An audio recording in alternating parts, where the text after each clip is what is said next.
How are we doing, gamers? Good morning. Howdy, Clown.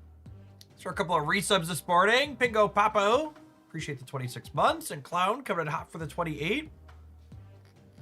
Yeah, I had a thing I had to do this morning, but it ended up not taking nearly as long as expected, so. Oh, man, I want to put a black border on the chameleon, but I'm also down to my last 7 black borders. They haven't been appearing in the shop, so I kind of don't want to.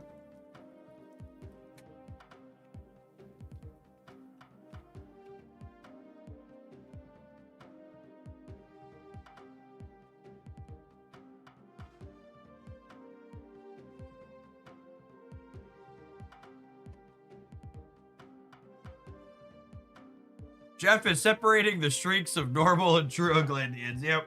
Yeah, we'll see. Hopefully I don't catch anybody. I told people I wasn't going to be live today, so hopefully we don't catch anybody's streaks off guard, but.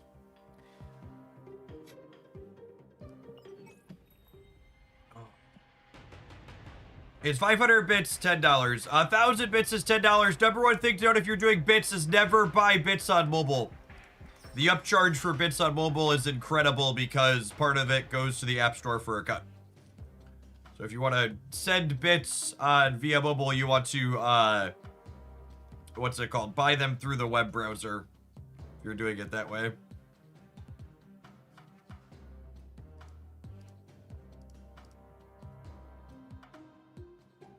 This deck list is incorrect.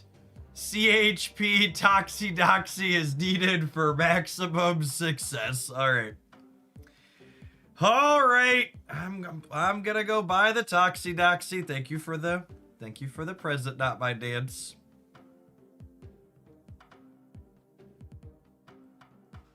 I'm loading up. I don't have any good deck picks, but I was wondering if you could show me your man thing.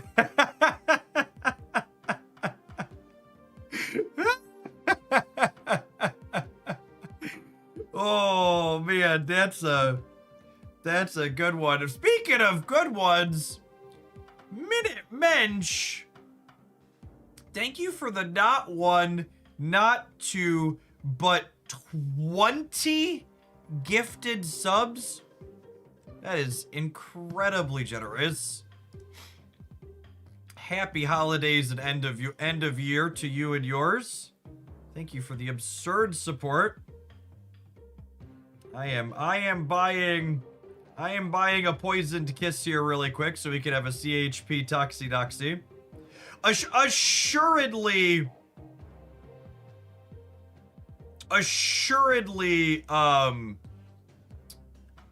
Toxie is gonna go to +3, right?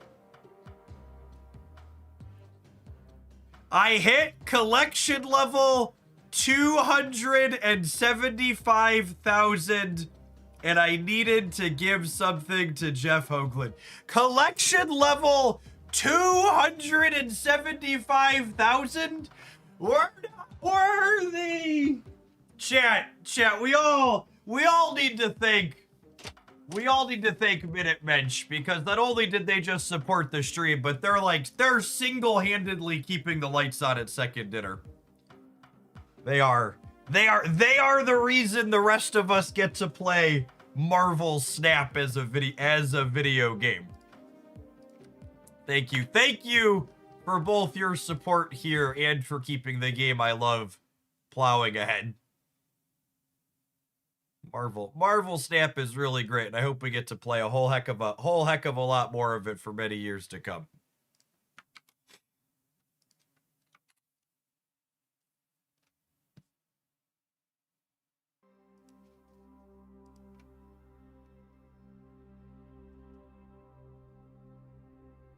Oh, we hit Frosted Glass on Toxie with the bundle as well. That's lovely. That's lovely. We have some Toxie Glass.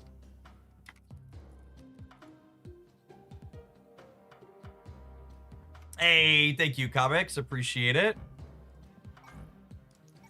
All right. Isn't she gorgeous, chat? She's gorgeous. Assuredly, she goes to +3 after being +3 in the event, right? I feel like she has to.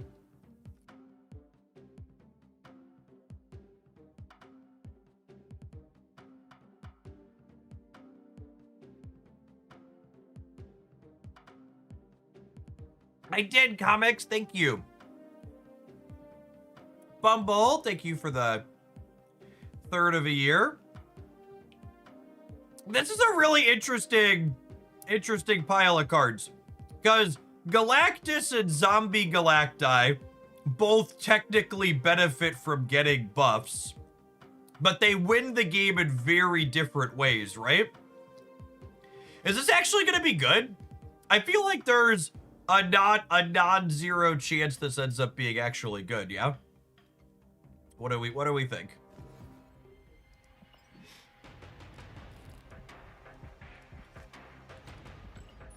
Howdy, Marty.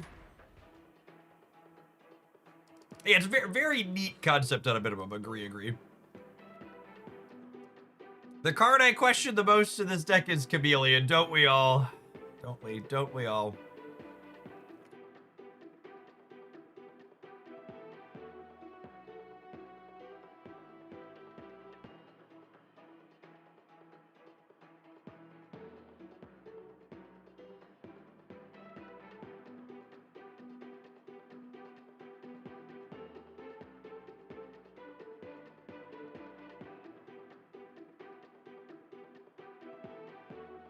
We are gonna put all the streakers to the test today to see who makes it for the Monday stream I said wasn't going to happen and who doesn't.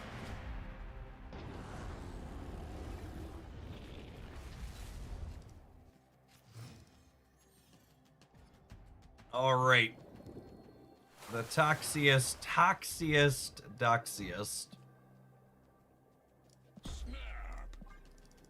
Let's do it.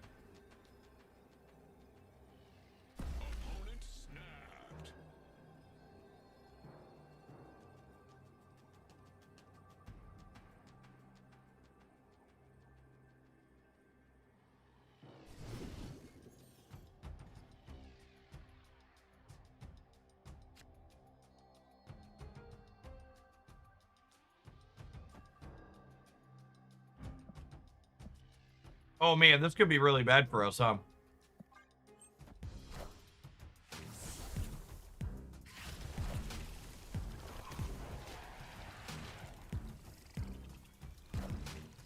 And this hits Galacti. We have a bunch of... Oh man. Them losing Viper is pretty good for the home team.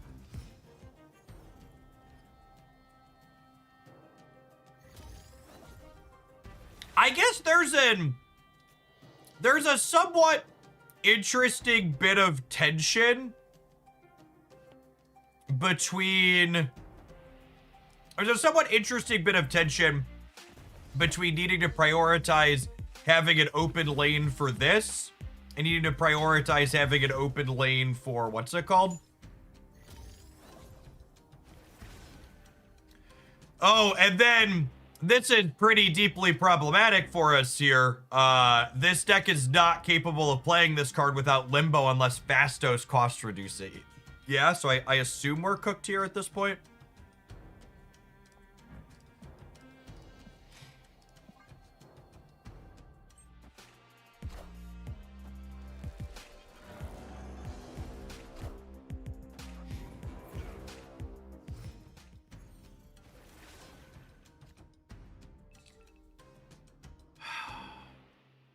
Do we assume they're an Annihilus deck and just like fulfill the Wakanda?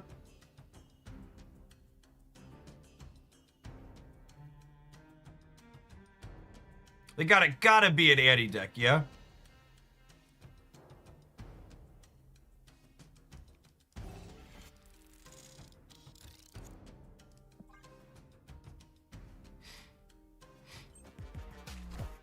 Annie, are you okay? Are you okay? Are you okay, Annie? Now, the downside here is I'm not sure that we can actually, we need to beat Red Hulk here somehow. But I guess we beat Red Hulk simply by playing for all three, yes? So this gives me 11 here. And then this gives me 5, 6, 7, 9 in the middle. So I go 16, 9, 10. Ah, shoot. Cooked.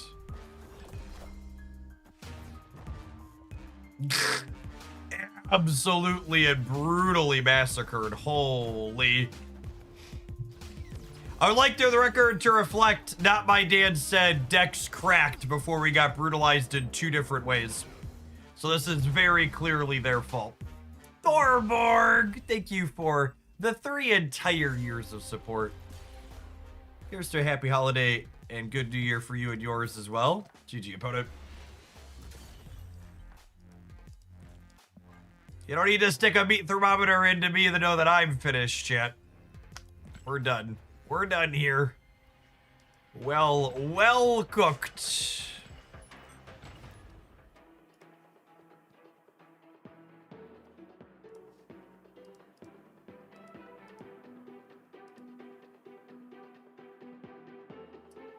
Chat, we had the ritualistic changing of the gnomes over the weekend. So these are all of the non-Christmas gnomes. There's a couple of seasons in here. We were sorting the storage room yesterday. And then the Christmas gnomes were deployed to the stairs. And then there's some big ones too, 5-year-old for scale here. You gotta have the seasonal changing of the gnomes. Rhinova, thank you for the almost 3 years. I appreciate that. Welcome back.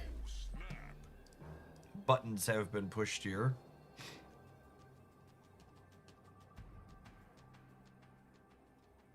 The Christmas gnomes only just happened. Yeah, we were out of town on Thanksgiving, and then our weekends have just been slammed since then.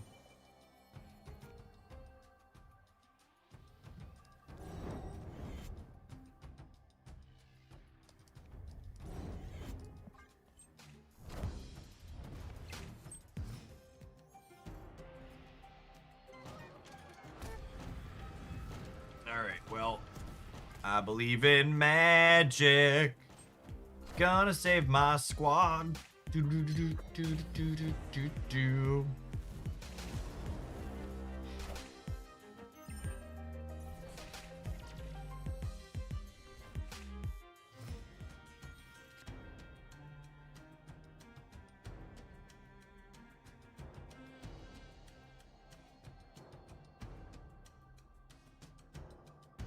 There's a lot of lines here, chat. What do we think of Maverick into Toxidoxy Chameleon by Toxidoxy?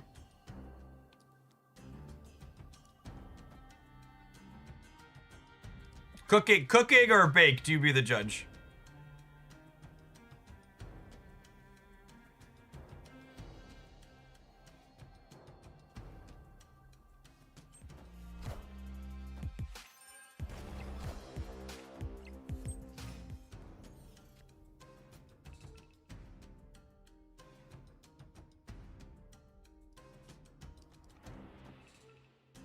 All right, let's put that stank.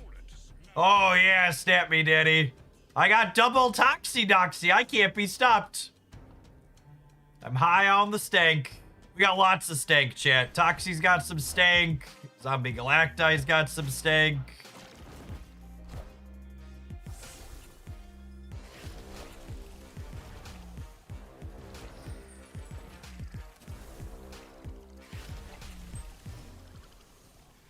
I hit every card in my hand other than Zombie Galacti.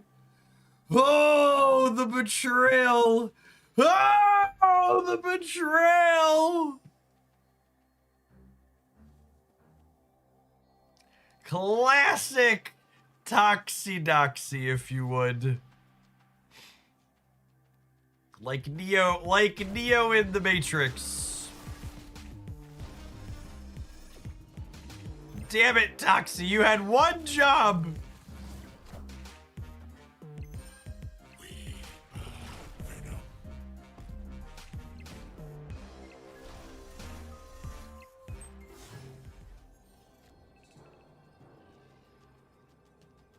I believe we have died. Soared too close to touch the sky.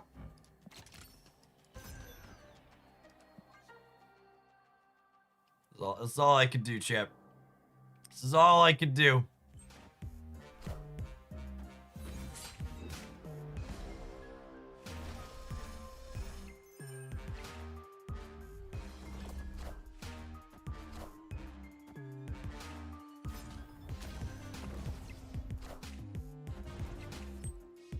My poor man, he is not so big. My poor man, he is not so big.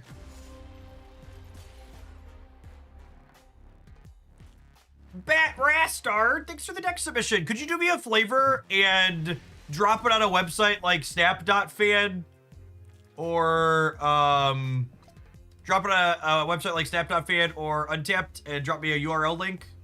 The import codes are so long they get cut off in the donation message. Hey, Ulamog, thanks for the over 2 years. Glad you enjoy the Discord community. Appreciate the support. You know, it's kind of wild talking about Pocket. I was pouring through some Twitch metrics last night, and even with Snap not running drops for the back half of the year and Pocket being their first year released, Marvel Snap's actually going to end 2025 with more watch hours on Twitch than Pokemon did. Real crazy.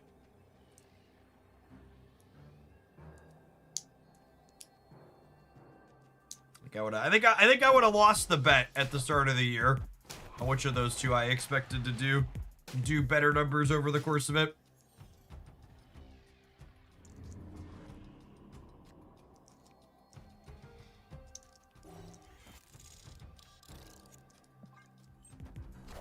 I should have played here. I was trying to draw a card. I should have played for the right. Enjoy your 3-5 Chameleon, gamer.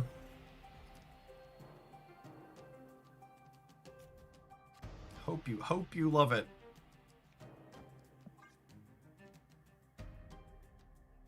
Atari, thank you for the 11 months. I appreciate that. Welcome back.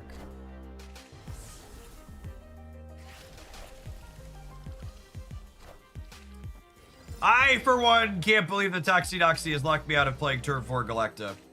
Who could have possibly predicted this sudden yet inevitable betrayal? Alright, I think I can grab the deck code from there. Bet. We'll work it out. For reference, I meant to upload it to a community website. Like snap.fan or Untapped. So it doesn't clutter, but it'll be okay. It'll be all right. Do.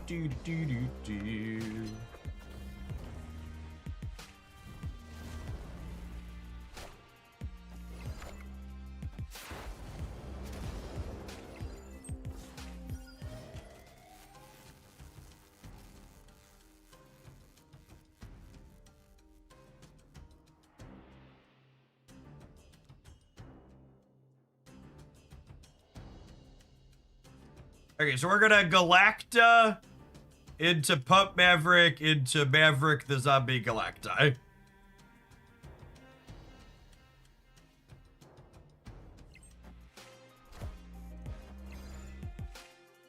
Man, I was gonna get to Chameleon it too, and then we lost it. That's so sad. Stupid Iron Patriot. Stupid face. I got the Jocasta I wanted for Christmas at least.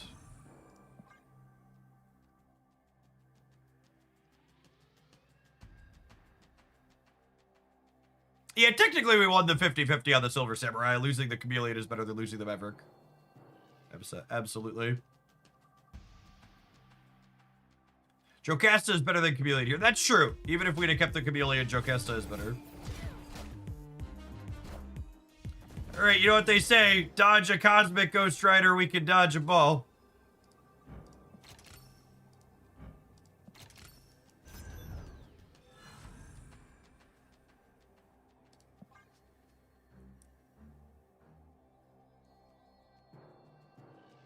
Deafening chord 1 and 3 to root our day. Shadow King makes us like a little bit sad, but it's not the end of the world. I think we still win, yeah.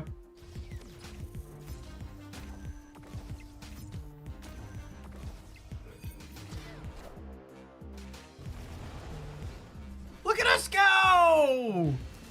Oh, Monday morning casserole. Victory. Excellent.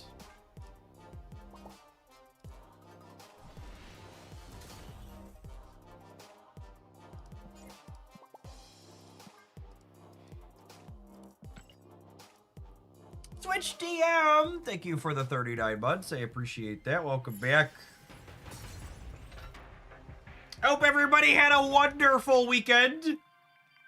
I shared my changing of the gnomes pictures, but we also got the living room set up for the holiday season. This is what the finished gnomes setup looks like upstairs now. Aren't they cute? My wife's happy with them at least, which means I'm happy with them. This and cleaning my basement was my entire yesterday.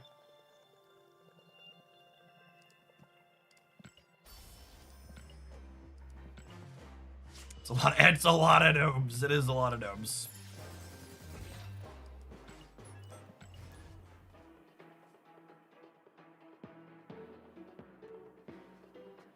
If you want to toss Chameleon for Kale, I think that's reasonable. Nah, I want a Chameleon at least once. I want a Chameleon at least once.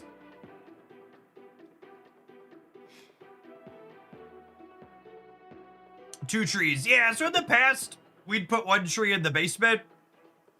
But the basement was a disaster when we were putting the trees up yesterday. We actually ended up cleaning it up after the fact, but I think they're both staying upstairs this year. When Jacob was like 5, he was obsessed with the idea of a red Christmas tree for some strange reason. So we got him a red Christmas tree when he was 5, and it's been a family tradition to have the red Christmas tree somewhere ever since. Is Jeff off of Final Fantasy VII Rebirth for now? I mean, we're not playing it every single day, if that's what you mean.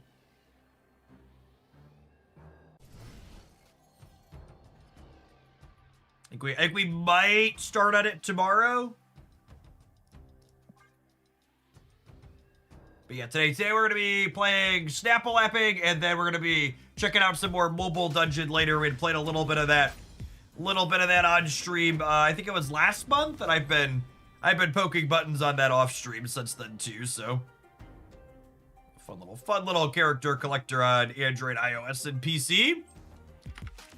Gonna check out a new game and join me in the mobile dungeon. We've got a very active alliance on server world 6, which I think is the default one.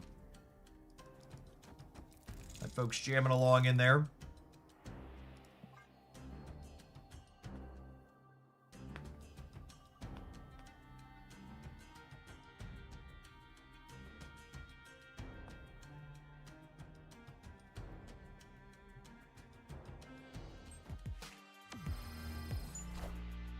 Our Wasp letting us steal the white hot room here is nice.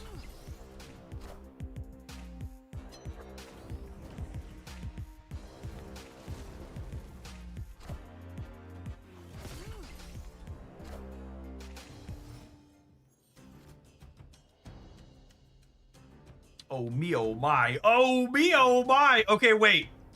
Could we do something super toxic here? I think we can, right? Because I can, like, go... Next turn, I'll be able to go Galacta Maverick in the center. And we'll be able to, like, charge this up to high heaven, yeah? I need a Jocasta. Oh, baby. Oh, baby. Oh, and it's a 2-cost Jocasta? So I get to play all of these here?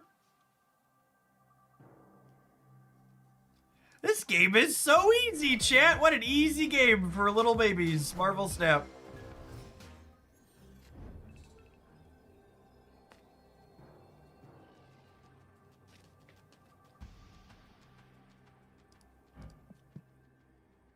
Well, now I don't know which card to play, chat. Am I blowing up the board? Or am I zombieing things? Because I can make the zombie Galactus 16 points.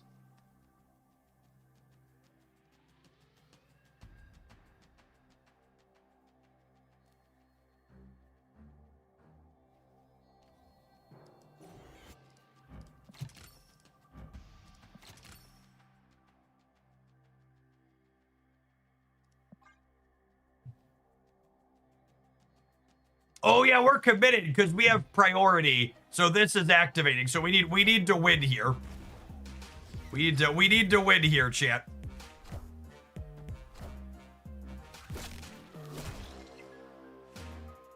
Yeah, the kneeling is happening.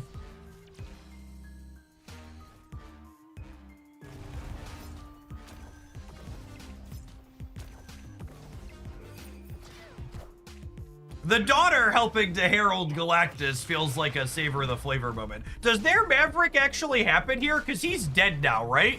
Do they get the 9? No, wait, they didn't actually activate theirs, right?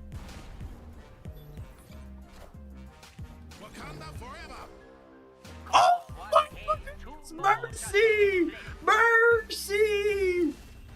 Holy! From the top rope, it's Arnim Zola! Oof. Oof! I would like to report a murder in the Dark Dimension.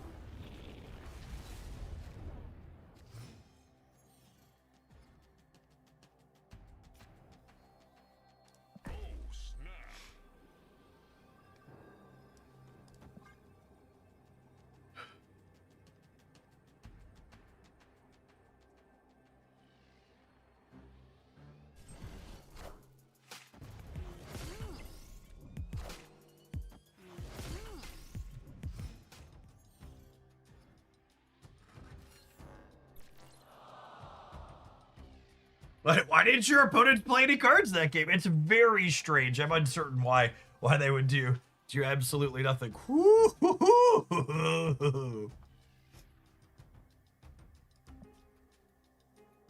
For any free-to-play players skeptical about the limited time game mode, Wild Child is very easy to obtain. I mean, for the record, every limited time game mode, literally other than Kid Omega, has had the cards in that game mode be readily and easily accessible, yeah? Like, it was literally the only one we've ever had where you had to spend gold.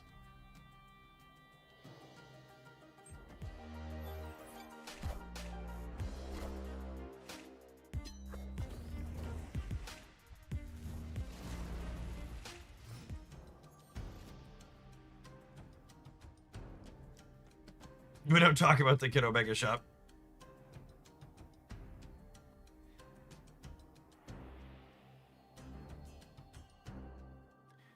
Do we need to magic the Mojo World for purposes of playing for priority? I want the Mojo World to build my Jocasta path in, ideally.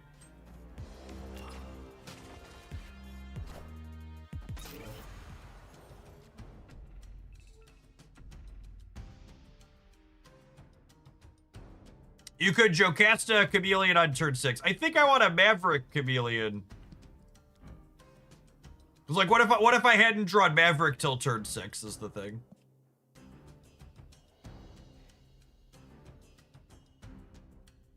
I think this is a zombie Galacti game. Because they just shuried here, so there's no way I can regular Galactus to win this. So we're going to go Maverick Chameleon next turn is the plan.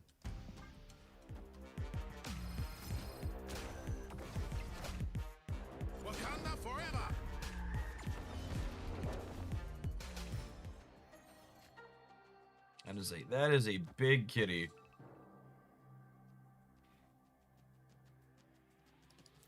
I'm gonna play this out as well to try and grab priority here.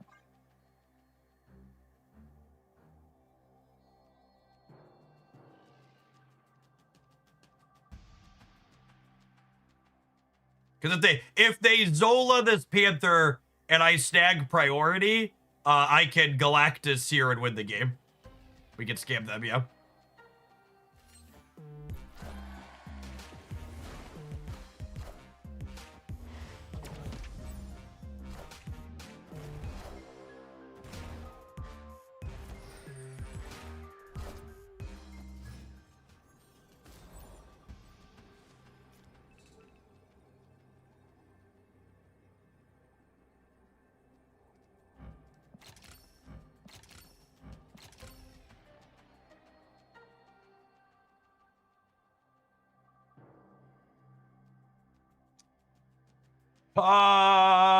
So this is plus 12, so Galacti is 17.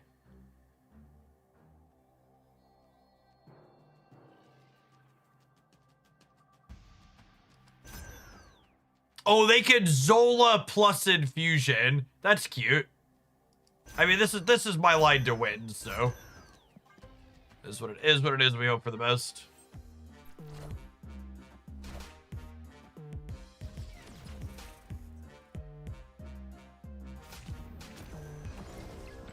Unlucky. Unlucky.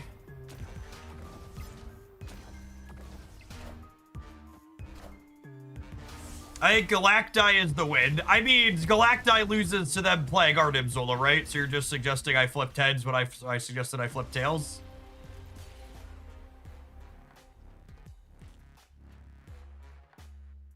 Arnim Zola. We lose to just Arnim Zola, not even Arnim Zola infusion.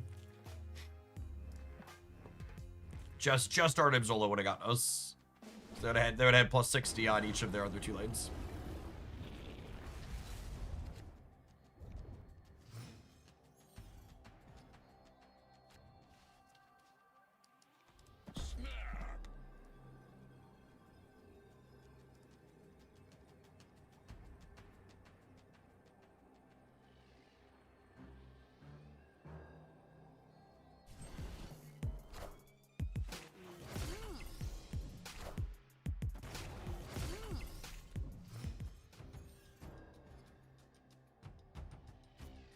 Floating vats! Oi, baby. Oi, baby. Hoi, hoi, hoi. Hoi, hoi, hoi. Is that Toxidoxy? Of course that's Toxidoxy.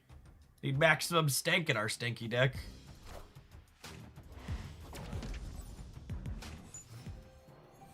Slacker! Thank you for the 90-month resubscription, by the way. Appreciate that. Welcome back. 7.5 years is a long time. Wee McGee, thank you for the 4.5 years. And Switch DM, thank you for the over 3. How's my girl Arrow doing? Arrow is not so good. Why would I Toxidoxy?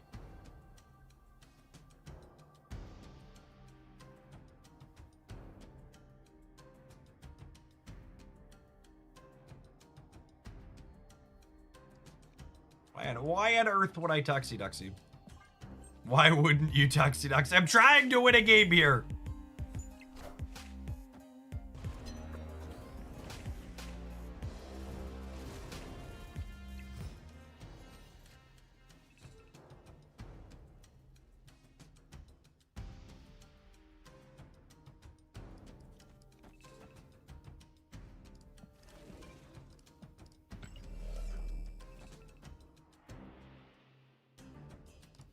Oh, I can activate Maverick on the Maverick. Yeah, that's true.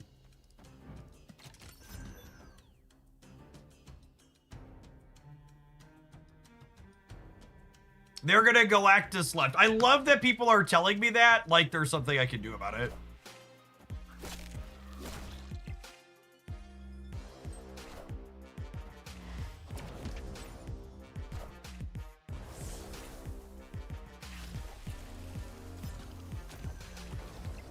Toxidoxy is allergic to buffing zombies. She just absolutely refuses to.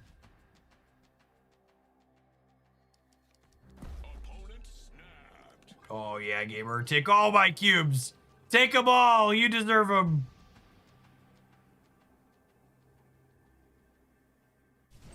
Their G-Man is huge.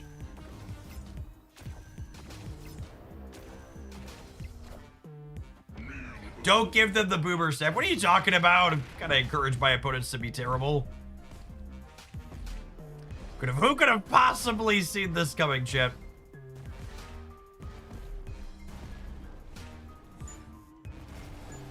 Couldn't have played around it.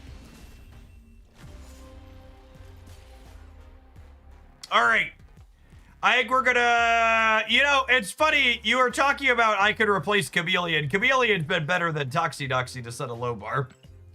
We'll dork around with a couple more matches with this at least after we take a quick pause for the cause to let some adverts roll. Appreciate everybody that's here on a Monday morning. Hope your end of December is wrapping up well, gamers. Don't go anywhere. If you're watching on the YouTube side, you enjoy the content, make sure you tap the like button when you're here. Apologies to the YouTube viewers. Your platform is inferior and turns on automatic ad rolls every time I go live.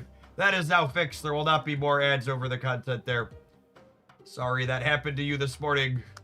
It'll never happen on Twitch.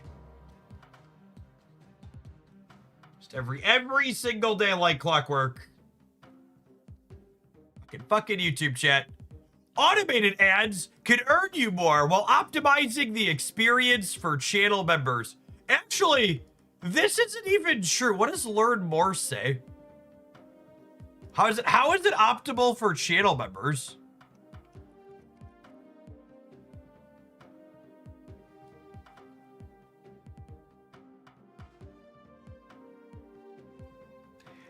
It doesn't, I'm pretty sure channel members on YouTube still see ads, because last I checked, there wasn't an option to disable for it.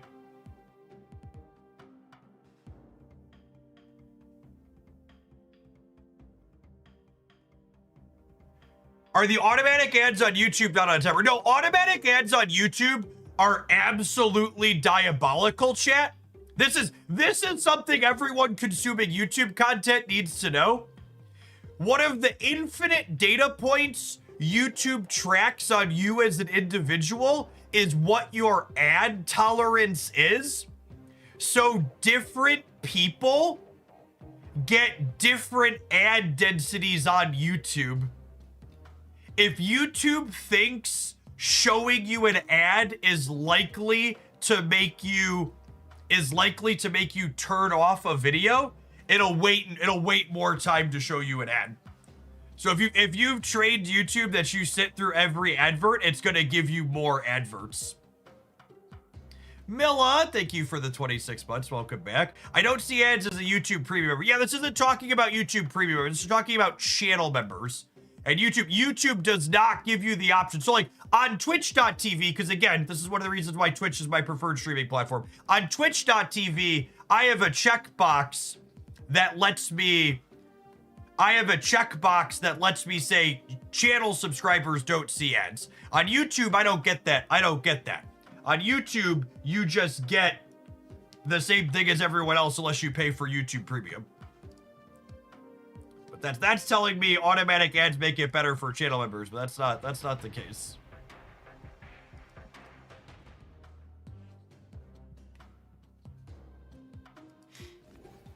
Do some evil. Yep.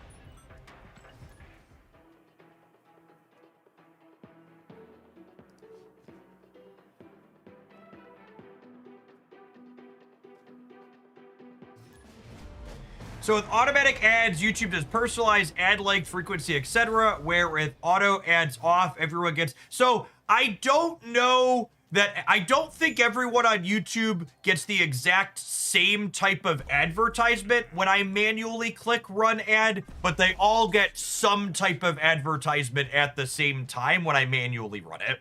So it's not uniform like Twitch still, where on Twitch, I have buttons that say run 30 seconds of ads, run 1 minute, 190 seconds, 2 minutes, 2.5, or 3 minutes at most. So like on Twitch, every time I run an advert, I'm pressing run 2 minutes of ads almost all of the time. Except when I run upstairs to microwave my lunch, I'll run a 3-minute break then because it takes me longer.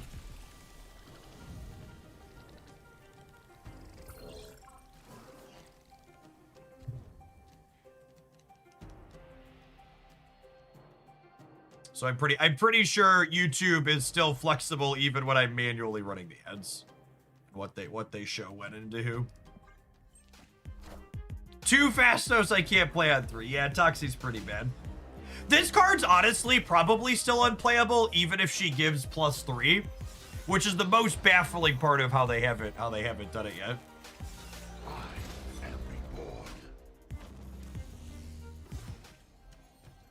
I went in for an MRI last week, and they were using YouTube with ads for music and heard like 3 to 4 long ads because the technicians were busy doing their jobs and didn't realize they needed to press skip.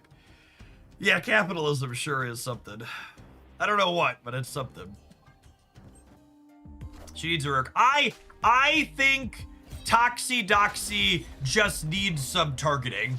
She needs to say, like, your 2 leftmost cards get the bonus, or your leftmost and your rightmost, or your 2 rightmost cards. Just any amount of I know what this card is about to do is what needs to happen.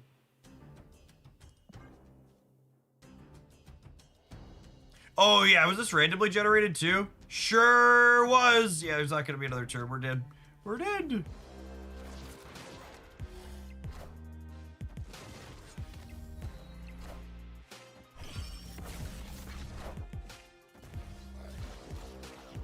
Chat, this is gonna come as a surprise to some of you at home, I think.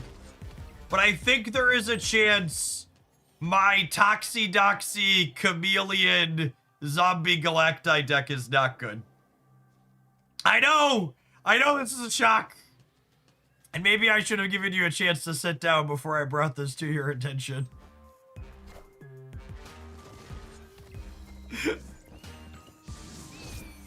I had a lot right on this one, Hogland.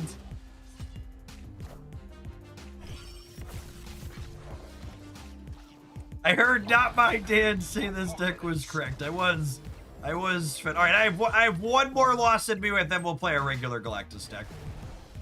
Rad requested regular Galactus, and not my dad sent me this. I can't be all mad though, chat, because not my dads did buy me a beautiful Toxie Doxie for when they inevitably rework her, yes? Assuredly, she's gonna have playable text eventually.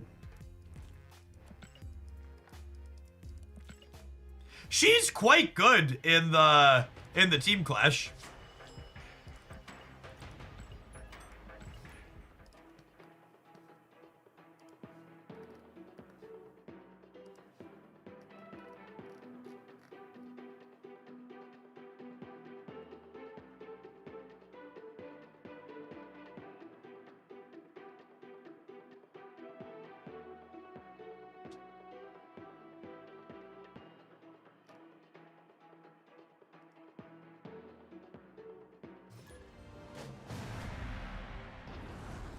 They gave Cyclops a 5th point of power. Anything is possible.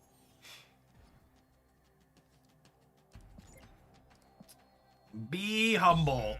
I'll take it under consideration. By the way, for the people that didn't catch my best Team Clash decks video over the weekend, Second Dinner absolutely nailed it on Friday with their quick balance pass. When it came to the new limited time game mode. For the first time ever, every single team or deck or variation in their limited time game mode had a competitive deck available to it. And to top that off, all of the default decks had pretty reasonable play rates and stats. The weakest of the default pre-built decks was 47%. So it's pretty good.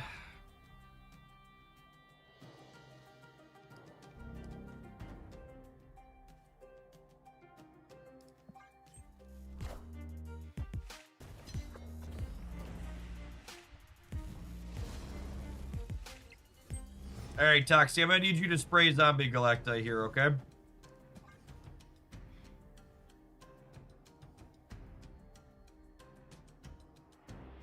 Can Toxie buff the same card twice? She cannot.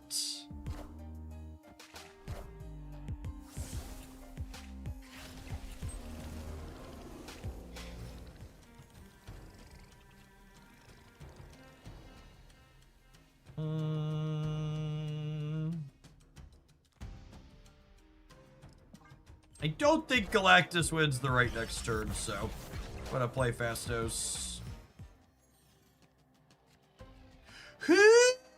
Was that the best draw in my deck? That was the best draw in my deck by a wide margin, yeah? Come, chameleon. Do. Top deck Wasp would have been funny, that's true. Galactus! Oh, man. Oh, man.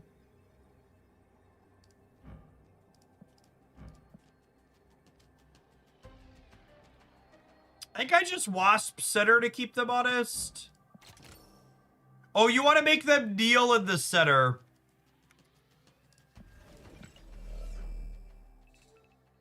Yeah, they do probably never beat at center, huh?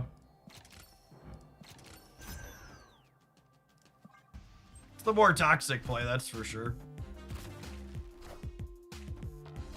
We still beat that, yeah? Both our plays won the game, chat. This one's funnier.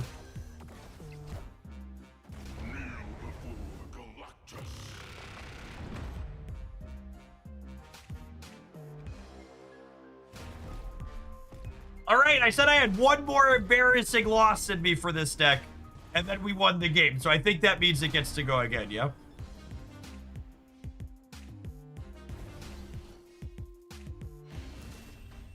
Zach posted the Galaxy patch of the Discord server. They're bringing Merlin back. That's sweet. I like Wizards. Oh my goodness, are we sweating?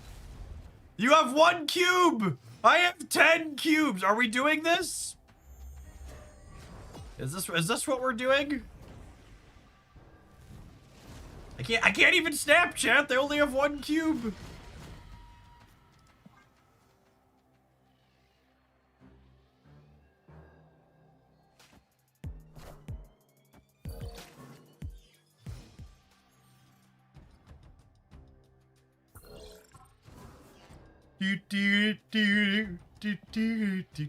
It's fine, chat. My hand's really good. They're cooked. They're cooked.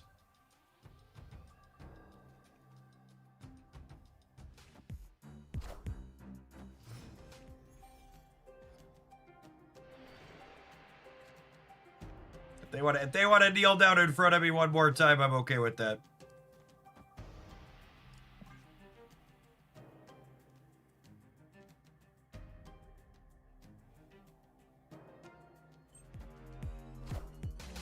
Yes, yeah, Maverick would definitely Jocasta a Chameleon on 6, I think. Unless a Galactus opportunity presents itself. Currently leaning towards this into these 2 on 6.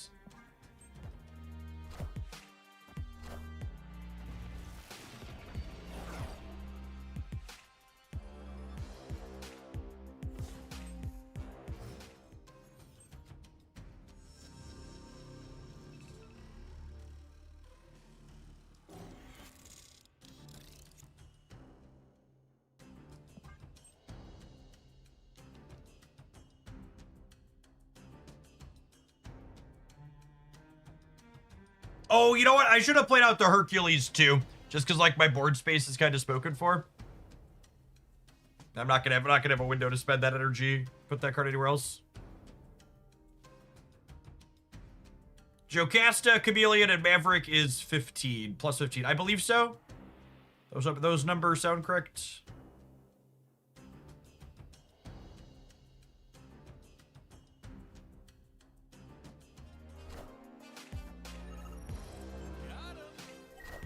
That is a Star-Lord Lizard. Alright, so they're losing the center to Zombie Galacti.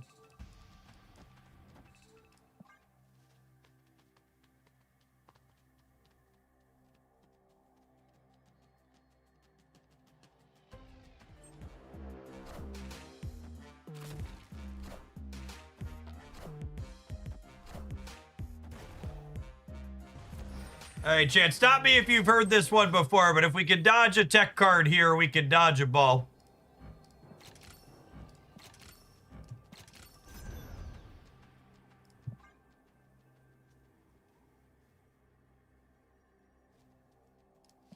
Do you want a zombie rate? Yeah, I guess that's probably correct.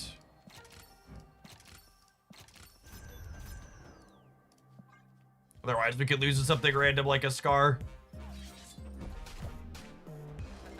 We're good either way. Charging my Galacti.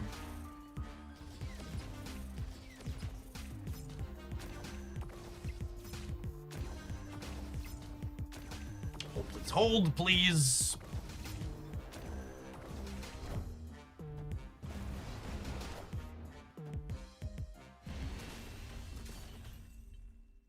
Victory.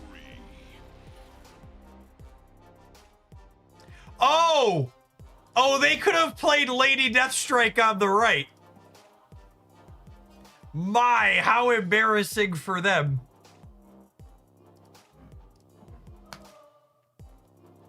How imagine having, I mean, God bless you not kicking over my sandcastle.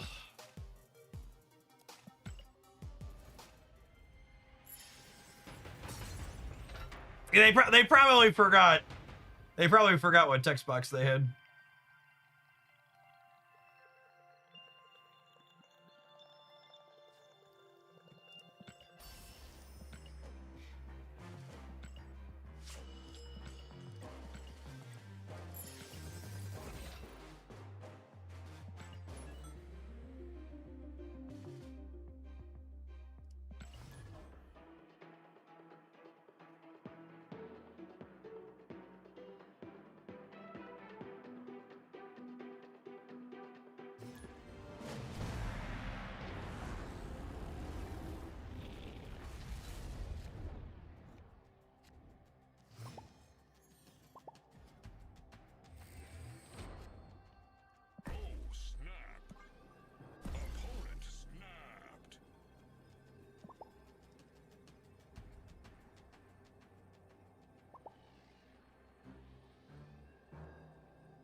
What type of relationship is it where not my dad sends me terrible decks and then Q snipes into me?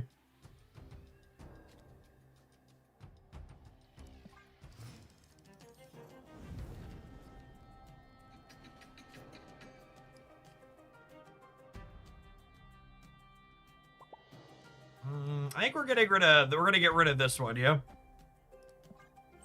A parasitic relationship, something like that.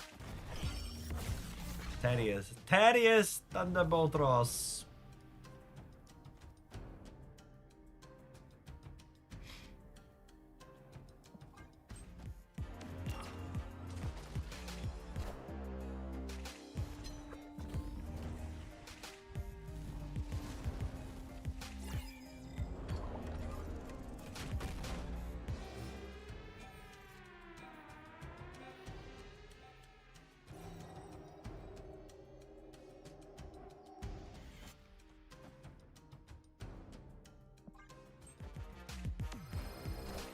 We're looking to draw a Coma Chameleon.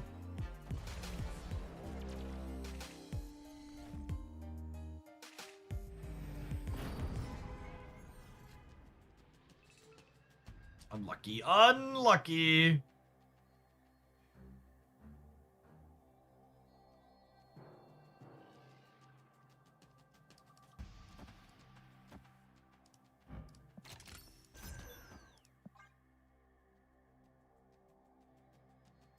Crazy? Like a fox, baby. Fastos made Wasp cheaper. He sure did. He sure did.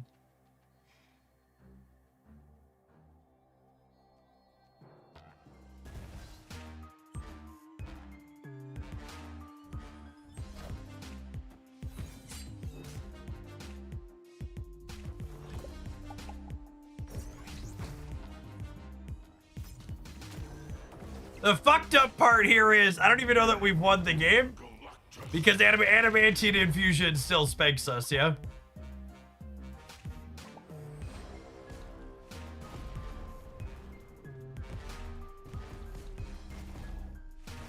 Freaking magic rooting us.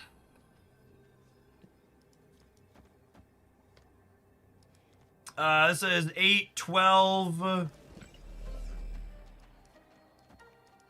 is the most. This is the most. One card left in my deck. Guess what it is? A healthy helping of Get Fucked?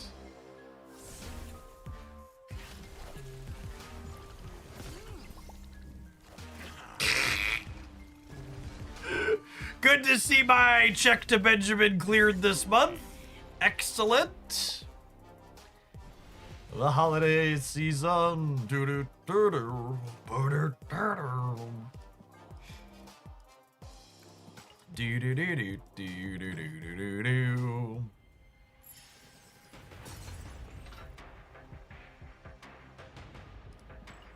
Dan's just pumping their own submission, yep.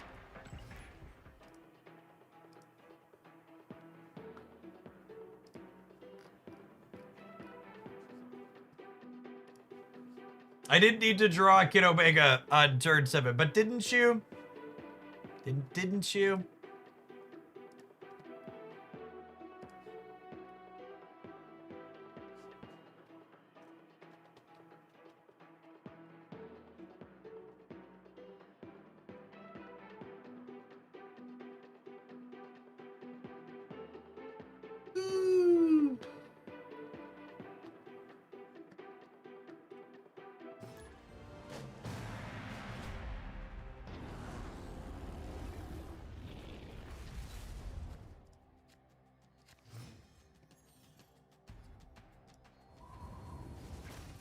Oh, that's so rude. My poor girl.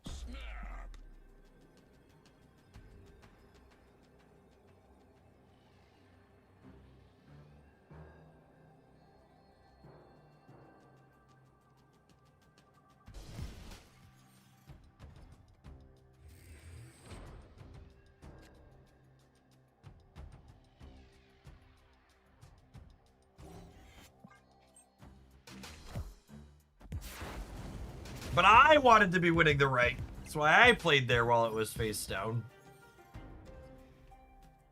So is Toxie Doxie a must-buy card? That is the important lesson to take away from today's set of games.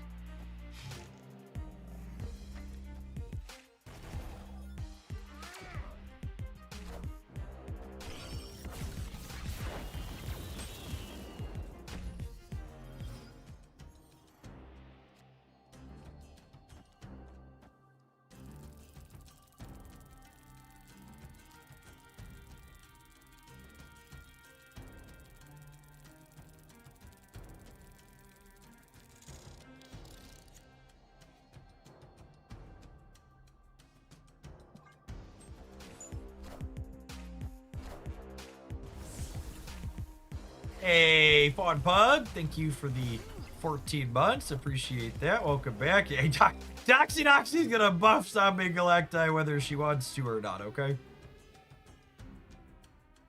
It's a damn shame Chameleon is not playable here.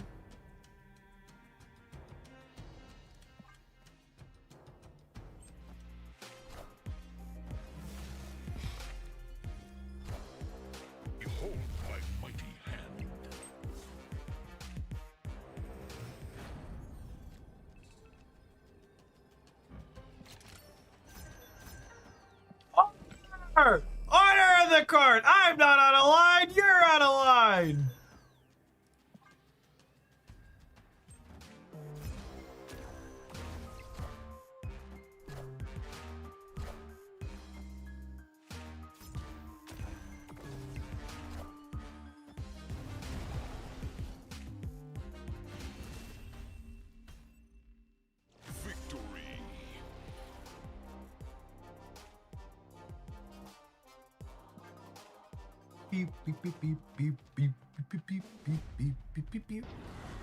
We continue to win, gamers. We continue to win.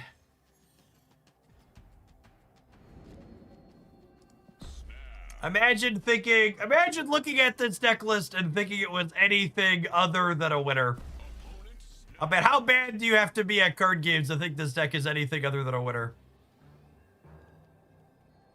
You said you would take one more embarrassing loss with this deck and have now won 4 in a row. It's my greatest curse. Suffering from success.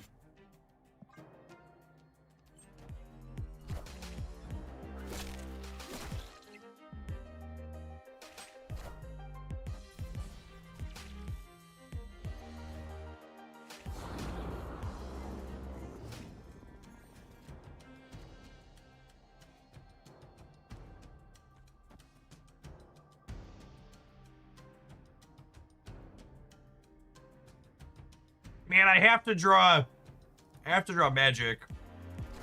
Need another turn. Well, that gives me an extra look at magic. Thank you, opponent. Appreciate you.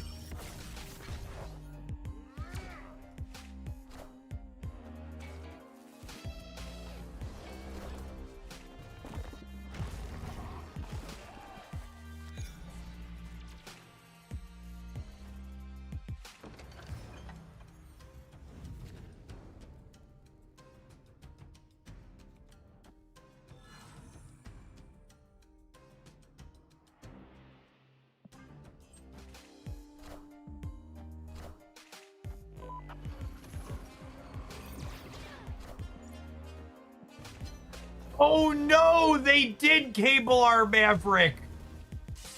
That's so sad. I was about to be excited. I thought we were gonna have him next turn. But you're totally right. They cabled our Maverick. Aww. Now I'm sad.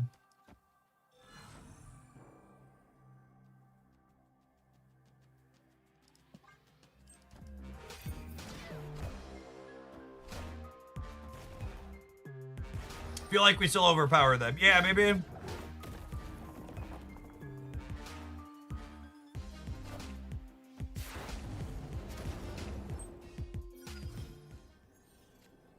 I don't think I add quite enough on the left. So I'm only adding, am I adding 7 here? I think I'm adding 7 here. I have two bits of stank, yeah? And one's going up 4, one's going up 3.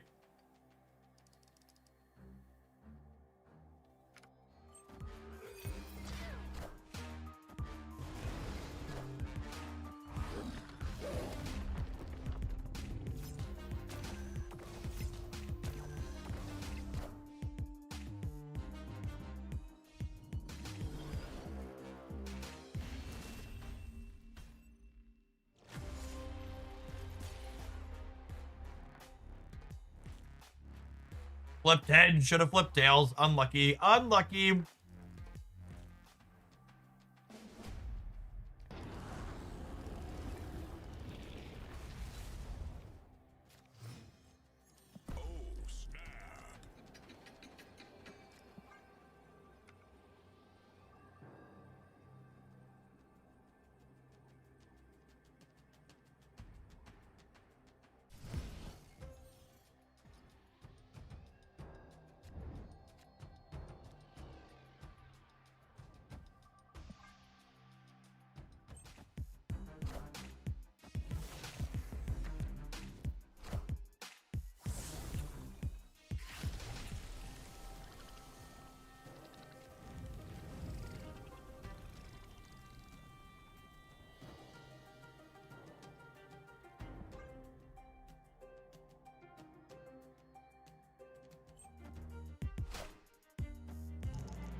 The itch to play Pokemon Unite like once a year or so, and I'll I'll go load up Spraggle's or Chris Hero's stream and just like watch him play for an hour or two, and I'll be like, nah, I'm not doing this to myself again.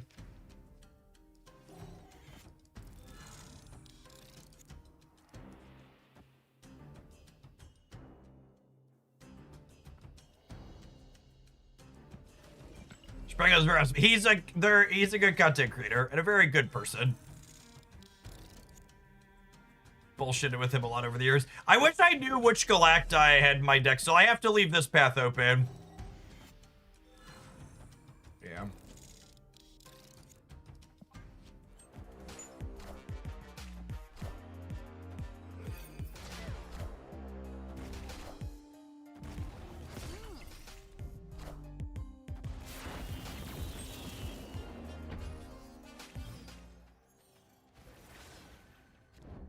Oh, I should add a mid. Yeah, that's a good call.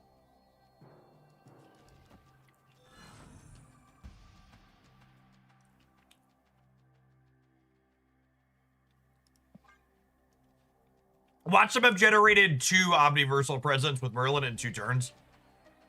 What's wrong with you? It just has a lot of the same problems most team-based competitive games have.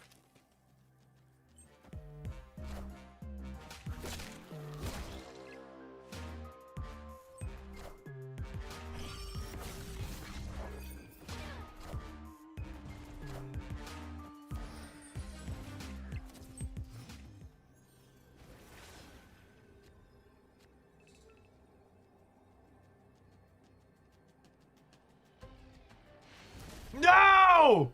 Come back! Come back! So bad.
Maverick first. So I don't want Toxie to infect Maverick.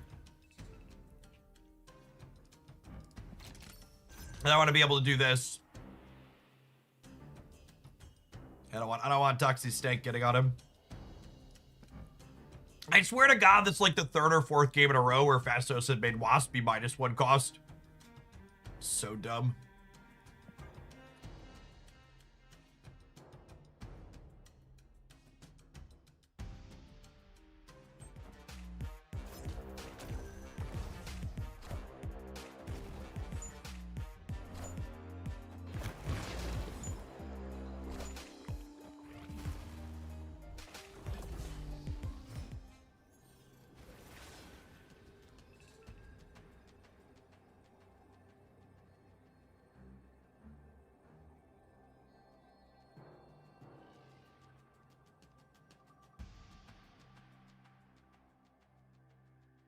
think I just want to play for all three.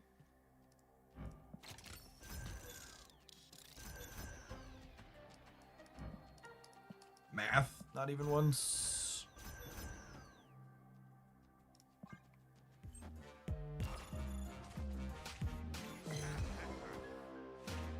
Cooked. Mercilessly.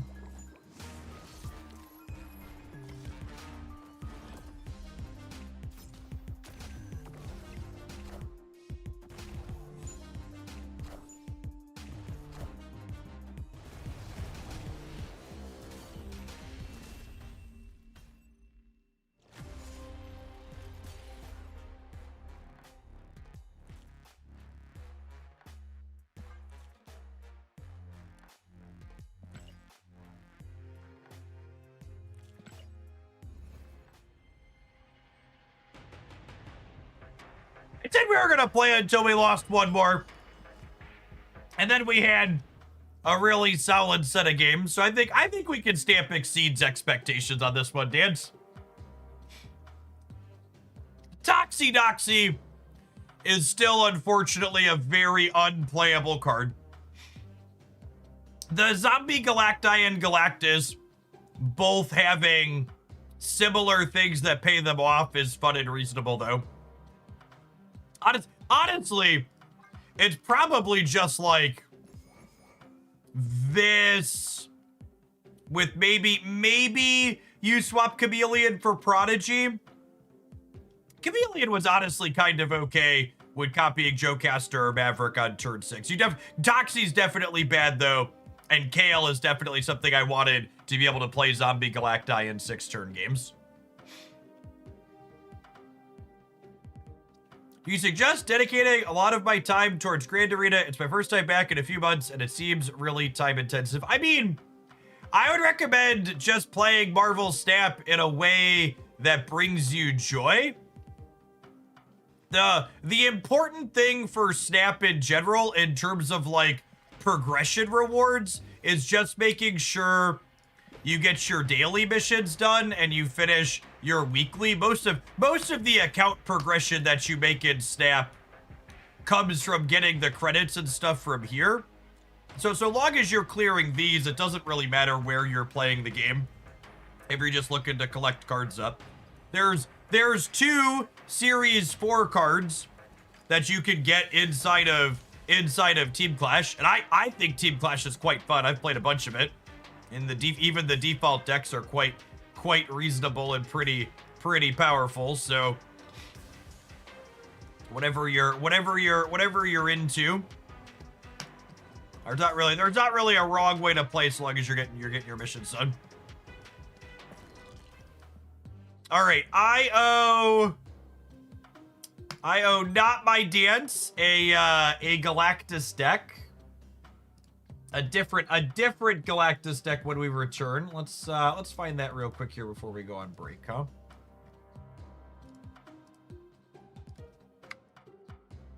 There were a lot of Maverick Galactus running around. I don't know how the points look on them. Oh, I highlighted. I don't know if I had this one exactly. Fastball Galactus is cute. Oh, I said yeah, I meant red. I did yours. I red one. Let's try this pile of cards. It's a fun mix. All right, we gotta take an ad roll. I'm gonna run upstairs and grab a caffeine while this happens. When we get back, we're gonna fart around with this one. Thanks everybody for hanging out. Don't go anywhere. If you're watching on the YouTube side and you enjoy the content, make sure you tap the like button while you're here. Appreciate all the folks that have done that already today.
Two Galactus decks ahead of Christmas. The Grinch bankrolling these ones, asking the real questions.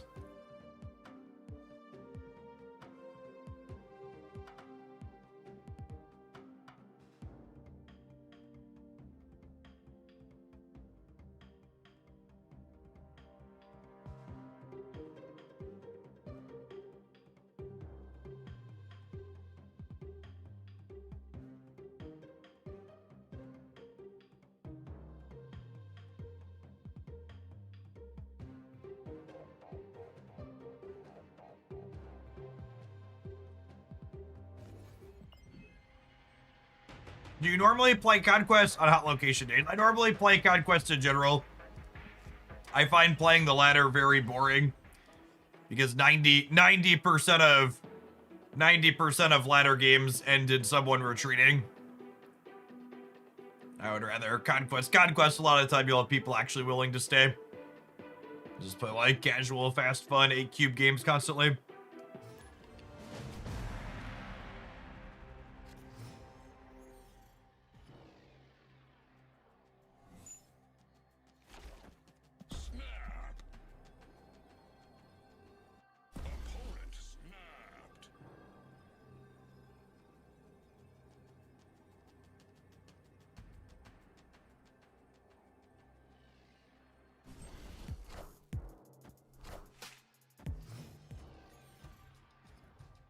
I decided I'm going to practice what I preach this season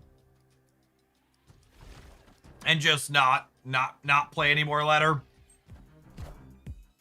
The last 2 or 3 ladder sessions in the 90s was all 1-cube retreats against human beings and then big cube losses or wins against bots. And it was just like some of the worst and least engaging Marvel Snap I've ever played. You're ever playing your game that should be fun for you and you find yourself feeling frustrated or annoyed by it, you should either stop playing that game or start playing it in a different way. And playing limited time game modes doesn't make me hate Marvel Snap, and playing Conquest doesn't make me hate Marvel Snap, so I'm gonna play the way that makes it fun. Do the whale track variants eventually show up in the collector's vault? I don't believe so, but don't quote me on that.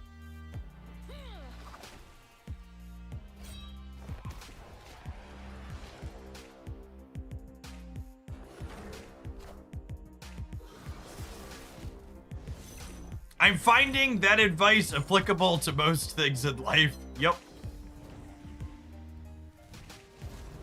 I mean, for all the things we complain about these mobile games doing, like, they didn't invent a lot of these predatory systems. They just, like, perfected them.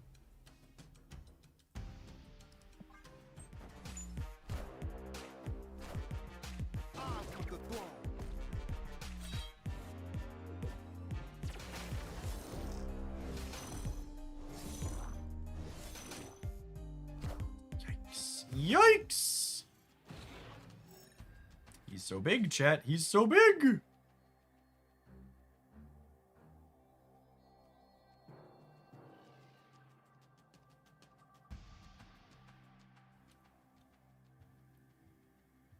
So if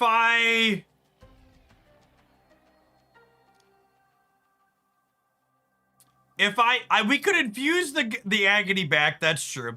I could also play the Galactus, though, and then draw Fastball Special and Fastball Special plus Adamantine Infusion this all back, which is kind of fun.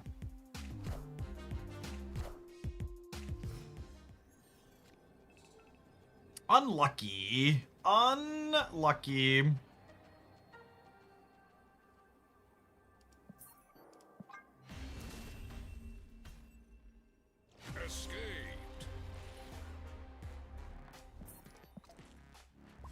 And a piece of equipment catastrophically failed last week at work, and I saved a coworker's life, and the company gave me this entire week off with pay. I'm glad everything worked out for your coworker, little broski. Nice of the the old company to give you a little bit of a holiday bonus.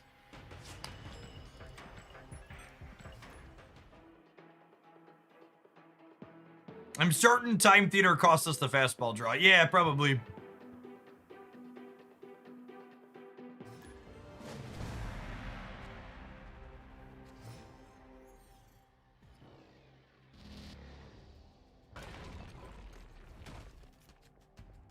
Doesn't that line not work? Because Galactus can revive while the skill is still there. No, they changed the timing on how Adamantine Infusion banishes itself. So Adamantine Infusion can now summon a thing when there's only one slot in the lane when you played it. It vanishes before the card comes back now.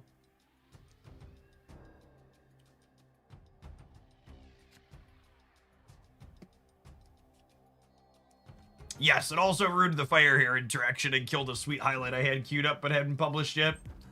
I have regrets.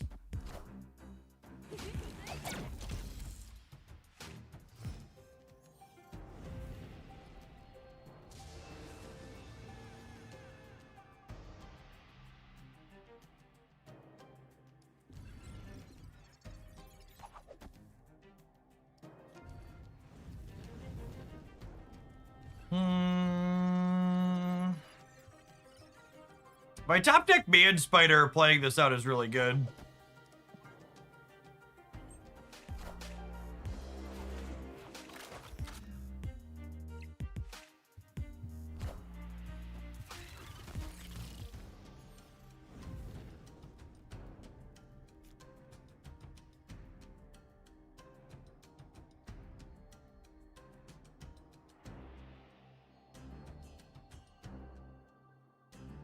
Weapon X Brood. Oh, is this Celestial Baragon Weapon X? No, I'm playing that. Interesting.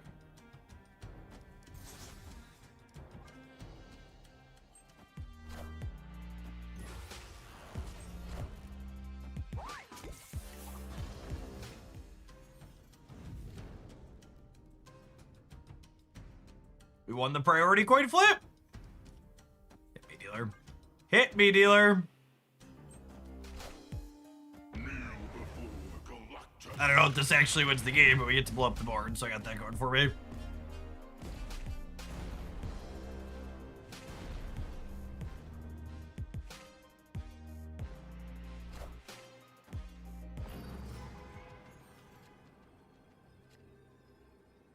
Hey, Francisco, thank you for the biddies. A dog-themed deck. I think we could squeak that in.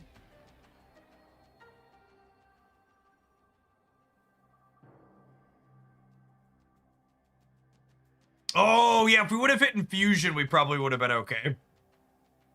Infusion with Rhino would have been a good bit. We got some points here, but with the Forge, I assume we're cooked. Oh, are we good? I know we're a little shy, yeah? 2 points short.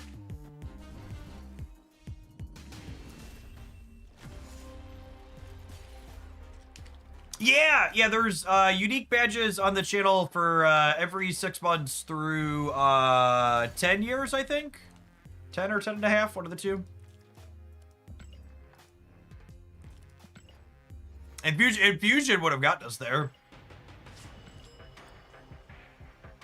Congrats on your daughter getting into Boston U, Francisco.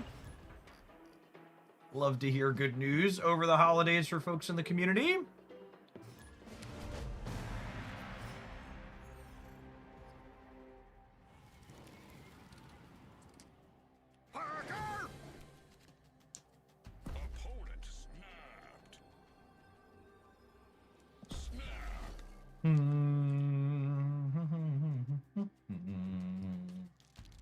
Don't think we are making squirrels.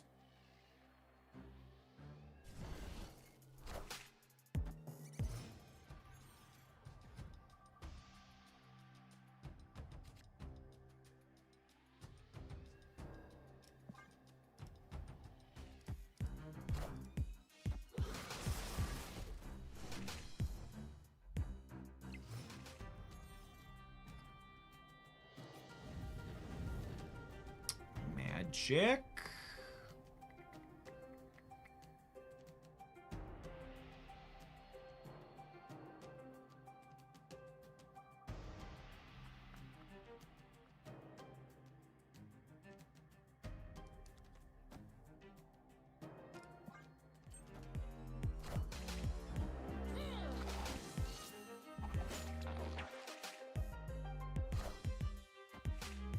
Grua, thank you for the 19 months. Good morning, good morning.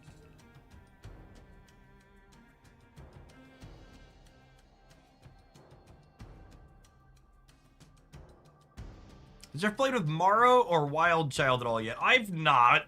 None of the metrics for them seemed particularly stellar. And with Phantom X coming out tomorrow, those decks will look a good bit different here in half a second.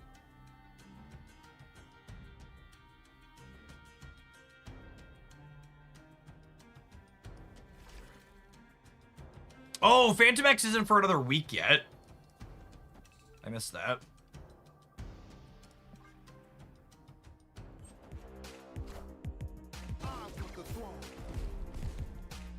Agony, safely out of the way of Killmonger here. Oh, that's a little sad.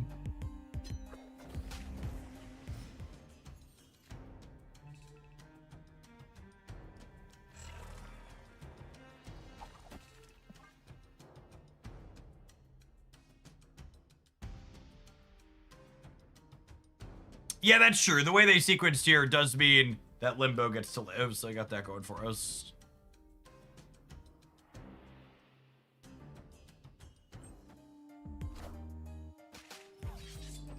Oh, that's sad.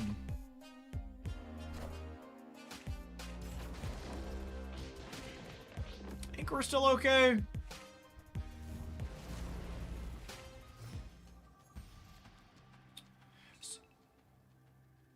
This isn't actually the last turn, even though it says end final turn, yeah?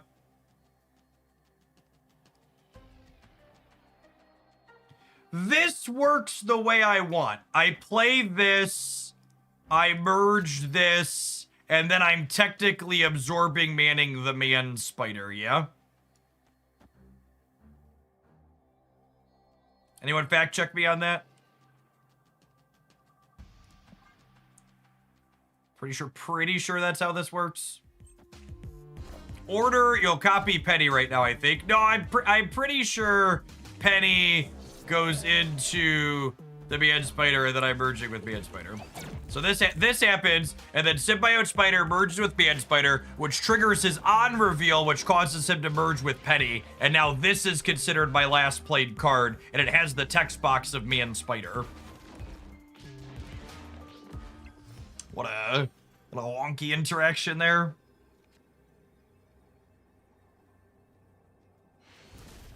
Oh, stop it! Come back! And then if they hadn't left like some type of fucking coward, I could have spidered this and then Taskmastered it and had a 500 power Taskmaster. Wow. What do you think Fun ever did to my opponent, chat? Do you think there's a reason they hate Fun as much as they do?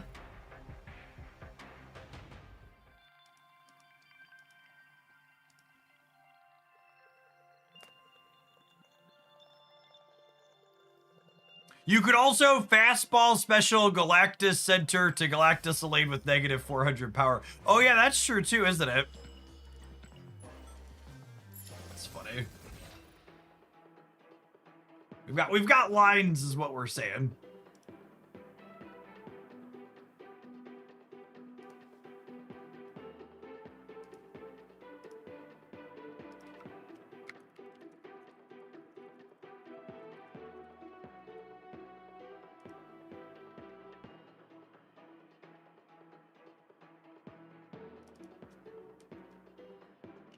Imagine playing a mobile game not for fun. I only play mobile games because I don't have enough chores to do in my real life.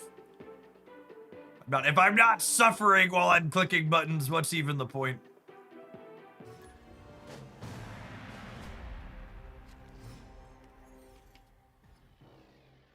Matthias, thank you for the biddies. Good morning, good morning.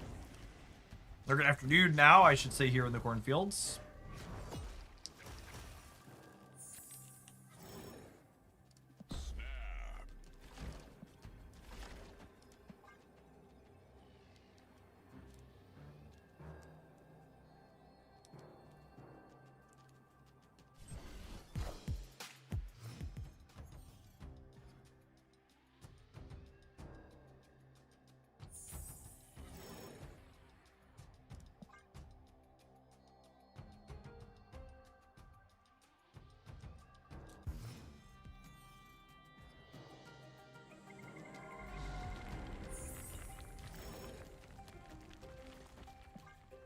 Time to get charged up here.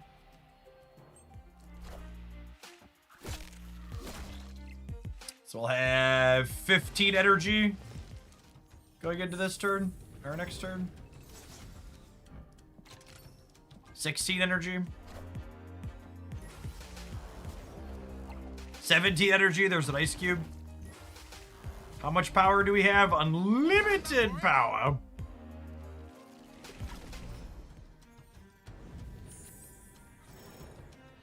Okay, wait, this works how I want, yeah?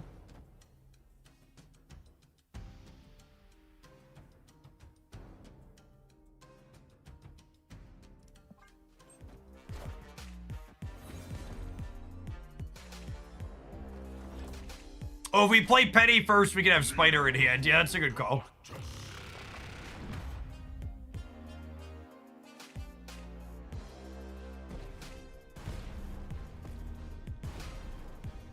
I could have pennied and absorbing man to put 2 spiders in hand, actually.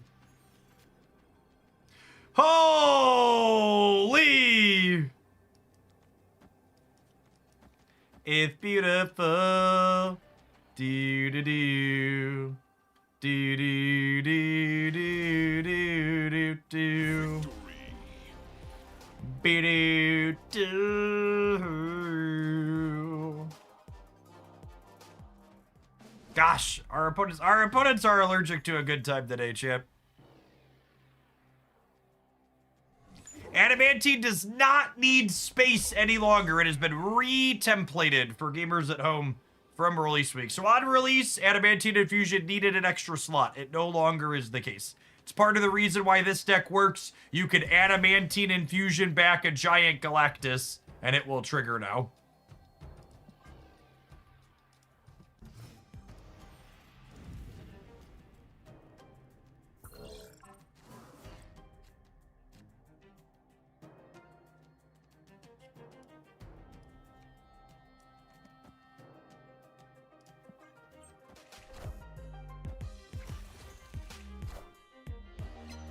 Are we the baddies? No, my opponent just left and didn't let me play the game.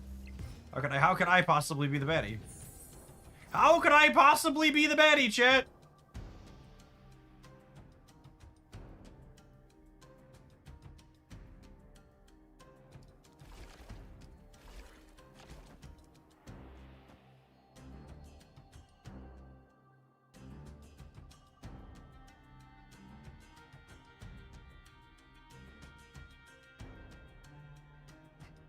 Do I want to set up Man Spider in the middle so I can... Where do I want a Man Spider? If I set up Man Spider in the middle, I can put Spider onto it to merge into it again, which I think is a fun line. Makes Taskmaster better.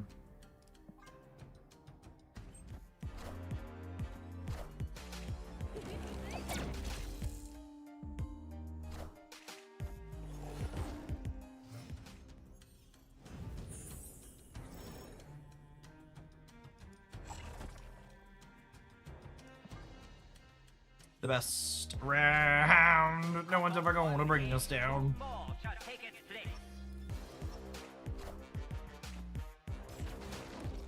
Okay, then we're gonna have 8 energy next turn.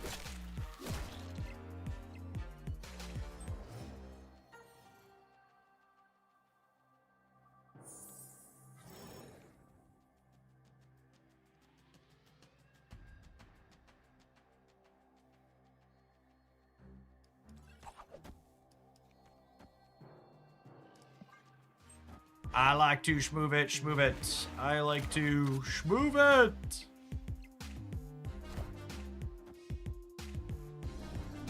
Okay, and then we're looking to draw Taskmaster or Fastball Special here.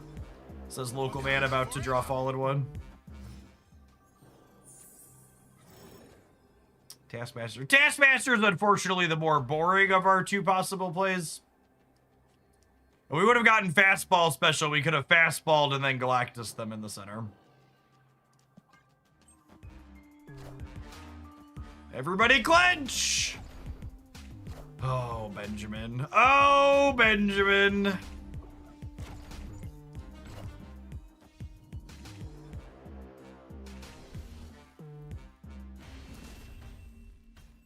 Unlucky. Unlucky. I'd like to dedicate this game to the person that asked if we were being toxic in the previous round, Chad. This is Marvel Snap. Everybody's toxic to each other here.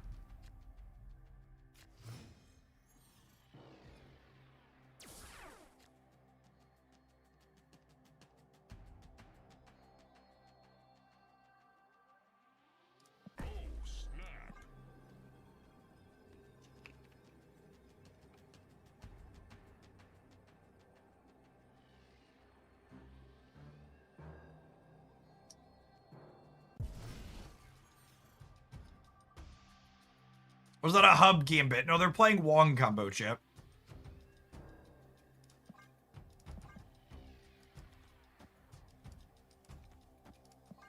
Just clicked the wrong button. Hiya! Oh, should I have put her to the left? I probably should have put her to the left, huh?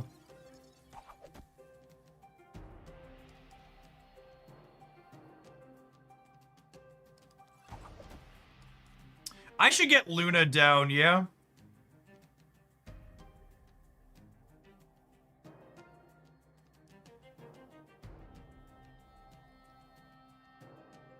Just get more stuff into play.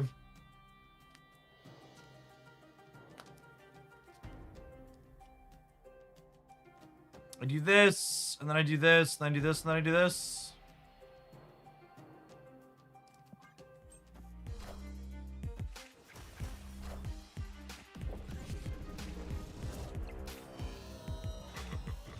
Would you mind answering how many dollars you receive when I donate 100 bits? 1 bit is 1 US penny.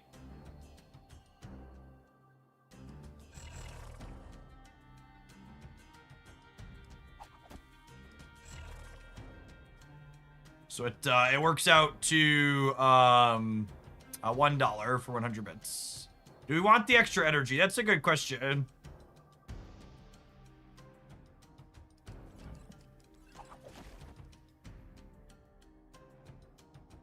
This gives me 9 energy next turn, which would let me do this, which is kind of nice.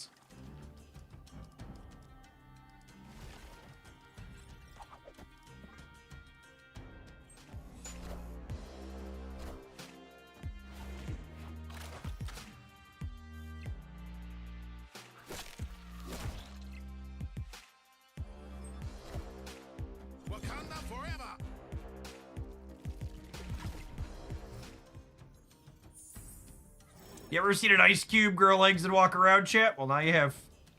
Well, now you have.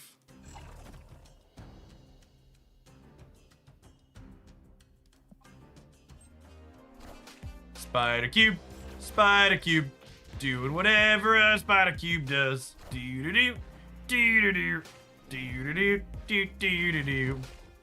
Spider cube, spider cube.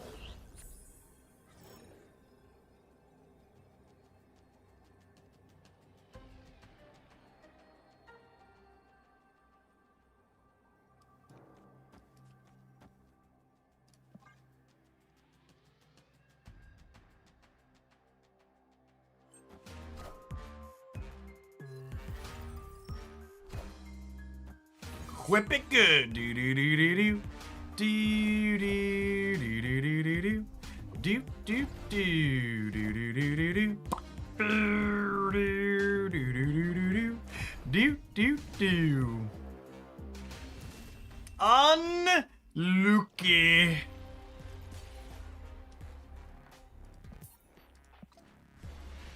Where'd they have a 7th energy from? God, what kind of asshole gave them a 7th energy, chat? Imagine if you could, giving your opponent a 7th energy. What kind of an idiot would you have to be to want to do that?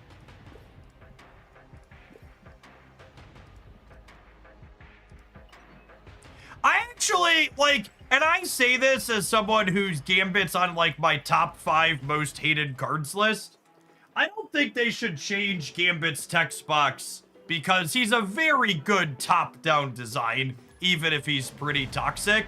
There's just absolutely no reason why Gambit should still have 3 points of power. That's the problem with Gambit. Is I don't know why he hasn't gone back to being a 3-1. Yeah. That was an appropriate stat line for him. He should go back to being that.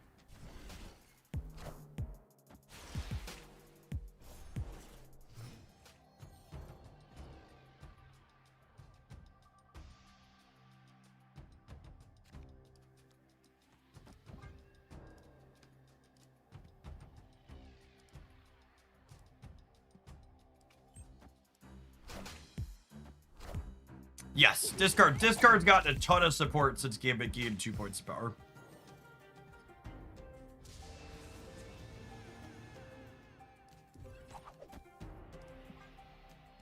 Black Swan Thanos. It's a name I haven't heard in a long time.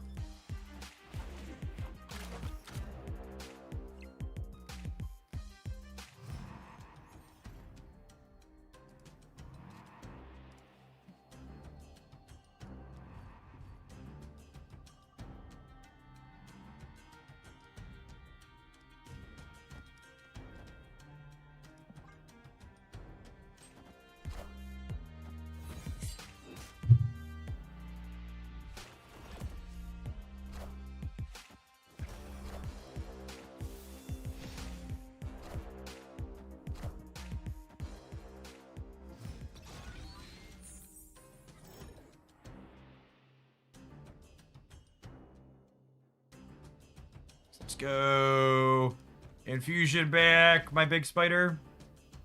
And play Agony.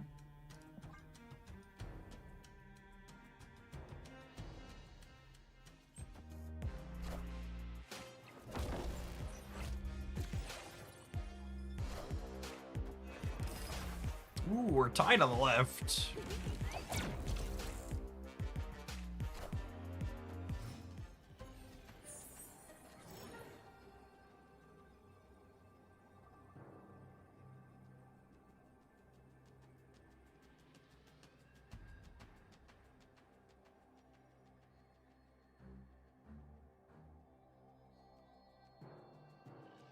Could lose to like a Khazar.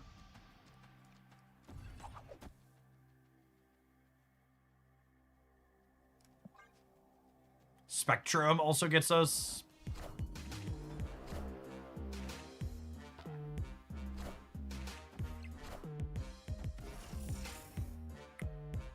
I'm sorry.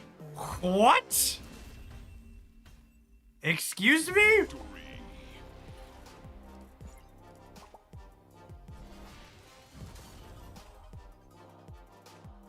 What a pile of cards.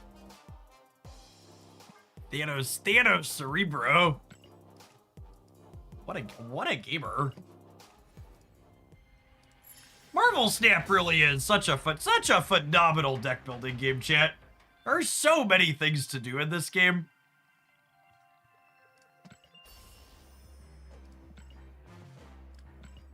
Alright, gamers, we're gonna take a brief pause for the cause to let some adverts roll. When we get back, we're absolutely gonna dork around with this one some more. Appreciate everybody hanging out today on a Monday afternoon. Don't go anywhere. If you're watching on the YouTube side, you enjoy the content, be sure to tap the like button while you're here. Appreciate the folks that have done that already today.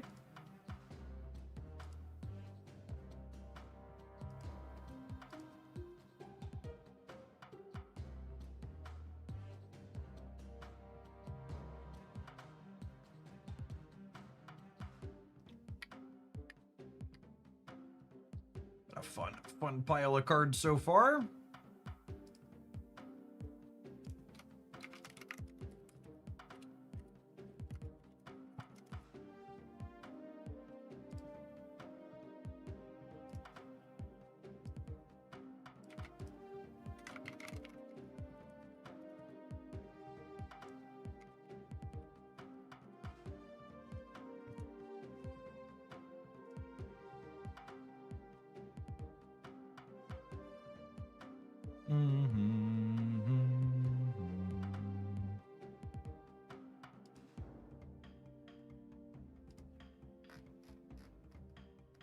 Hey, thanks for re-upping that Prime, Matt.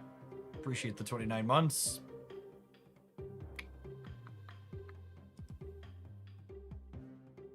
You know, it's funny, chat. Google keeps emailing me, letting me know they have their end of year sale on their Google branded phones. And I was looking at the tech specs on their Google foldable that's like brand new. And it's kind of crazy how much mobile hardware has platformed in terms of performance over the last few years. Even more than that, but just like I was comparing like what the graphics chip benchmarks and processor benchmarks were to like my OnePlus Open that's almost 2 years old at this point, and they really aren't meaningfully better on the brand new flagship Google foldable.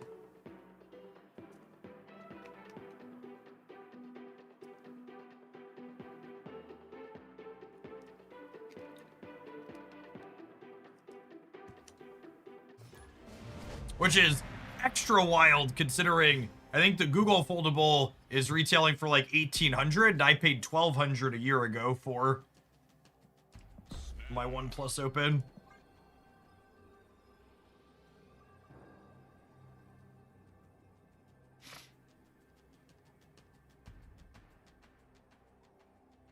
Crockett, thank you for the almost 6 years. I appreciate that. Welcome back.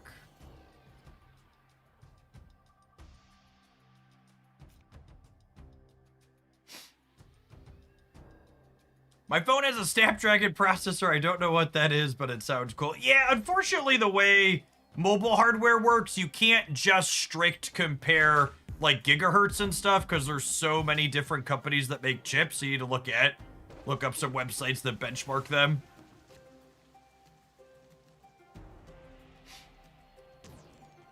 I'm looking to get a new phone and want a foldable. Any recommendations? I really like OnePlus as a hardware company.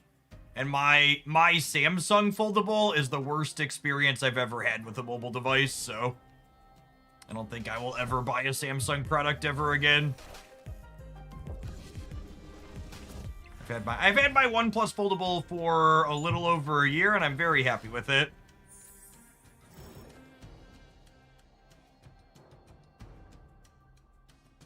This danger room would never kill my man spider, right, chat? That would just be unlucky.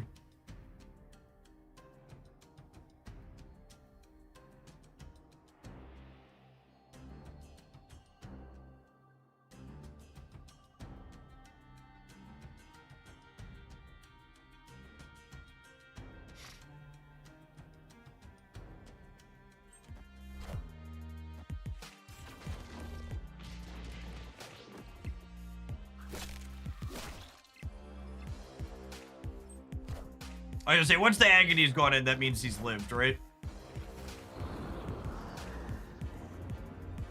Hey, thanks for the card, gamer. Appreciate you.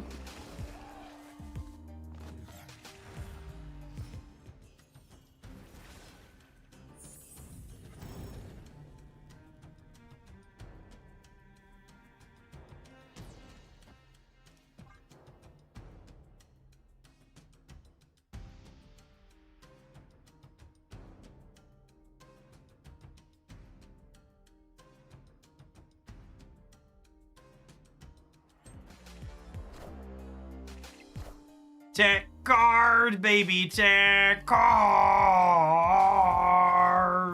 Yeah. Escape. I just can't imagine not snapping me before you do that.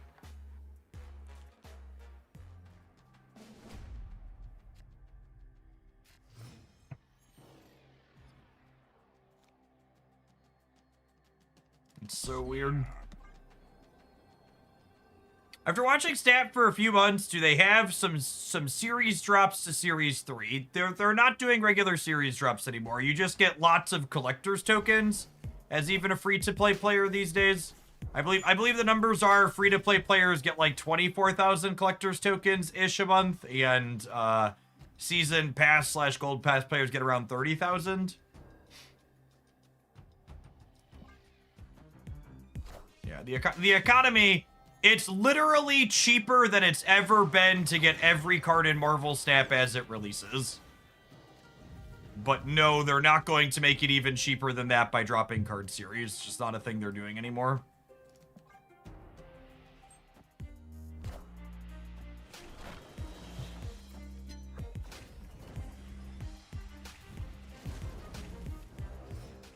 The classic Cassandra Nova Shadow King deck. I mean, just, you know, the sloppiest slop. Not that this Magic is particularly good because they have Merlin, but I wanted to take Sinister London away from them.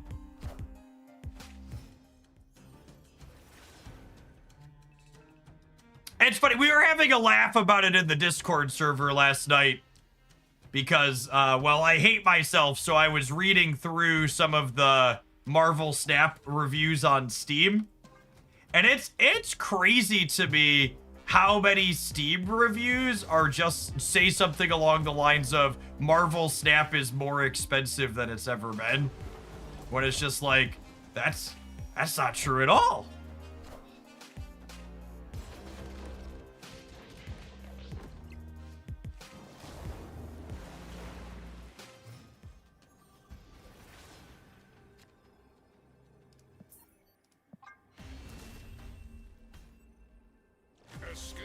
I've opened the app. Should I buy older Series 4, older Series 5, or new releases? So that's the neat thing about Marvel Snap.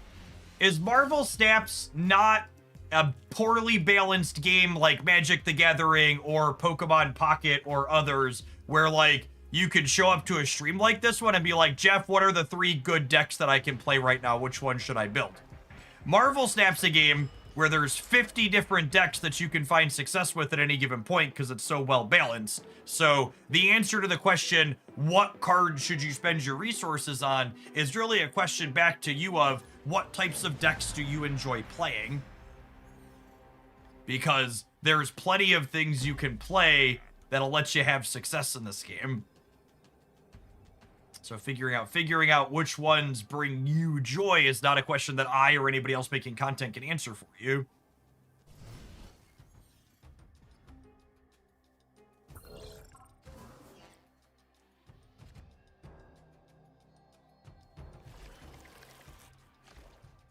You enjoyed Bounce. If you enjoy Bounce and playing lots of cards, do you like Werewolf by Night? Usually as a Bounce enjoyer, people tend to like Werewolf by Night. Oh, I forgot to play Agony because we were talking and click in. That'll be okay. If you like Bounce and Werewolf, Prowler's probably one of the new cards you want to keep an eye out for in your rotator. Prowler's super fun. One of the sweetest. Prowler, it depends on how long you've been away. If Merlin, I don't really feel like playing a video game. If Merlin didn't exist last time you were playing, Merlin will be one you want to pick up too.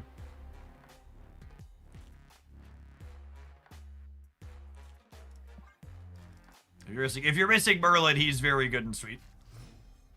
He's my number 1 Marvel Snap card for 2025. Not close. Super fun design. Yeah, if you're coming back and you're missing Merlin and Prowler, those are my top picks for fun, flexible cards you can get a lot of play out of. Especially if you're someone that likes playing multiple cards per turn, like Bounce decks enable.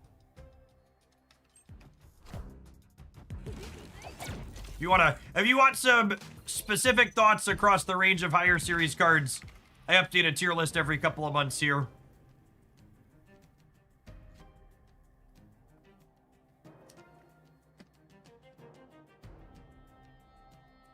I'm gonna put Spider on here because if I could drop Fallen 1 into here next turn with the Monster Metropolis bonus, it's sick.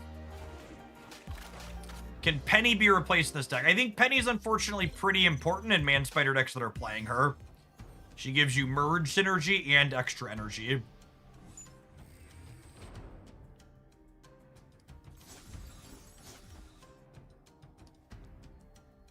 Oh my goodness. So next turn I get to fastball special my 22 power Penny Parker and then Galactus them. It's happening!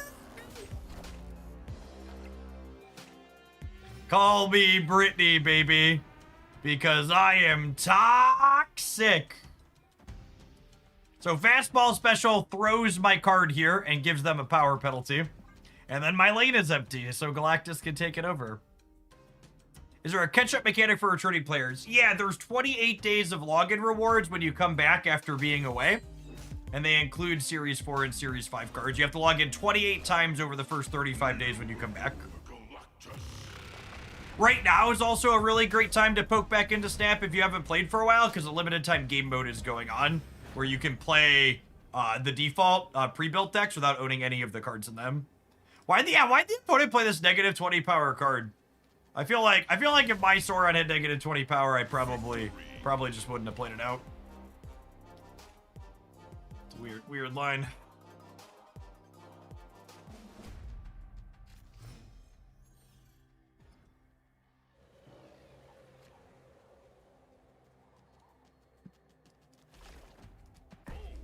They must have had a lose a location mission.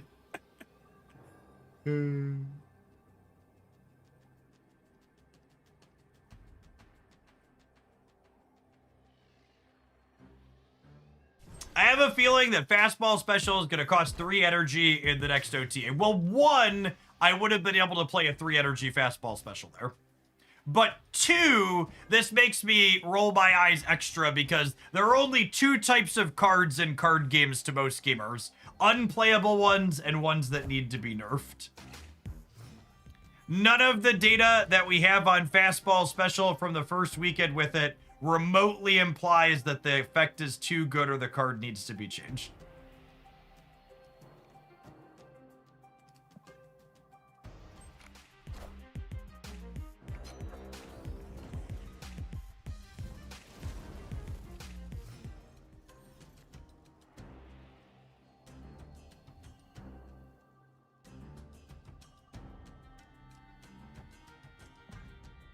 For the Shiko workout spreadsheet that we shared, do we check our maxes after each spreadsheet or only after all 3 are done? So, on the 3rd spreadsheet, I think it's the 2nd and 3rd day, there's days where you go up to 100% of your deadlift, bench, and squat, and it says go up to 105 or higher until you can't do it anymore.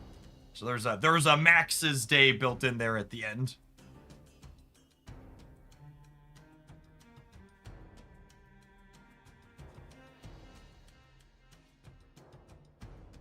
I think I'm playing this here to try and maintain priority so I can Galactus the center next turn. We'll see what they shuri out.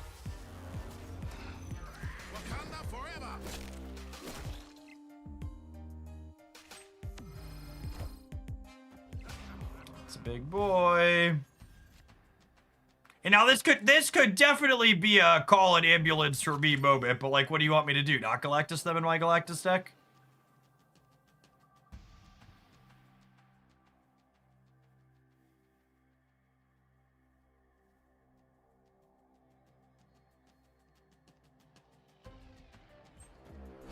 Unlucky.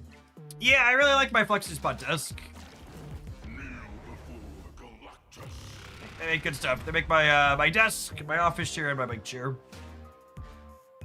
Hopefully this is a Taskmaster and they're cooked.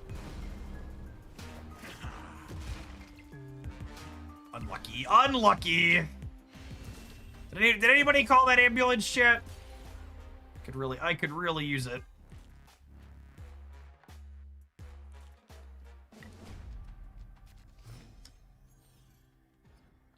To everybody pointing out that I had a different line that was more likely to win the game, congratulations. That's not what you do when you play Galactus.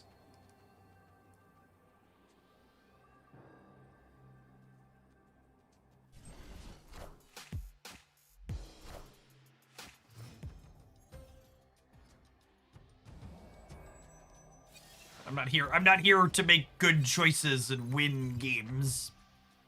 I'm here to blow up 2/3 of the board. The sooner you get that through your head, better off you'll be. Luna Snow. Luna Snow! Luna Snow! Man, no Luna Snow and Central Park to cockblock my Symbiote Spider-Man.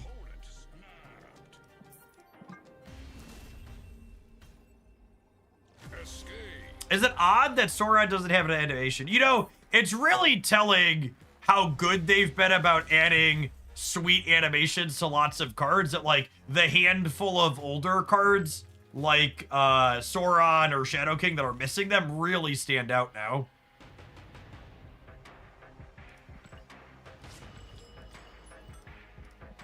We're here to flip tables and chew bubble gum, and I'm all out of gum.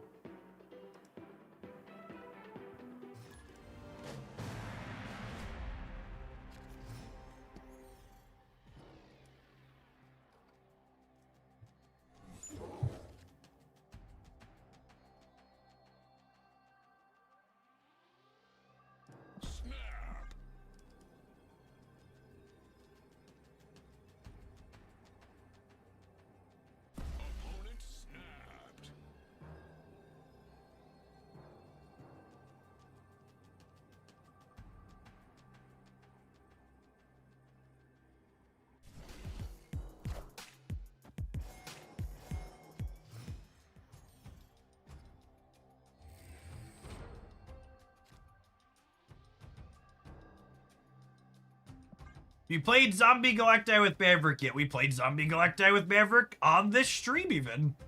And yes, there are other highlights with it up on my YouTube channel. I've talked about it on the Dex Roundups. Lots of content with that one.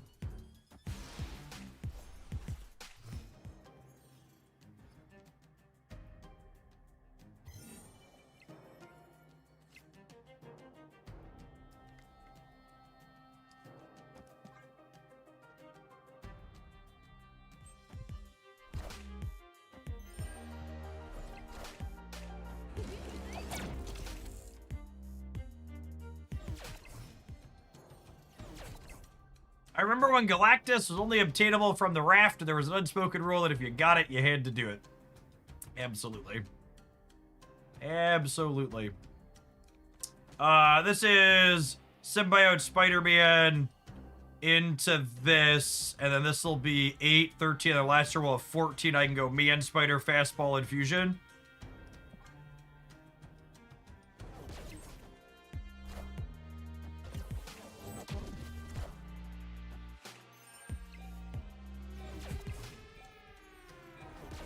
Man Spider, Fastball, Galactus. You mean, yeah, that's true.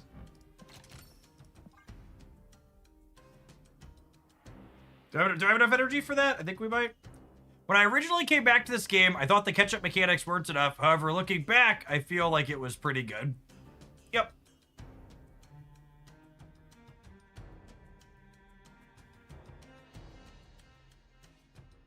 The current Marvel Snap economy, chat, is a lot like Joe Biden's economy. It had some issues with it, and it was dealing with some problems, but ultimately it ended up being pretty good and doesn't get enough credit for being so.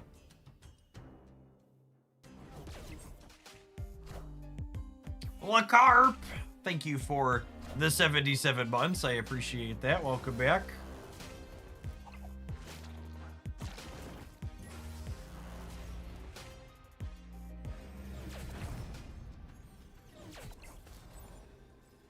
I have 14. See, I have enough to do it all, yeah. It's this. Into this. Into this. Play this over here for good measure.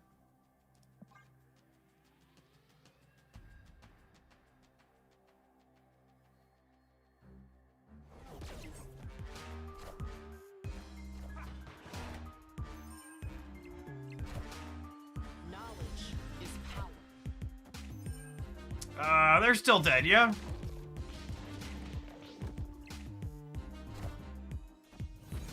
I think we're a little bit short, right?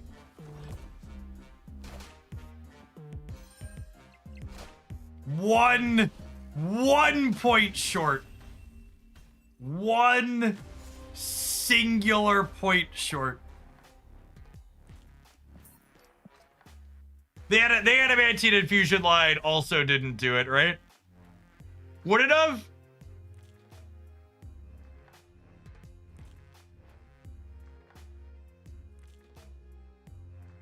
I think it would have, yeah, because I would have gotten to play the spider.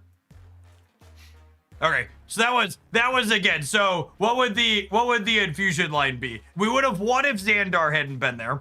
So with infusion, I would have had 3 energy left over. So I could have thrown the spider, infused the spider back here, and then played this spider over here. And then we would have been 6-4, and I would have had a massive spider on the left. It would have been 48. It wouldn't have merged with anything, but infusion would have doubled it. So that was the non-Galactus line there was again game winning. I'm actually not convinced that the Galactus should actually be in this deck.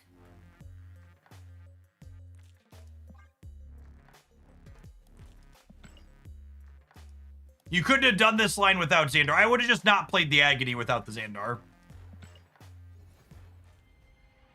I had extra to play the Agony out. You take that back, Jeff. I mean, this deck's kind of sweet. I thought Man Spider with the fastball and infusion stuff looked a little weird, but honestly, fastball plus infusion is kind of Taskmaster in a trench coat, yeah? Which I think is something I didn't initially take away from looking at this and some other decks.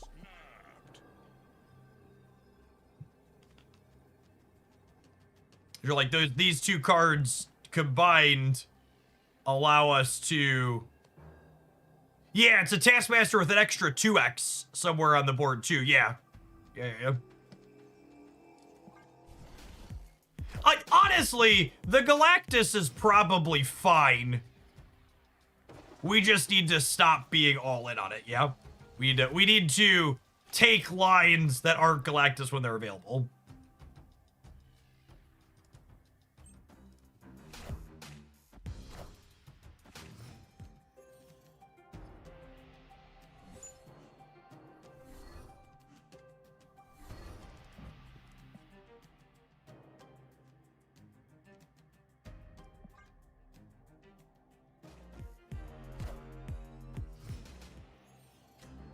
Oh, dodge a Killmonger, we can dodge a ball. Come on, go 1-drop Carnage in the center. Get your ref card.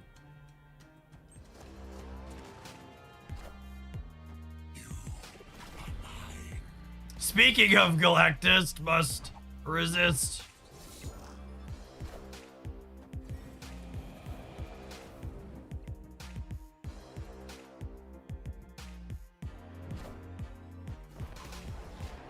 Fastball is kind of everything that's good about Lasher with better cube equity. That's an interesting way to think about it. And you don't have the downside to Lasher, which is that activate cards have awkward timing. It's a very real problem.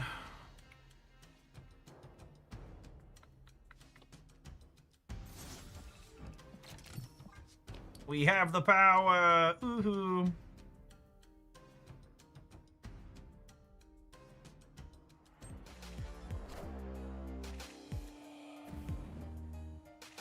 Oh, wow, that takes an NRG away from us. That's so rude.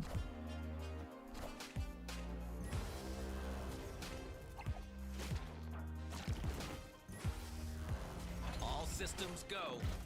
Now I only have 15.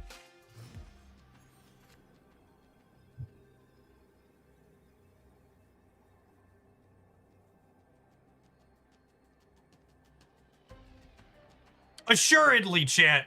Assuredly, this is the time where Galactus wins the game, yes?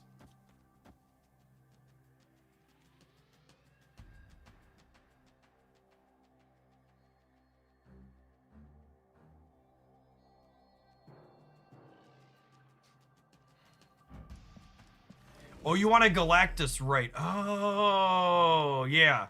Okay, so we move it over? Sure. Yeah, okay, fine. Deal. Third time's the charm.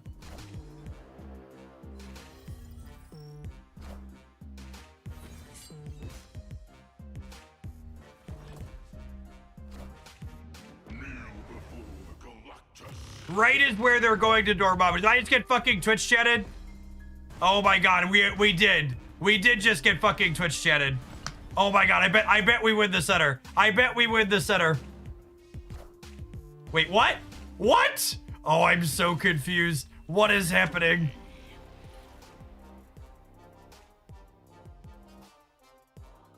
Excuse me?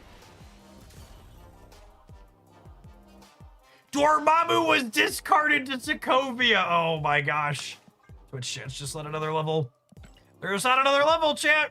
See, third time was the charm. You just had to double and then triple down on the Galactus, and eventually it was correct.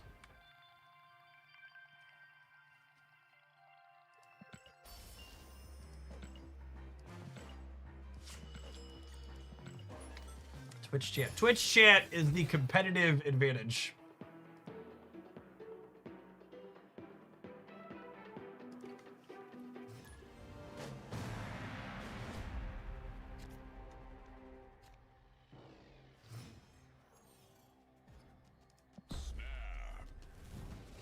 Twitch chat was due to win a game eventually, yeah.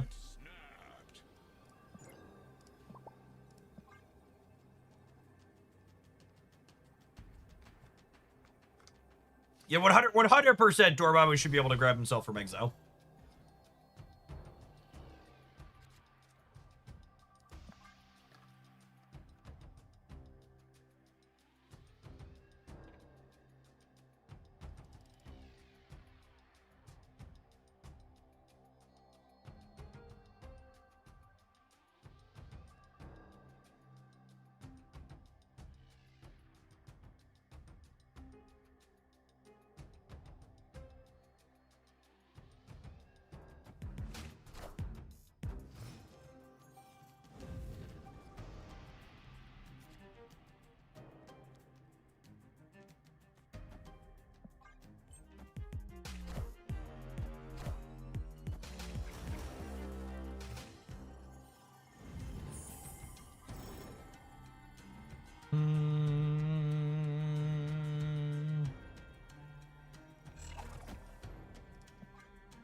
Limbo is nice. Our deck probably goes over the top of end of turn typically, right?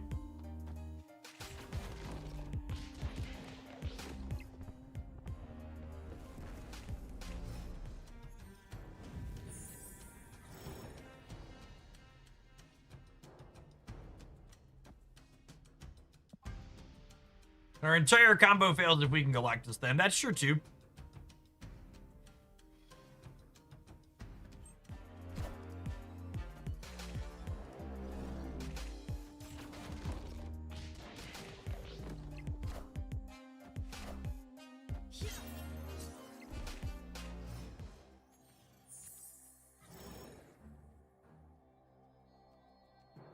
Alright, so Satan wants me to do this. This is the correct play, yeah.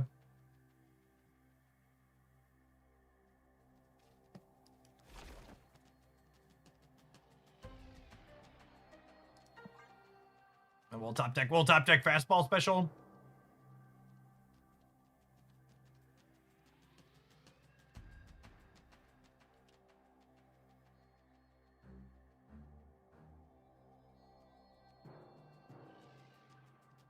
If we top deck fastball, we'll fastball them on the right.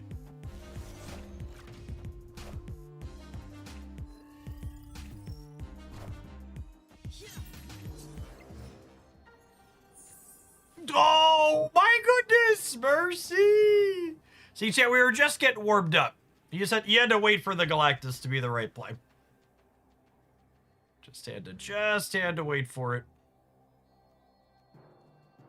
Opponent copied the wrong card. Doesn't matter. They're dead. They're cooked. Baked. You ever seen a negative 73 power Sunspot before, chap?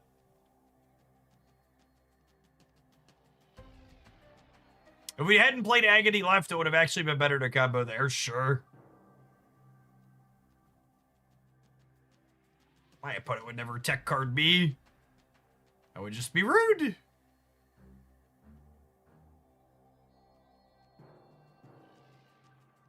Opponent doing math, trying to figure out if they can actually win the game. The problem is I think they're supposed to leave because they prodigied the wrong thing, meaning they can't actually win the game here.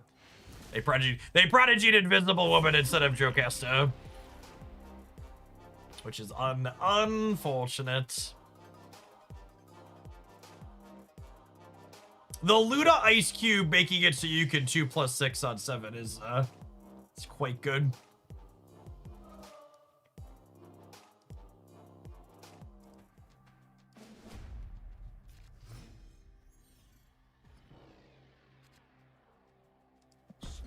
I guess we'll just have to dream about the negative 76 power sunspot. Yep.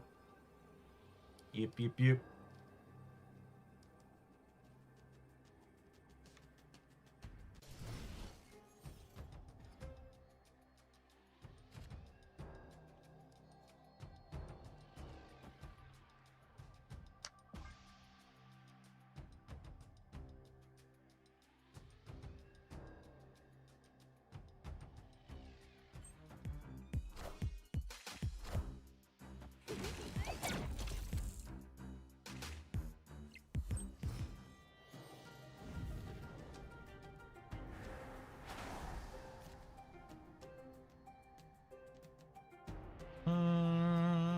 So I think it's magic and then agony into spider on this.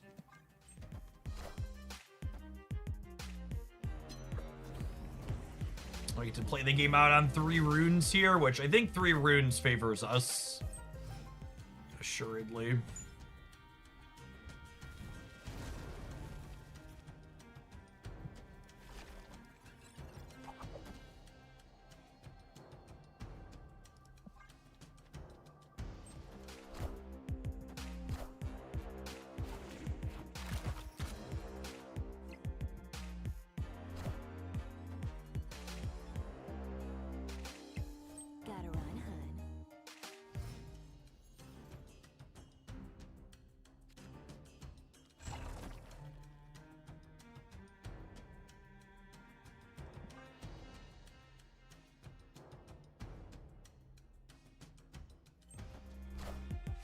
While taking questions from the press at the White House today, Trump says, and I quote, "If we build more housing, the price of homes will go down and then homeowners will lose their wealth."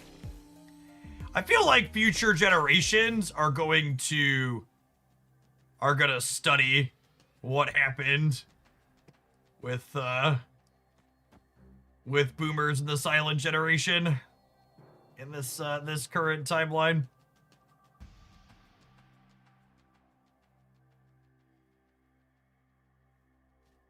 I think we're doing this. This means I can't, well, I'm just doing this that I'm task mastering, right?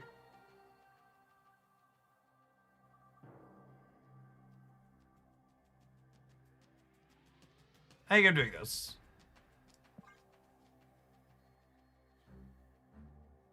If I loot a snow, I could top deck Galactus and do it, but I think this is fine.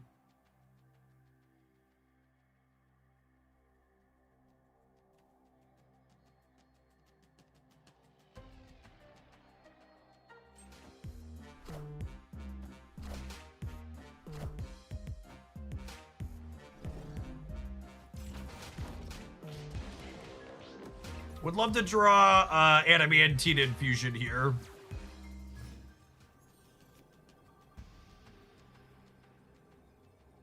I mean, 188's enough to 190's enough to win the raid every time, yes.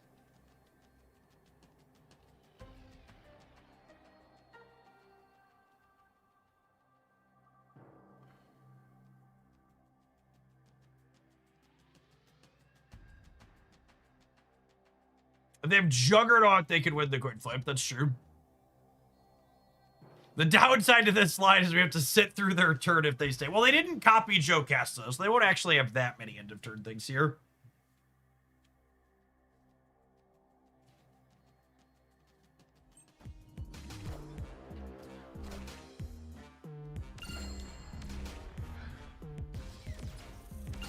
Oh, I forgot they had 2 Do we still win the right? I think we still win the right, right? Like their Theta and their Warlock don't get.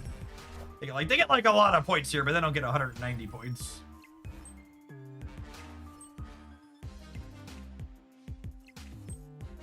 And Havoc can only gain 18, so only have, or sorry, Havoc gains 21, so they have 7 energy.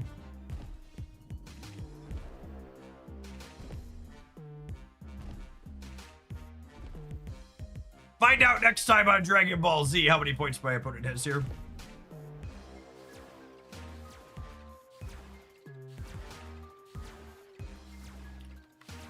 Hey, I hope you have a swift recovery, Stick Me and Bond. Thanks for dropping your Prime sub off again. Appreciate the support.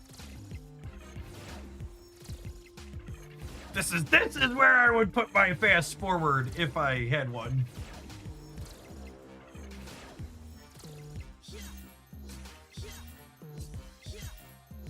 Alright, Theta's been working out, but I think we're still gonna take her to task.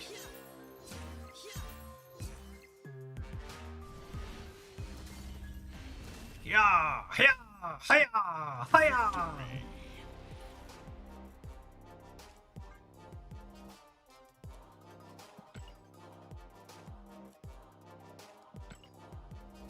You're gonna have to stream all weekend to see the end, basically.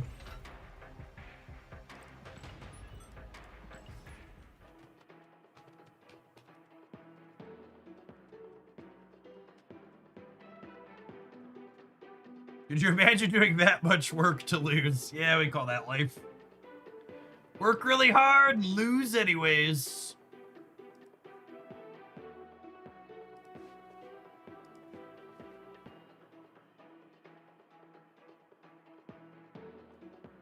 Jeff, that's too real for a Monday afternoon. Sometimes it do be like that, though.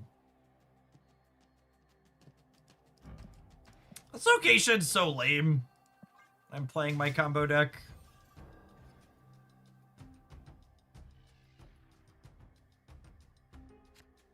Oh, and my opponent's playing Erishim. Speaking of lame. Okay, but wait.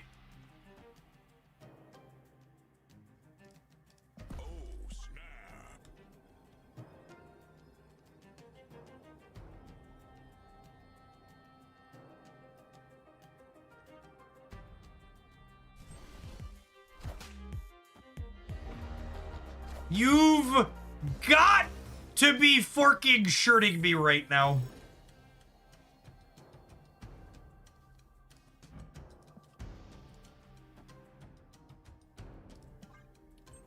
God, I hate Erishim so much. I hate it so much. Makes me want to scream. Twist and shout, twist and shout. Come on, come on, come on, come on, Erishim. Come on, Erishim. Work it on out, work it on out. Ooh. Do do do do do do do do do.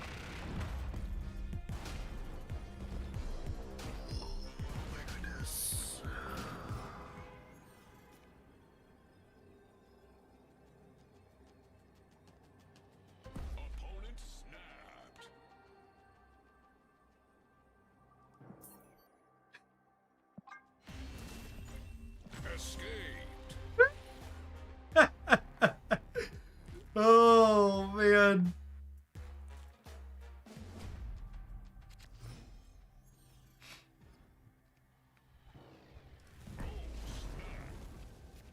From 30K above, I sent this sub to a king. Thank you for the 8 years of support, engineer. I hope you have a safe flight.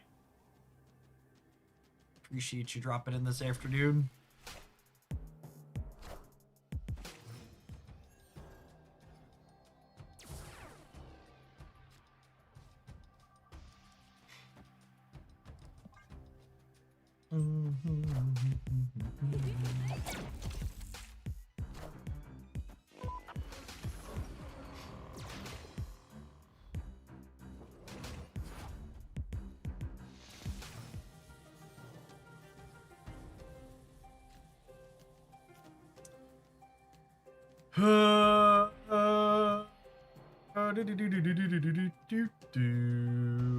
Does Galab remove the spider move? I don't actually know the answer to that question.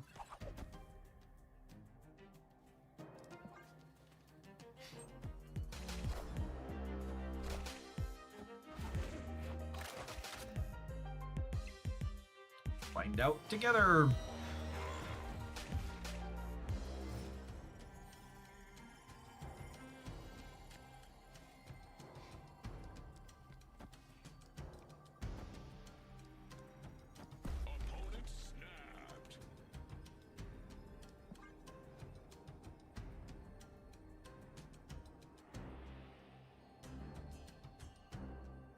That's a Shang snap, maybe? We are the future. Fuck her up, Buttercup! Oh, weird snap.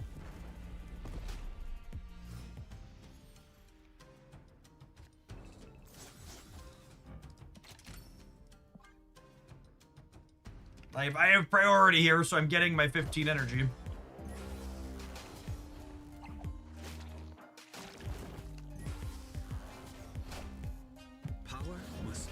Got me.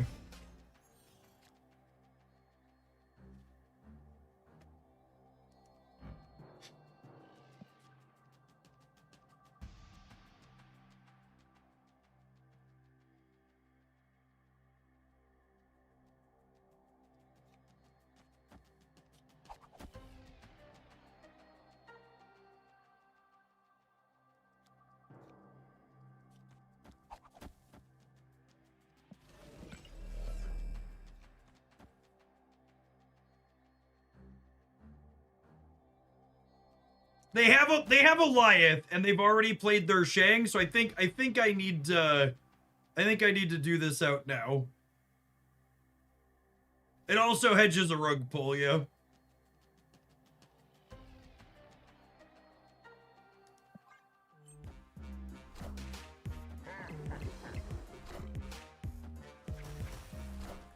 Infusion now too. No, I don't think I need to infusion right now.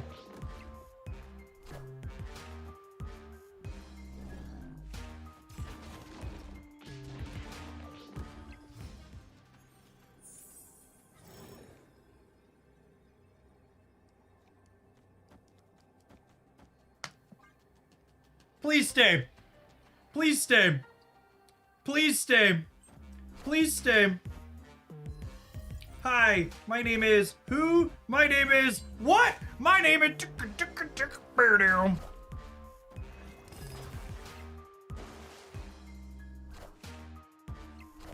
Oh, you got me in the middle. Tech slop, baby, tech slop. Yeah.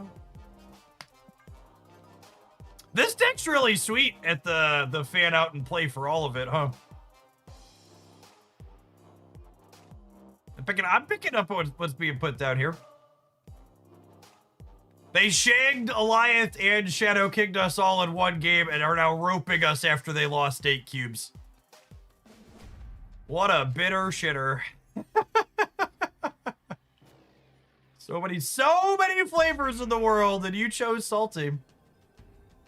Poor Dave. Poor Dave.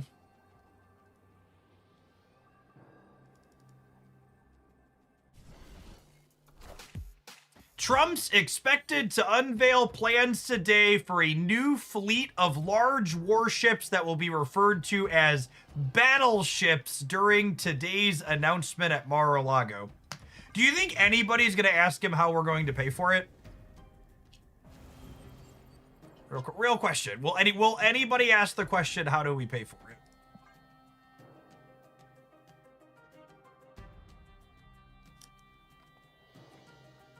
Or does that question only get asked when we're trying to help people?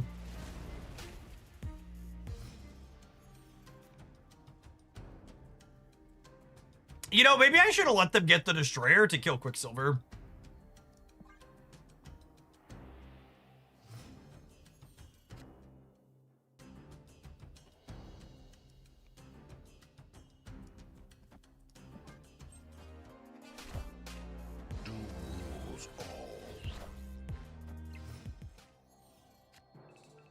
I mean, this is definitely the line, yeah.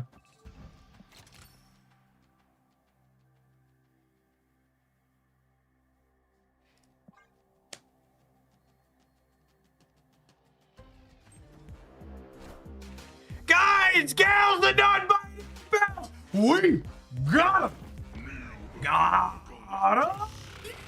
him for puppy. Hello, my honey. Hello, my darling. Hello, my ragtime gal.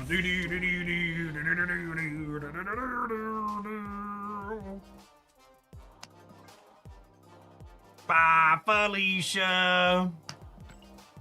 So long. Bye, bye, bye, bye, bye. Do do do do do do. Do do do do do do do do do do do. Good old Sweaty Dave. Meet the trash can.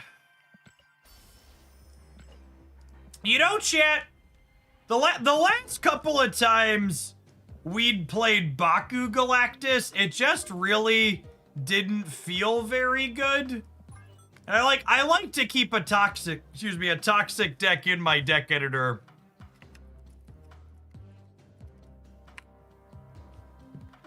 So I think this is gonna be our new go-to Galactus deck for when Rad sends us a play Galactus deck submission, as he is known to do periodically. That was a ton of fun.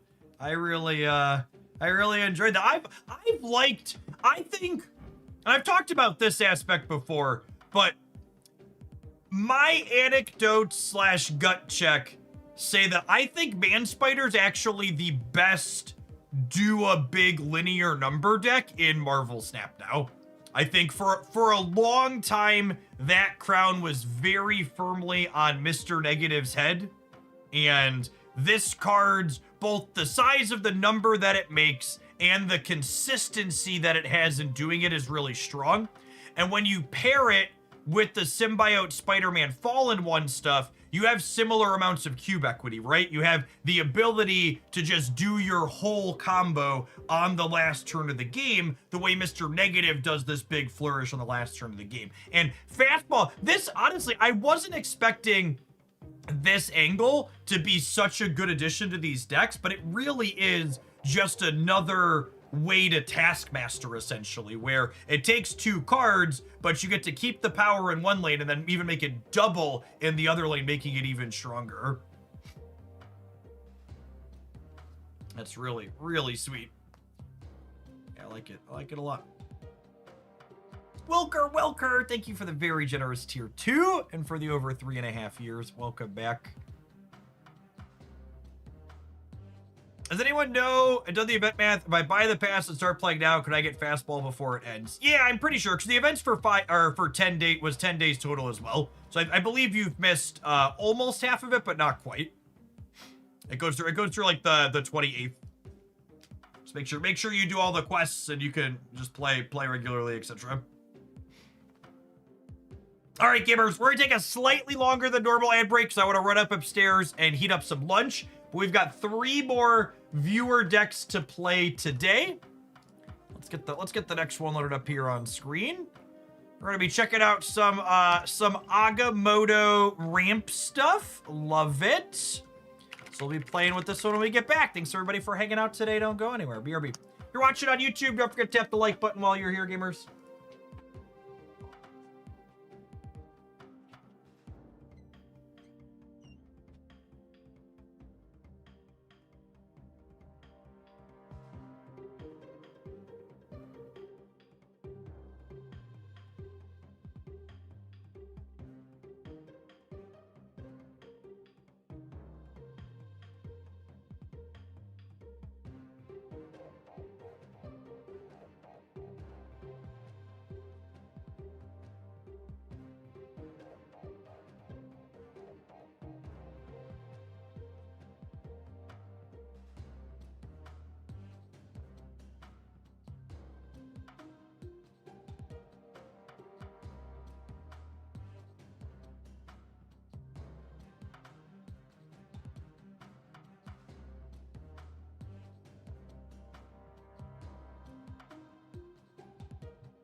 Luke and Shadow King can carry us a little bit, definitely. I don't think the Legion suggestion, the people calling out Infinity Ultron as a cut, I think you're wrong. I actually really like Infinity Ultron as an inclusion in an Agamotto deck, because I think one of the things Agamotto consistently has problems with is that you tend to run out of gas, especially in the games where you draw his extra energy producers. So I like Infinity Ultron as a... I think Infinity Ultron in general is a pretty solid card, and I like him in decks that tend to have excess energy.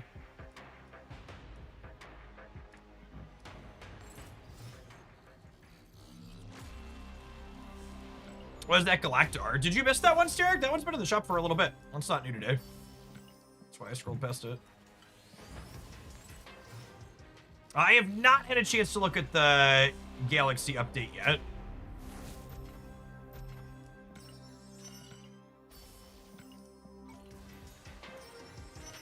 I'll definitely do that at some point.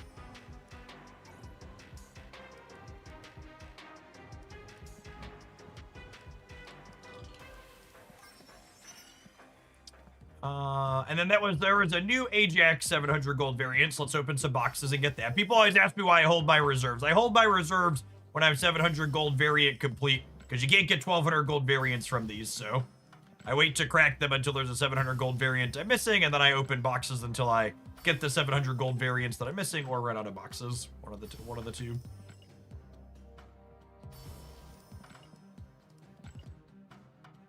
It's the only optimal reason to hold your reserves.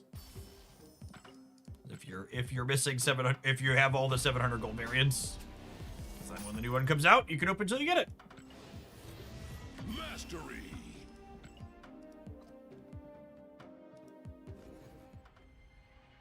I am full up on deck submissions today, but we will definitely be doing more deck submissions later this week is the plan. I think I've got this one, and then tentatively 2 others to get to today. One of them might get pushed till tomorrow. We're doing this one at least one more day.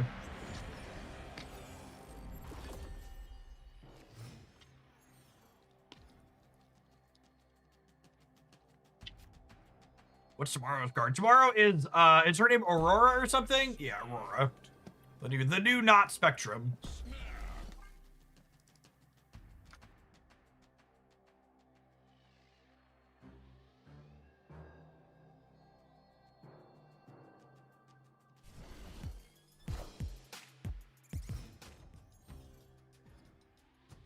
I actually really don't like Second Dinner's release timing this month. It's deeply strange to me that they're releasing Phantom X so far apart from Morrow and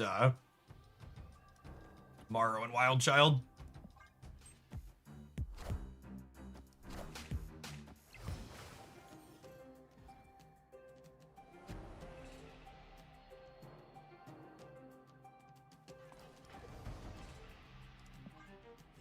This person's username, free to play is a scam, reminds me of one of the mind-numbingly stupid Steam reviews I read last night. One of the Steam reviews I read for Marvel Snap last night included the line, what was it? It was, and I consider myself free to play because I only buy the season passes and occasionally the smaller bundles. And I was just like, when you want to make being free to play your personality, but you also like spending money on the game.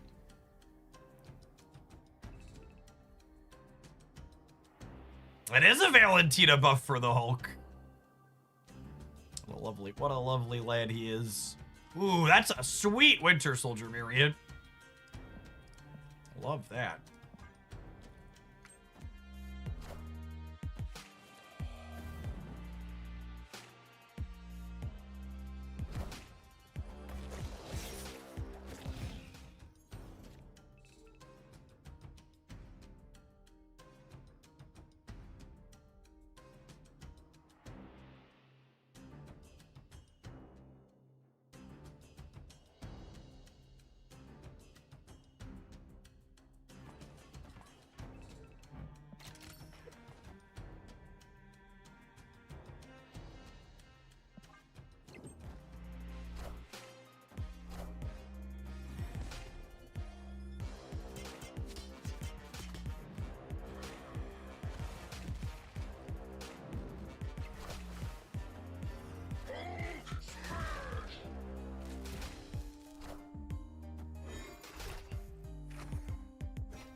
Is this enough? It's probably not. It's the best I can do, though, I think. I assume I lose the left.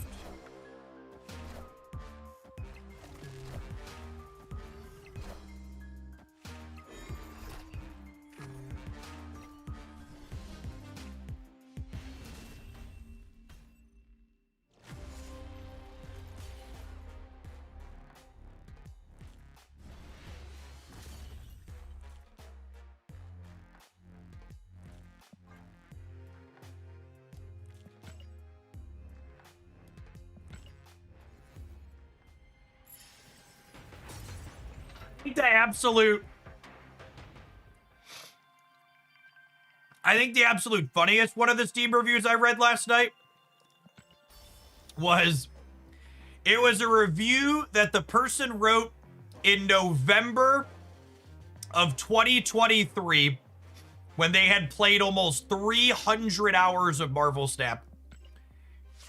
And they titled the review, "This game is a sinking ship," or something along those lines. And talk about how it was bad, it was a sinking ship, and you should not play it, and you should get out. And then after that review in November of 2023, they played another 500 hours of the game. Those are some of my favorites, where they're like, game sucks, absolutely do not play it, I've played it for hundreds of hours, and then goes on to play it for hundreds or thousands of hours more.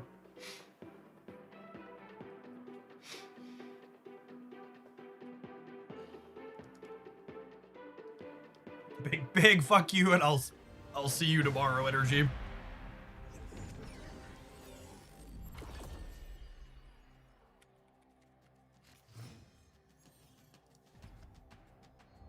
The gamers are not all right. They are not. They are very, very, very hurt. Take a mulligan on Triskelion. Location sucks. Escaped.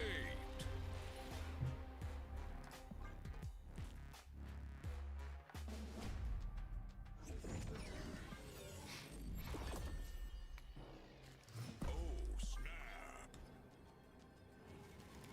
0 out of 10 would not play 500 hours played. Yeah, exactly.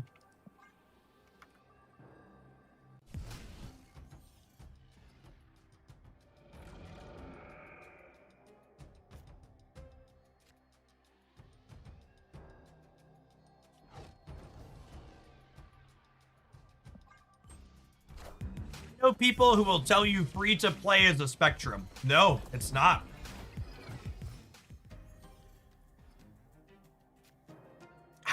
How much money you spend is the spectrum. There's small spenders, medium spenders, whales, krakens. That's the spectrum. How much you spend is binary. Either you did or you didn't. I have all of my, what's it called already, right? Because we did the other spell for him.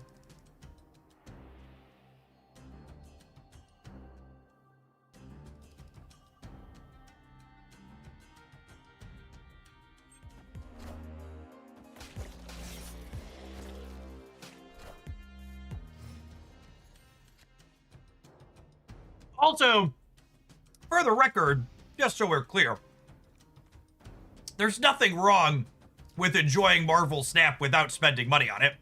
In fact, do you know why pay-to-play players say really stupid things like, I'm kind of free to play, except I bought all these things? They're saying that because they want to fit in. Because the truth is, a majority of people that play games like Marvel Snap that are free to play don't spend any money on it. So when people like that are saying things like that, they're actually just be like, no, include me, guys. I want to be included. I'm free to play like you guys. I only spent a little bit of money. Let me into your club. I think second in Earth evil too. We can all think second in Earth evil together. I just want to be included.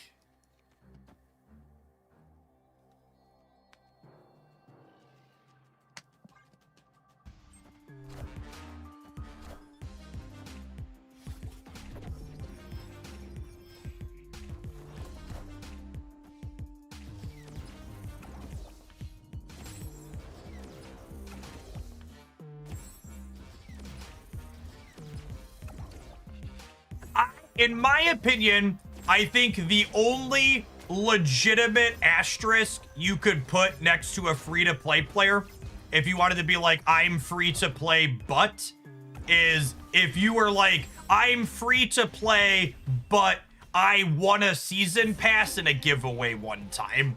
Or I won some giveaway codes and got free in-game currency that normally would be paid.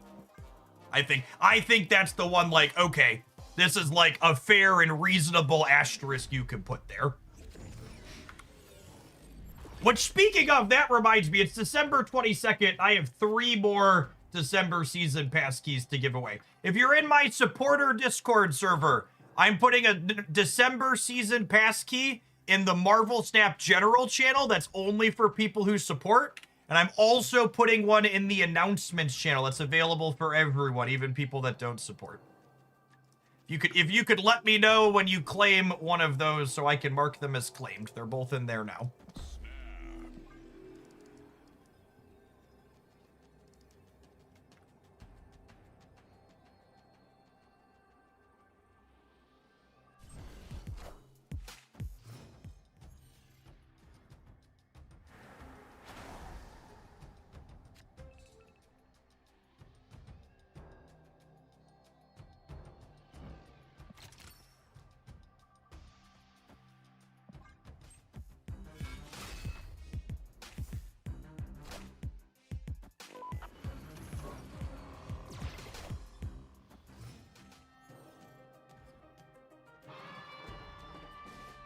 Oh yeah, welcome to the pit, gamers.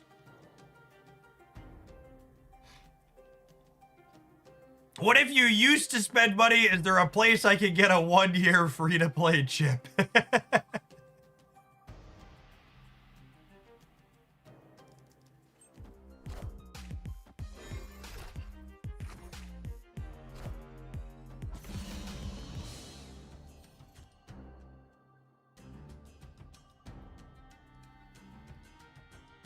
Hey, Coach V-Ball.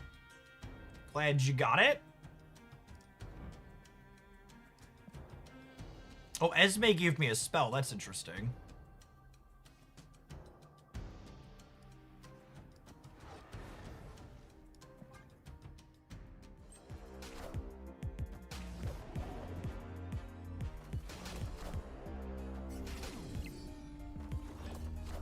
We could Bolts now and Galactus the left. Yeah, maybe.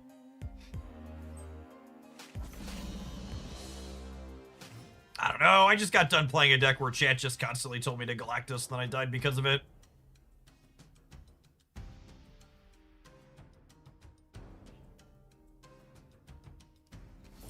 Y'all have some problems.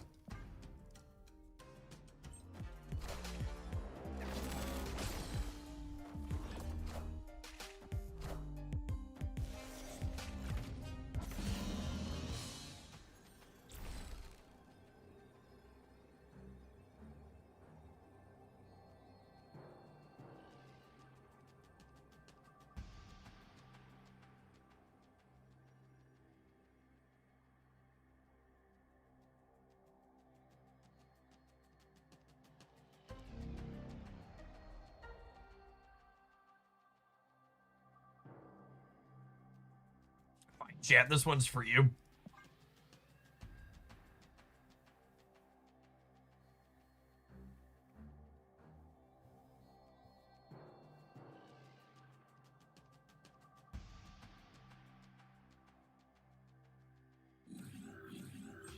Oh my god, they played middle! Guys, gals, and non-binary pals! We got him!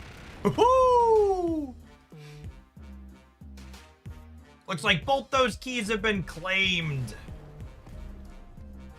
Goody goody. I have one more to give away at some point.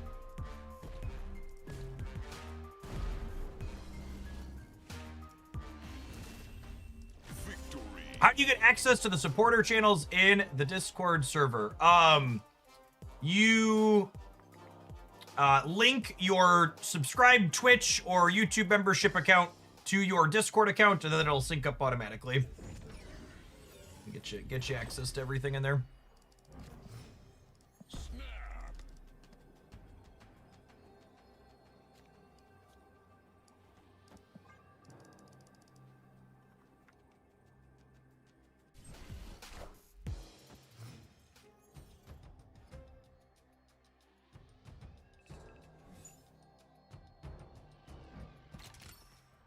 Oh, wow. Second Infinity Ultron's actually nuts, yeah?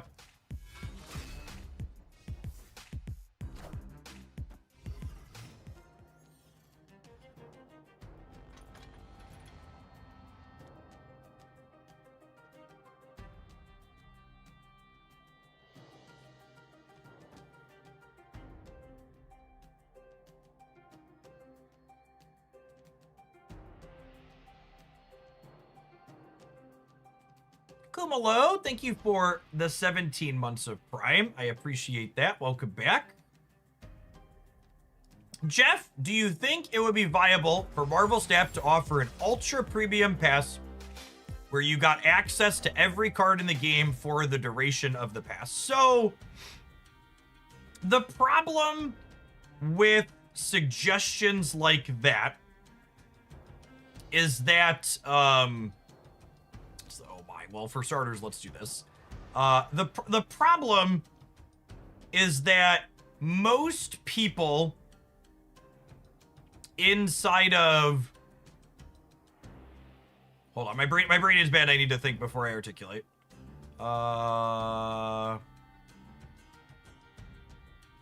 What if I do this and then I turn these into Infinity Ultrons next turn? I'm gonna do that because it's fun. The problem with giving players all the cards for a set price on a rental fee type system like that is the core issue with it. Oh, I moved him back. That was a mistake. See, I was talking and click at the same time because now it's in the Jocasta path. Oh, it doesn't matter. So the problem with the subscription type model. And this is one of the reasons why, to speak ill of the dead for a moment, many reasons why Runeterra failed as a card game is that when people own all of the game pieces in games like Marvel Snap, they play it less.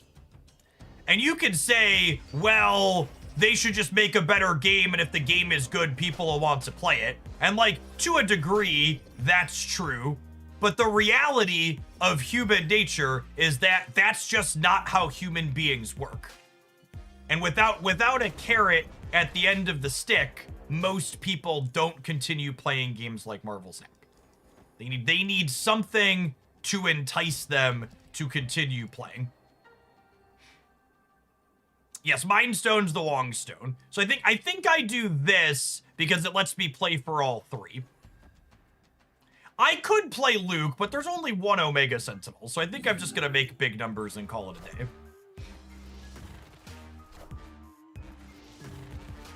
I'd like to dedicate this game to the people that were suggesting I should cut Infinity Ultron before this set started. He's really sweet in decks like this. It's not about the destination, it's about the journey. Yeah, exactly. Exactly that. Victory.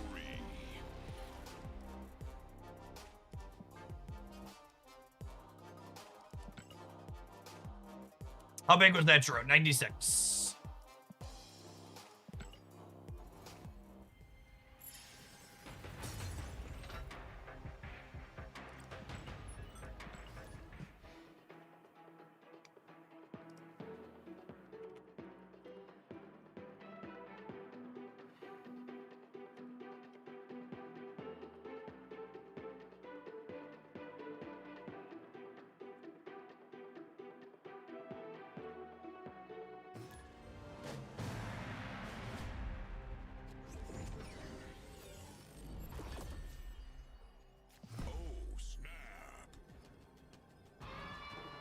He pumped out about 300 points on that last turn. Slightly above average, perhaps.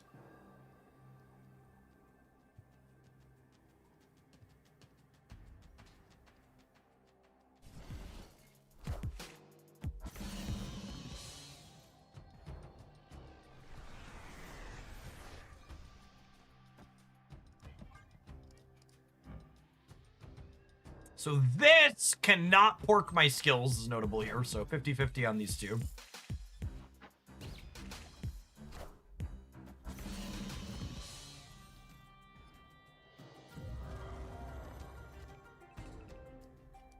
Get the mosh pit going. I'm gonna go ahead and winds the nebula into the Deadlands here. Do I want to Jennifer Kale so I can play a 5 next turn? I think so.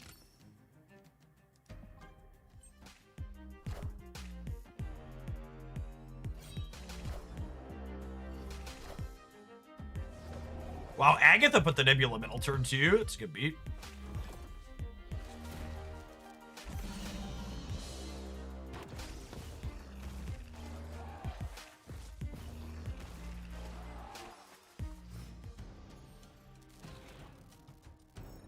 Eagles, thank you for the almost 2.5 years. I appreciate that. Welcome back.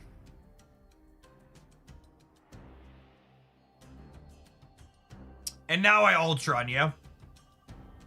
Because I need to bolts on 5, and I want to play this before before turn 6. I'm coming for you.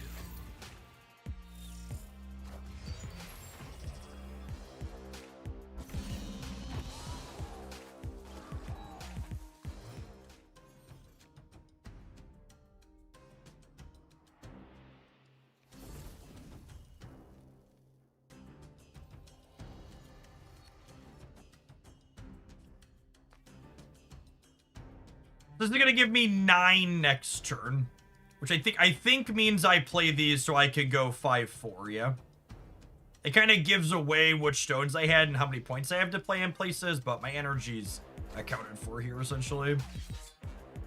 That's unfortunate. It means I can't thing on the left. I guess it depends on where the Deadlands goes. Yeah, the Deadlands goes left for us. We could still thing there. Let's see if we can win a 50-50.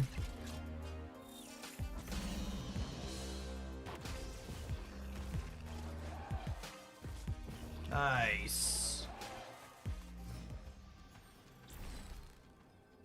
Yeah, that's true. Oh, I forgot. I technically have 10 energy this turn.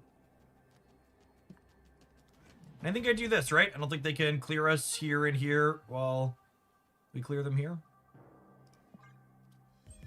Yeah, they're just losing the right. They're hoping we can't beat them on the left. I am Iron Man.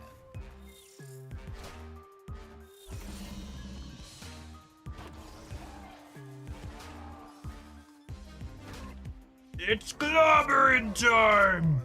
I mean, that's only fair, right? Lady Deathstrike blew up my card, so we're gonna blow up her. Victory. Begone, interloper! Infinity Ultron continuing to look stellar, by the way. What a lovely lad.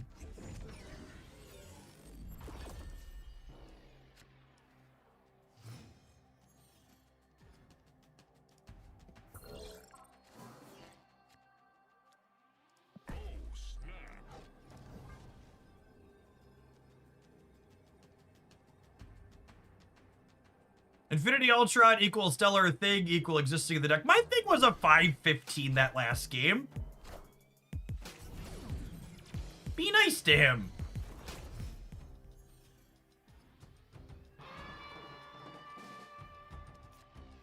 Mosh pit for a second game in a row. That's exciting. He's trying his best. Yep.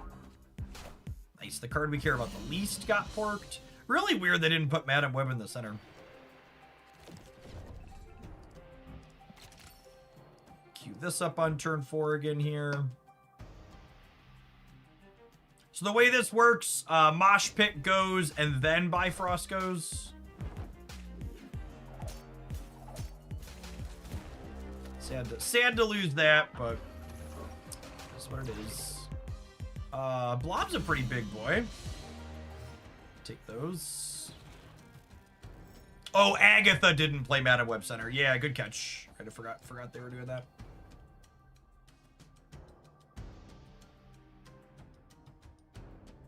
We break a draw here, and then I get to go Agamotto into like Blob Stone on the last turn.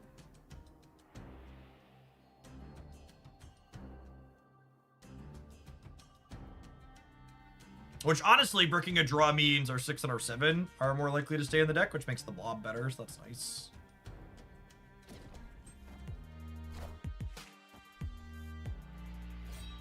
Milady. Oh my gosh, we got purple stone, red stone again. That's so good.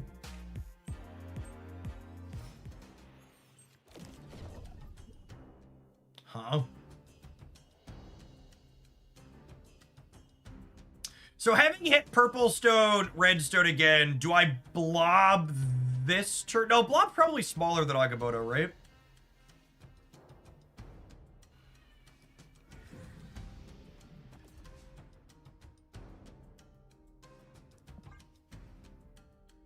I want to do this, and then our last turn is probably wind, stone, stone, yeah? Oh, come on. Well, now I'm sad.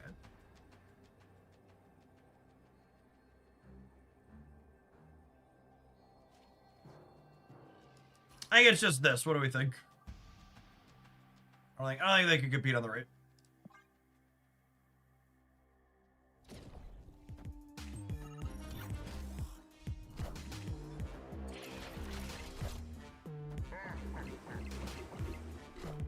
Very nice, very nice.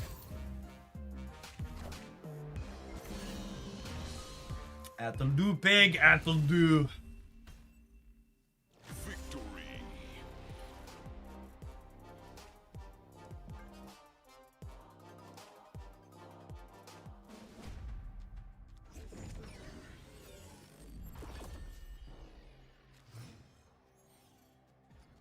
Lukewarm take. I really like the missions in Team Clash. I've played every team because of them, and in previous limited time game modes, you only played 1 to 2 decks the entire time. So I like that there are missions that encourage you to play specific teams.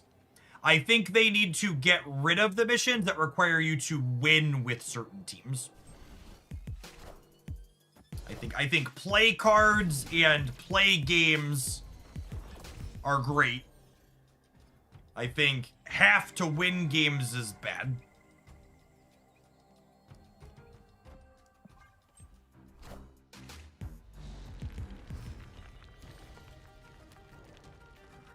I've actually heard a lot of people be kind of negative about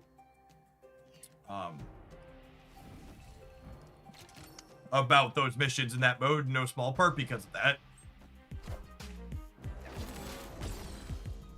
Having to win missions artificially makes the bad factions more popular because it takes more games to complete those missions. Yeah, but like balance was really good this past time around, right? So it's like just not really a consideration.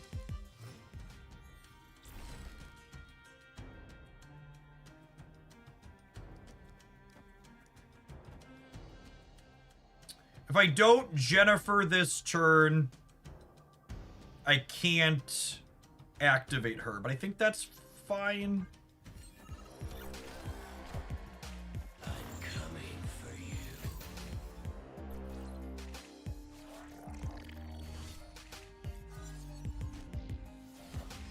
Still better than having to win all 3 lanes. I mean, some of the missions being absolute hot dog water doesn't excuse anything.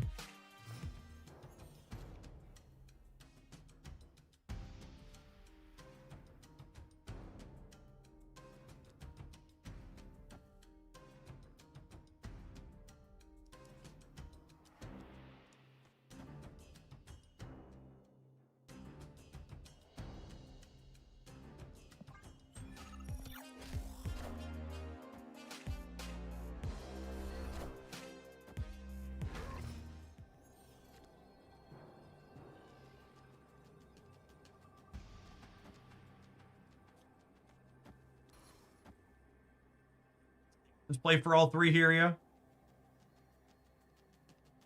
This is only tying, but we're winning the breaker because of the thing over here.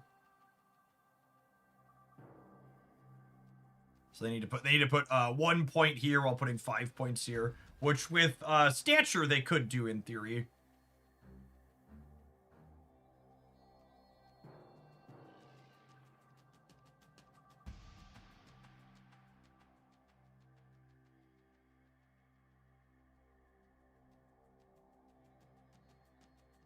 Freezing Flame, thank you for the 2 years of support. I appreciate that. Welcome back. I agree that Esme feels like kind of the weak link in our our deck build so far. I've not been impressed with her.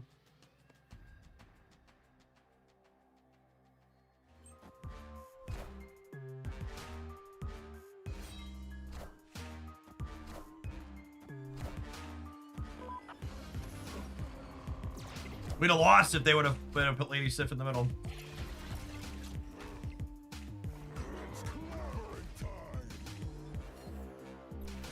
Flip-flop these two. They got us. Victory. You think they don't play right in emoji roll? I don't know. I think playing a one energy card there to keep us honest is pretty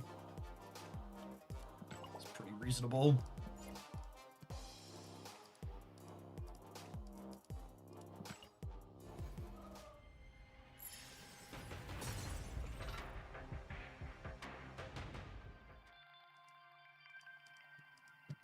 All right, gamers, I'm going to stew over this ad break on what I want to replace Esme with. But I definitely want to give this deck a double run, because it's been fun and sweet. Infinity Ultron's one of my favorite cards I just don't play enough of. Have an ad roll. We'll be back in 120 seconds, gamers. Don't go anywhere. If you're watching this on YouTube right now and you enjoy the Snap content 7 days a week over there, make sure you tap the like button whenever you're watching what you're watching right now.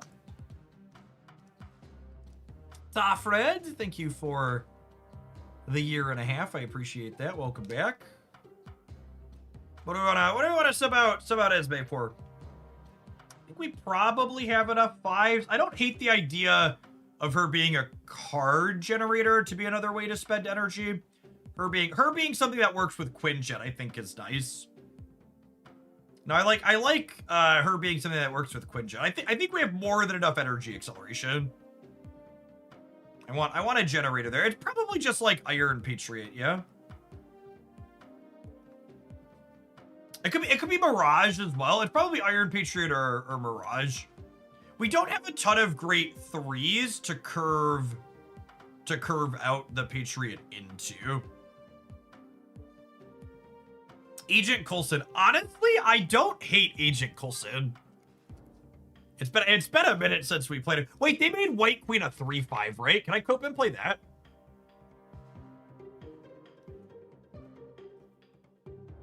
So Kate doesn't work with Quinjet, so I kind of want it to be a thing that works with Quinjet.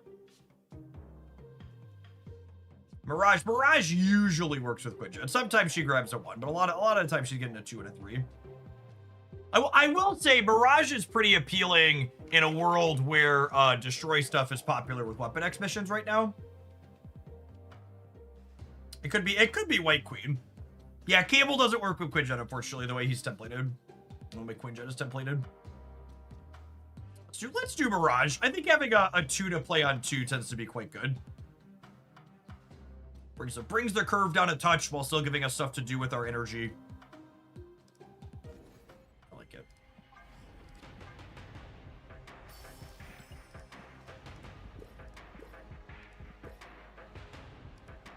Back in the old days, Cable used to work with Quinjet. I believe that's true. I don't remember how the templating changed exactly on those 2 cards, but it definitely did once upon a time. That matches my memory.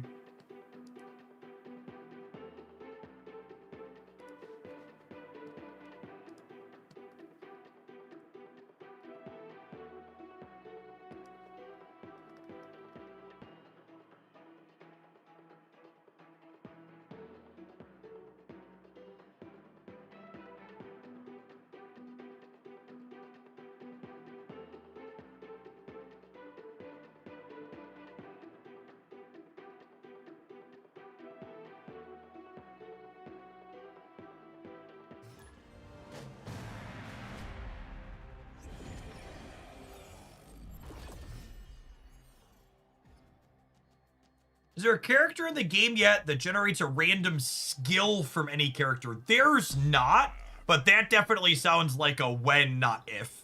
That's a gas design.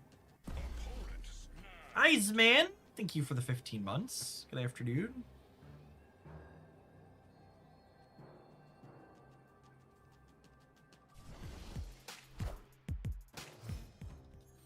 Hey, look, I put Mirage into Hedge Destroy. Lo and behold.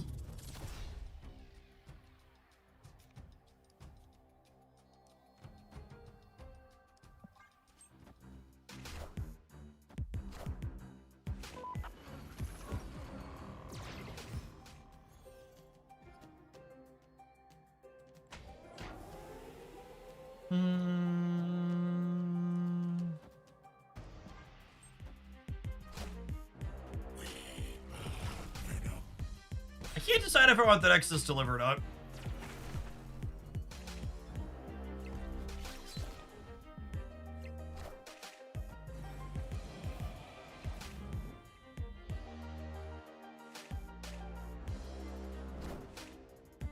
With Shadow King, I think we want the Nexus. Yeah, I'd buy that for $1. Is this local man about to lose the Nexus?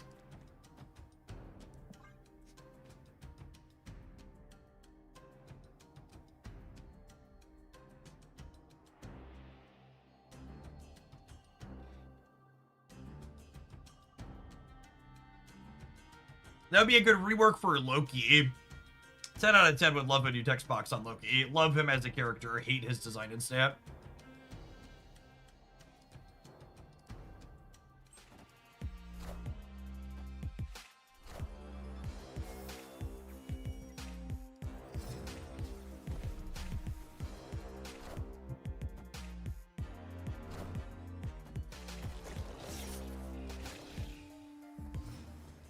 Oh, I wonder if they realized they were going to brick the ritual there. I bet they didn't. Welcome to the party, King. Absolute worst anti-venom hit there.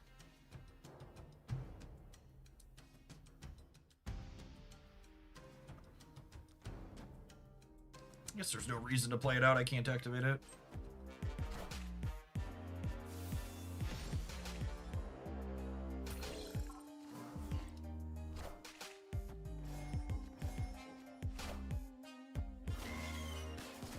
All right, X23, I need you to jump center, girl. Thank you. All right, so they have 3, 6, 9. Damn, she's fine. 10 points total here, so Shadow King's winning the center for us.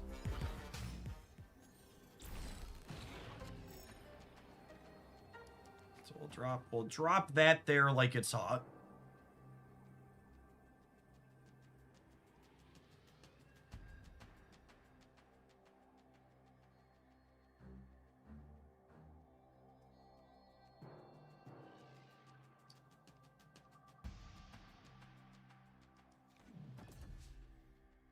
I don't think I want to keep them honest over here.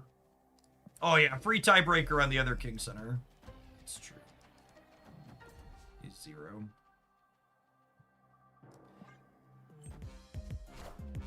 I'm coming back after a year. I managed to get up to the mid-60s over the past few days, but I'm glad to see Destroy Stuff is still there, even if nothing else is recognizable. What's going on, Alex? So my number one piece of content for people coming back into Snap is you should take a little bit and watch through my decks guide on the Hooglandia Snap channel. That one will not only give you an idea of decks you can build towards, but will also kind of give you an updated idea of like which cards likely indicate your opponent's playing which things. And there's a lot there. Marvel Snaps really hit their balance stride this year. There's like 50 some odd decks you can play at any given point. A lot of oldies like Destroy and Discard that are still trucking along, but a lot of new shiny things as well. A lot of cases of older things like Mr. Negative with a new card or two also.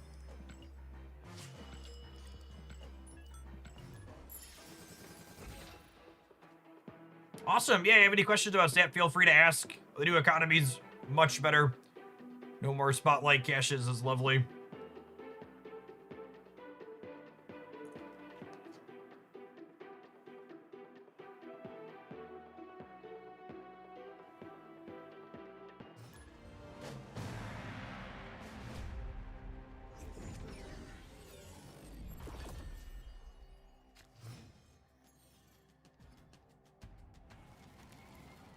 This just in. Oh, snap.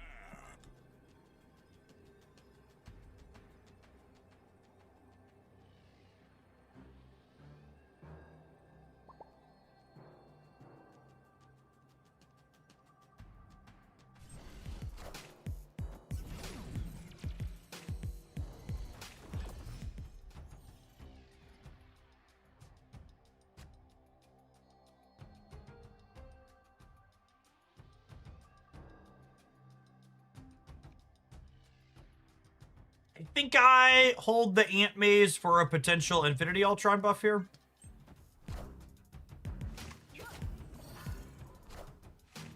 Speaking of balance, I hope Galaxy gets a patch. They actually just announced their mid-season balance pass, I think. Someone was talking about it earlier.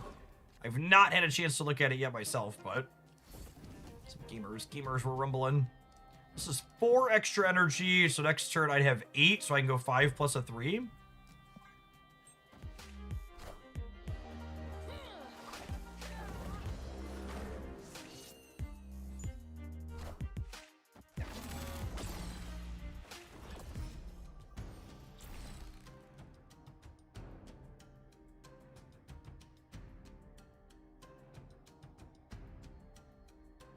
What if I just do this turn so I don't have to commit to it later? Because if they have Killmonger, they're probably playing it now, and then we catch this. And I also want to like Shadow King this before my own Ant Maze slides.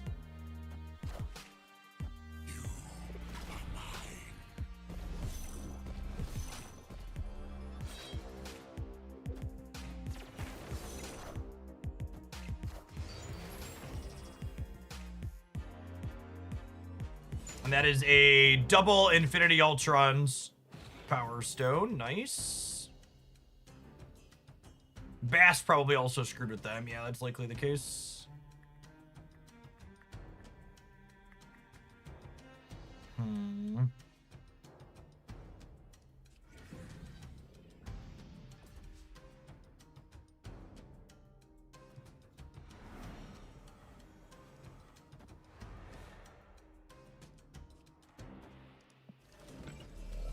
It's just this.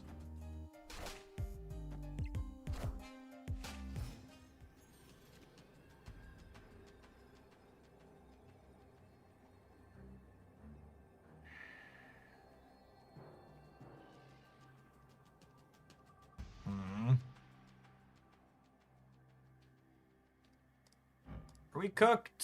Feels like we're cooked.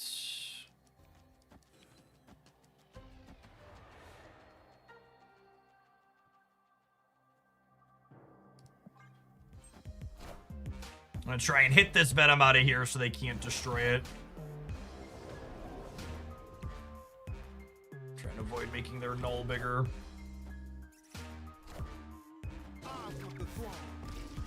Oh, I think that gets us.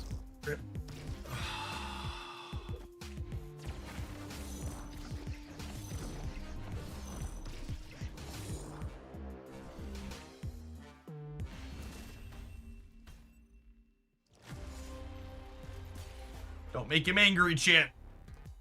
You're not gonna like him. You're not gonna like him when he's angry.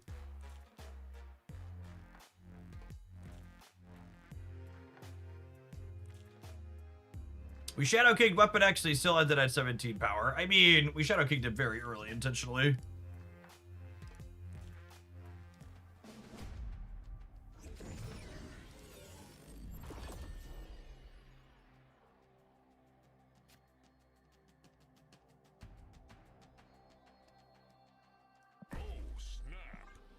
Holy, that one's good for both sides here.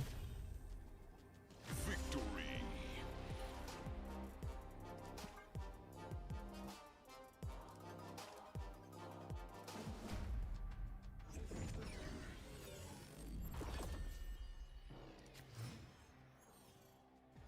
Oh, snap.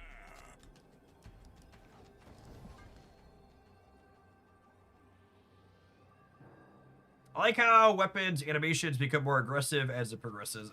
Definitely. Agreed.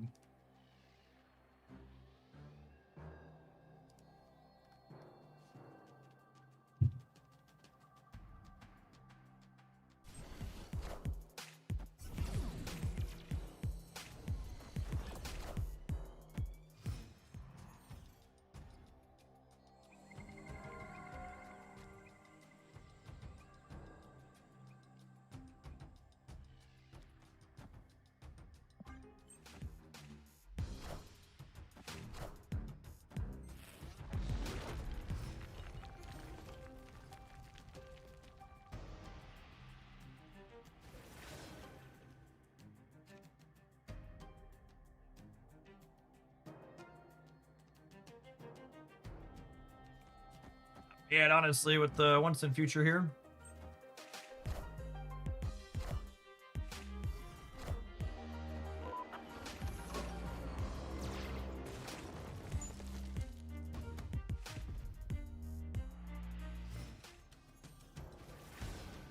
Do I want the flexibility to have this on the last turn of the game? I don't think so. I think we just do this, yeah?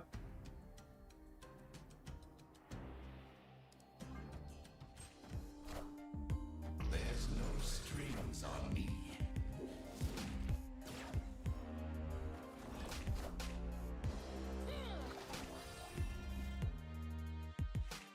It's kind of funny.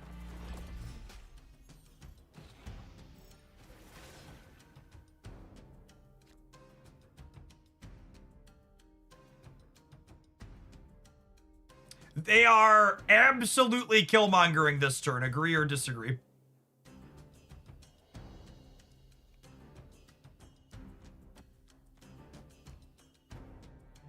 So I should tuck this Quinjet in.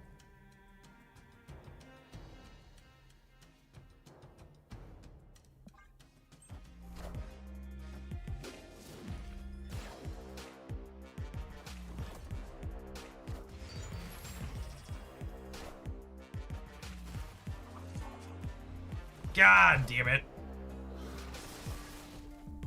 Wait, what? I guess this could still be Killmonger.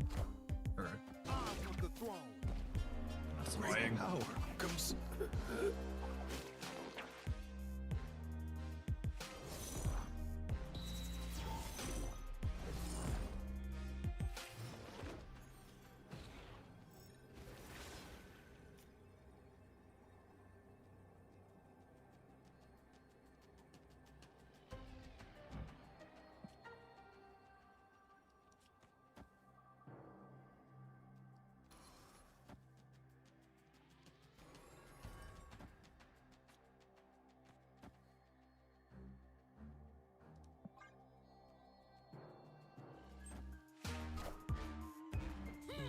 Hey man, I'm a cook.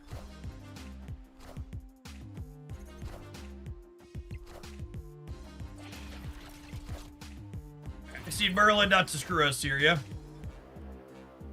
Then we get all three. Sick. Good job, bud. Victory.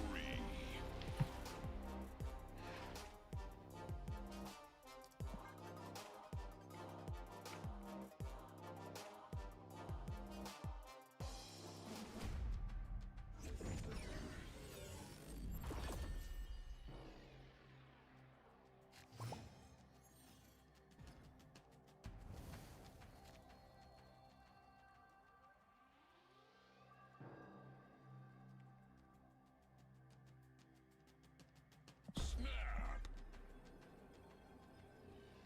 This is a matchup where ideally we want to wait a little bit to Mirage.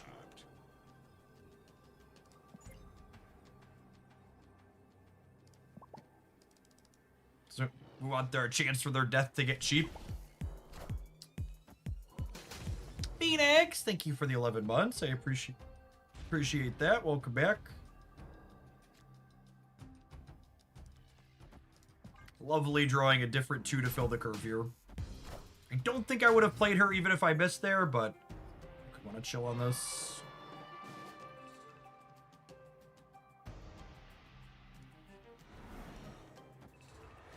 I think we win Syria. If we hit the X-23, it really makes third all worse.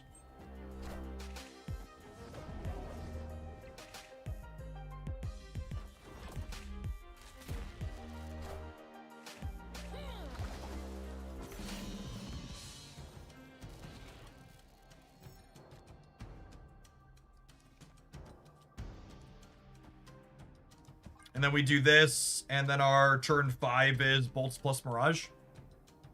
Nice and clean here. Medic Butters! Beverly Hills is the place you want to be.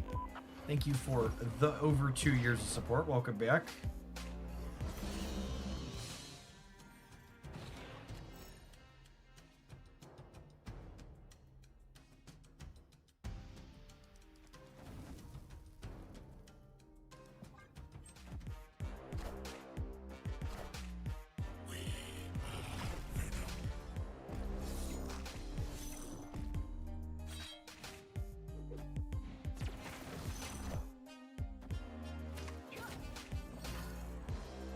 God, I love it when a plan comes together, chat. So I always feel like my brain is so huge when we go into a game talking about a line I'm going to try and execute starting on the first turn of the game, and then like it actually just like comes together.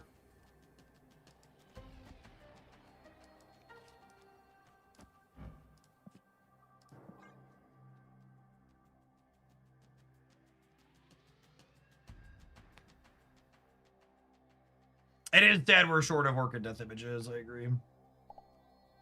I'm losing. I don't know if you are. Do you have nothing other than the death? I feel like it could be close.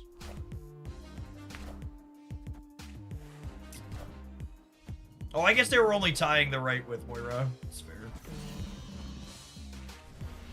Navier, thank you for the over 7.5 years of support. I appreciate that. Welcome back.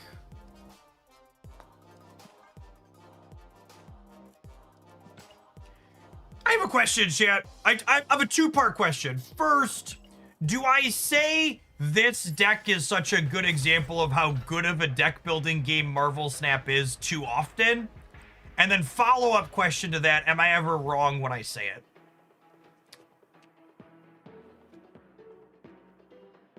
I was about to say that, and then I was like, I say that a lot. But am I wrong?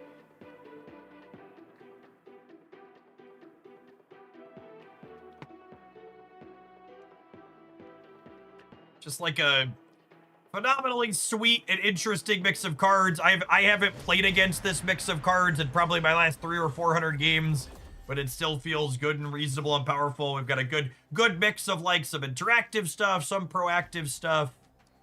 The energy acceleration feels really clean. Opponent snapped.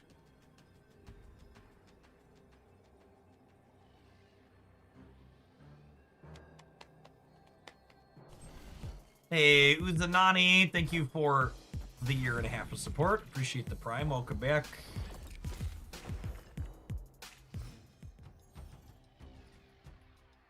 See, my opponent made a tactical mistake, chat. They played the Nazi on the right, hoping he would jump to the left, but everyone reasonable knows that Nazis like to pretend to be centrists. We all knew where Bob was ending up at.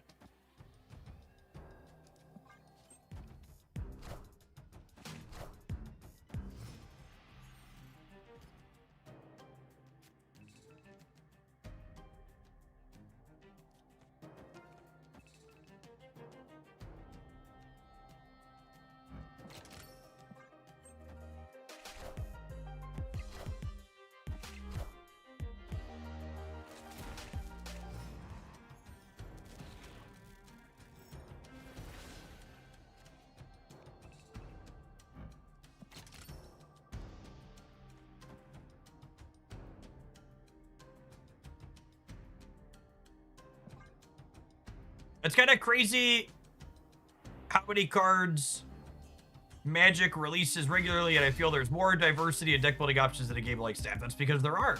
It's because Magic releases a lot of cards that are pretty intentionally and explicitly bad. Should we wins the left? Maybe. I really just want to play Infinity Ultra this turn.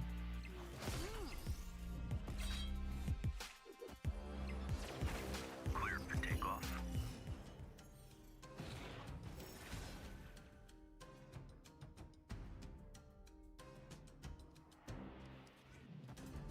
I think I just jam Agamotto, and then it's just like 2/2 on the last turn of the game, yeah?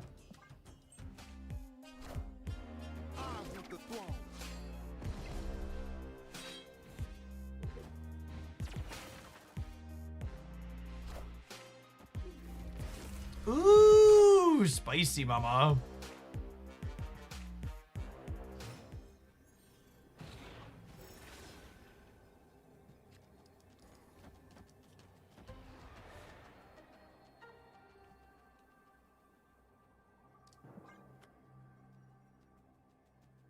So it's -4 to 5 in the center, and then we go up to 24 on the left, and then we're getting 3 on the right. So if they have copies of death, we could lose here, but it's not the end of the world.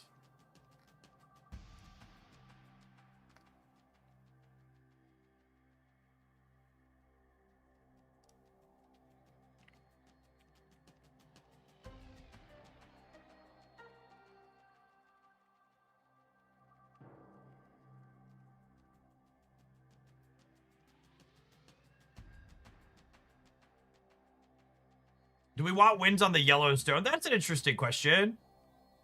Yeah, maybe.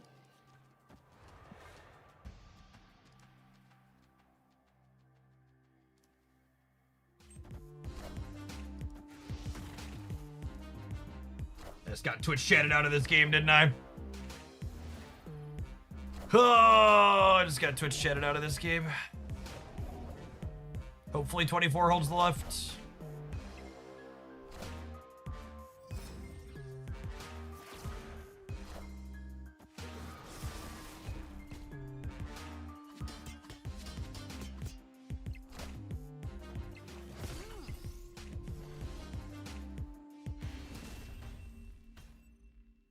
Thanks, Twitch chat. Thanks, Twitch chat. Appreciate you. God, our deck is so good when I play it. It's less good when I let Twitch chat play it. So for the record, if I would have played the wins here, they would have had a 4-power Carnage, and then we would have tied, and they would have been slightly more here, but still enough to lose the game on the breaker.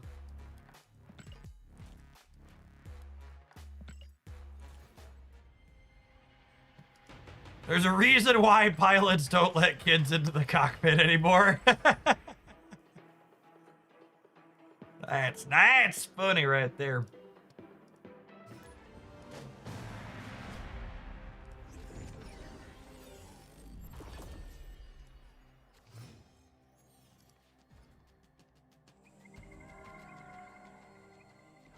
Opponent snapped.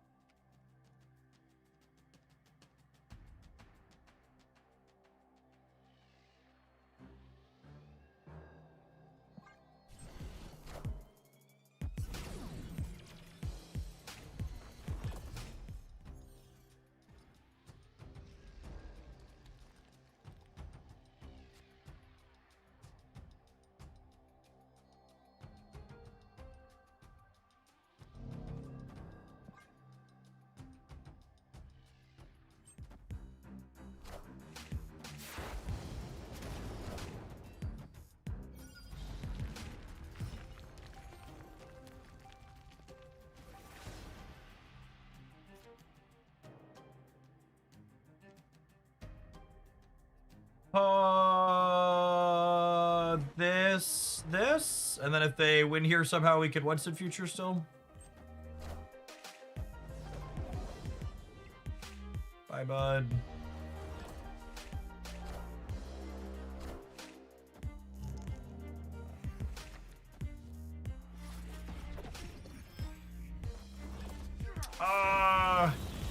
Interesting. I don't know how I feel about this.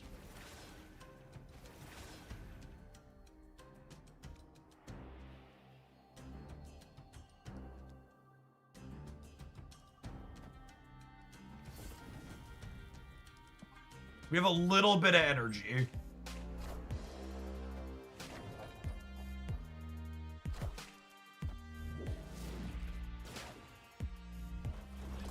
We have the power. Woohoo.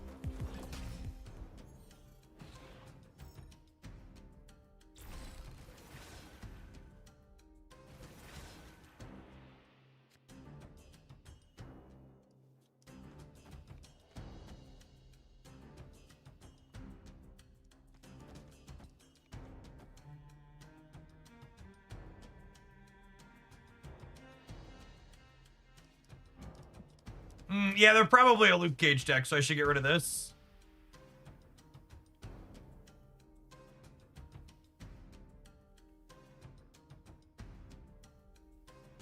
And then this Omniversal Presence actually gives both of these +2 power, which is nice. And the next turn I'm going to have Stone, Stone, Spell, Spell, Mirage card.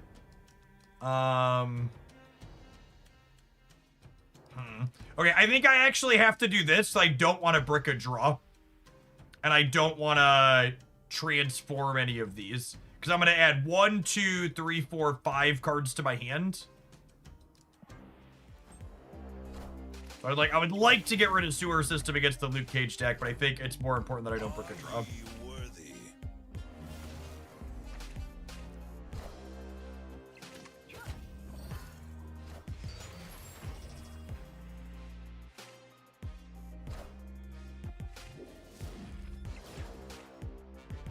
Ooh, the bluestone might be legitimately good here. So I bet they can't fill more egg.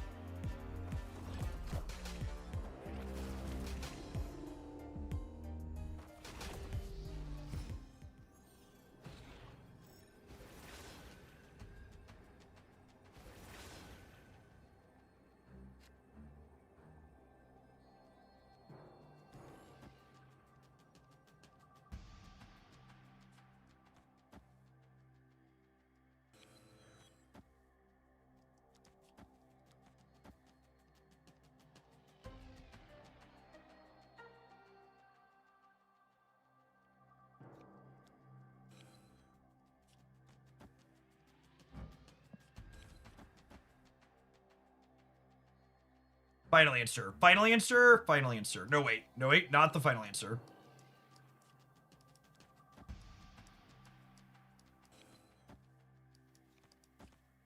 This turns this into a 4. Final answer. Final answer. Final answer. Final answer. Ship it. This moves a card from here into the center. Which we expected. Cool, cool, cool, cool. So let's kick out 6. And then I go up to 21. And then this puts me to 23. You've got to be forking shorting me. I better not lose because of that. No! No! Benjamin! Benjamin Brown! And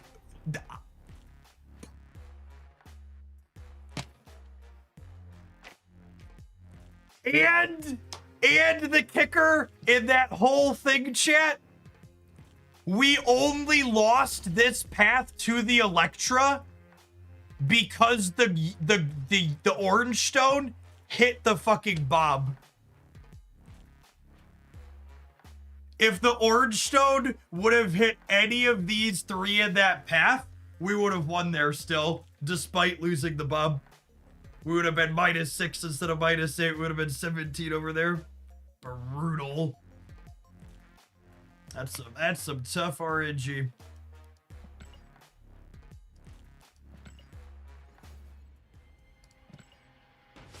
Should have played around it. I could have played around it, actually. I could have gone blue stone into orange stone, get it guaranteed on one of the other 3. So I unironically could have played around that.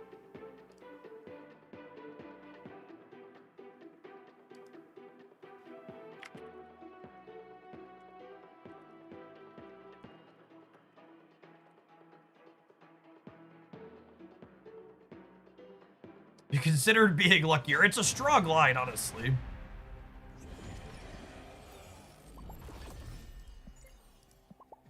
Opponent snapped.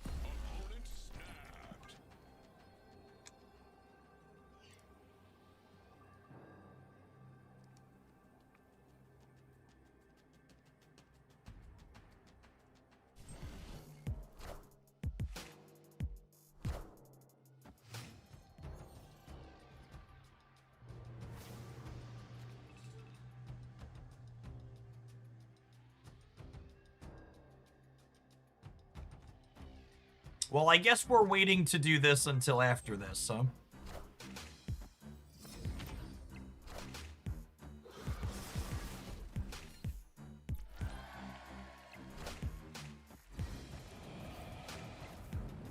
Oh, I think they're the werewolf weapon, what's it called, deck. So I am super cooked over here because they're a Killmonger deck.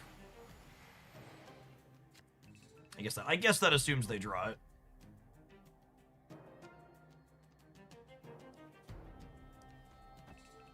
I keep them honest here, I think.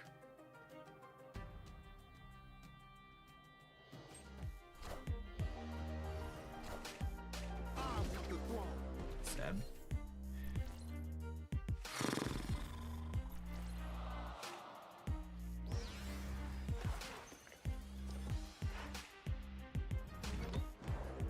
I think we're gonna need good variants here to have a chance. It's not the the droid we're looking for.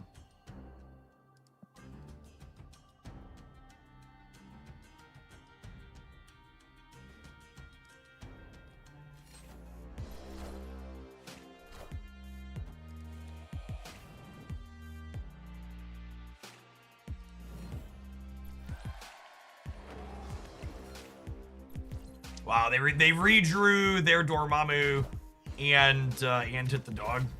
That's pretty good.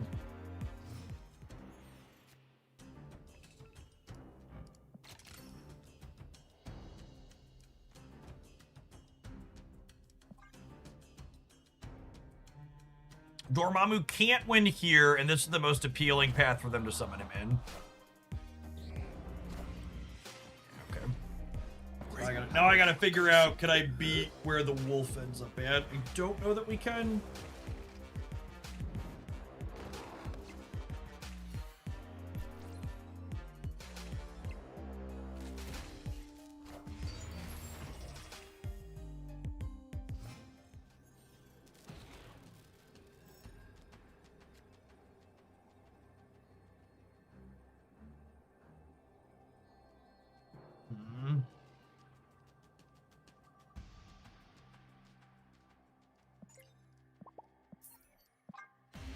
I think even with good stones, we were probably still brick there. Maybe if we would have had like, winds plus like yellow purple, we could maybe have a shot.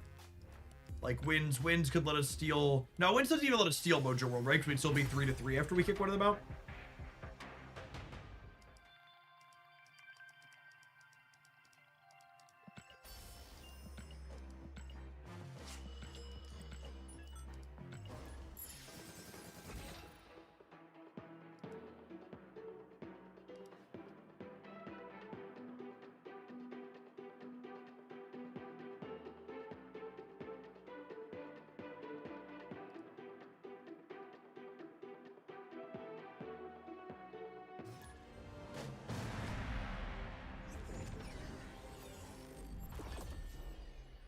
Is Cable only played in tech slop decks after his buff? I mean, the implication of your question there is that Cable was played in something that wasn't tech slop before his buff, which also isn't the case, right?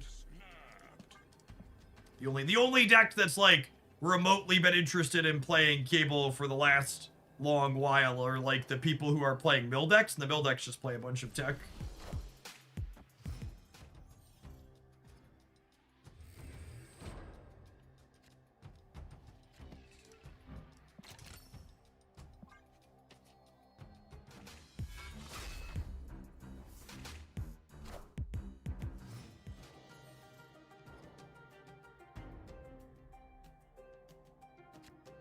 Bolts is interesting. What do we think? Like Merlin into this, and then next turn we go Merlin spell plus bolts, and then we can play the 13 power on Krakoa.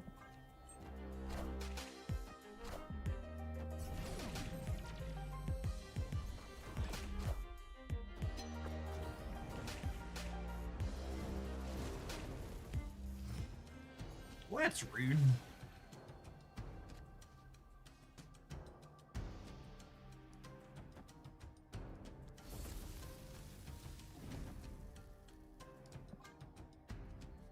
Get all charged up here. Did you ever play Snap while not streaming? Not a ton.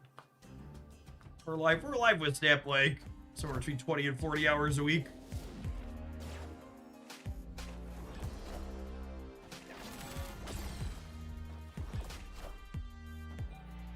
I guess it could also depend on what you consider play. Like I very rarely hit the Q button, but I'll load up the deck editor with some frequency if you count that. Deck building should count, yeah.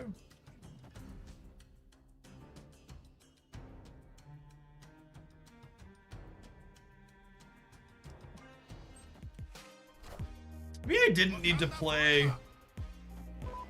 Oh, they didn't use the symbiote this turn. Interesting. I assume they would have used her. I say maybe I didn't need to play the what's it called center.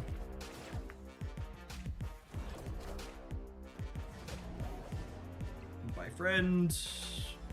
Alright, and then obviously we're hoping for our 1 and 3 to get rid of Limbo here.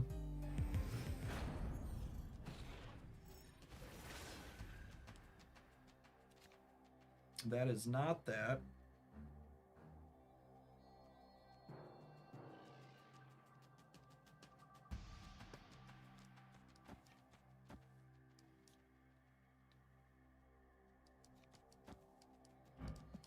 I think a random 6 is better than the thing, yes or no? I think so. I think so. Is this local man about to get Destroyer?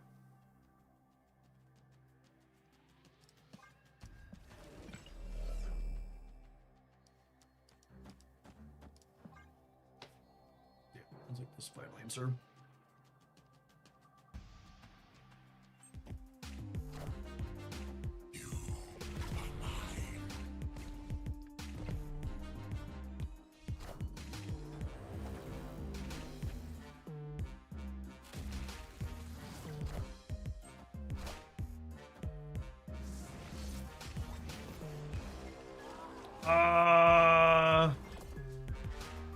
Thanks. I think.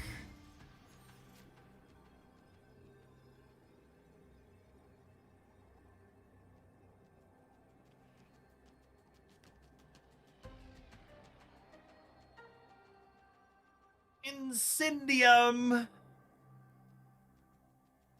Thank you for the nearly 9 years of Prime subs. I've been here for an eternity. Thanks for keeping me around. What do we think? They have a 5-power Black Panther and a 5-power Polaris, both destroyed. So Adamantine's currently 50-50 on what it brings back.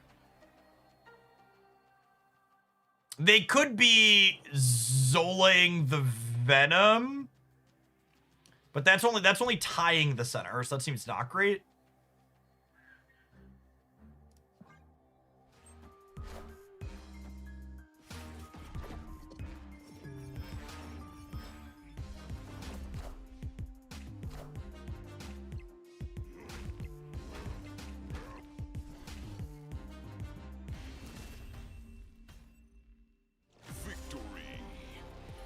Okie doke.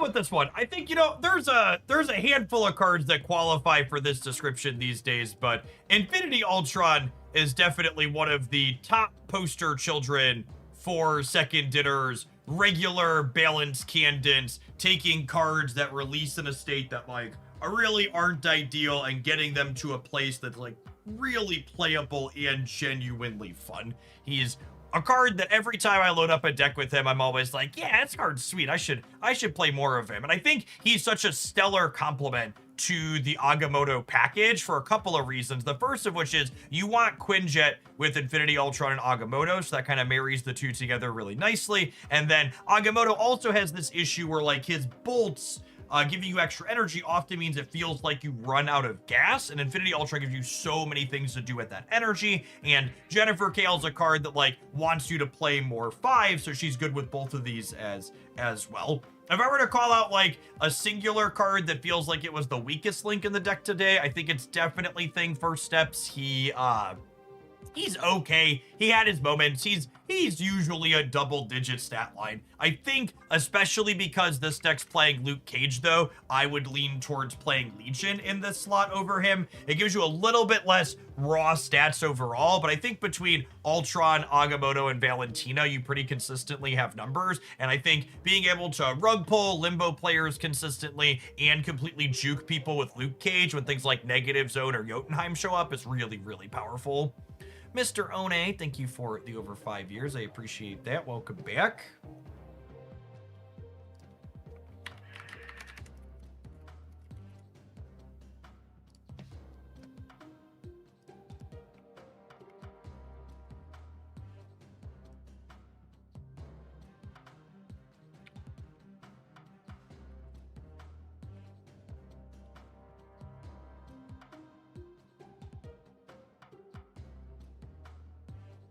Think the Dragon 5-drop will be good here, the one that's coming out in January. That wants you to play 2 cards per turn, right? Which I don't know that you play exactly 2 per turn. There's definitely a bunch of turns where you only play 1, and then you have a number of turns where, you have a number of turns where you play more than that too, once you ramp up a bunch of energy.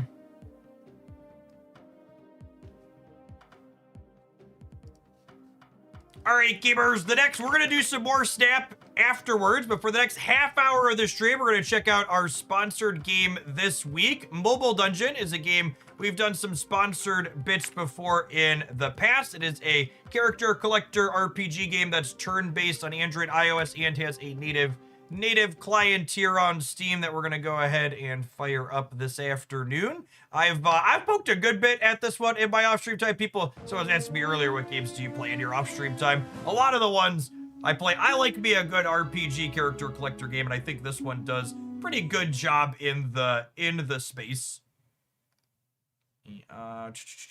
Where are we? There's my audio. It's like, make sure you hear their wonderful soundtrack. So if you haven't seen these types of games before, it follows a relatively typical model of there are ranges of characters that you pull on banners or loot boxes or whatever you want to call them. And this one has the unique aspect of you summon your monsters in the magical toilet. Because everybody knows you need to unleash a demon or two in the toilet on occasion. So there's a few different rarities of characters that you then flush into the magical toilet to see which friends you get out. Yeah, we have a Hoaglandia guild that we've been collecting our stuff in. If you're someone that had been playing, I bumped you. I usually clear out the people who have been inactive for more than 3 or 4 days.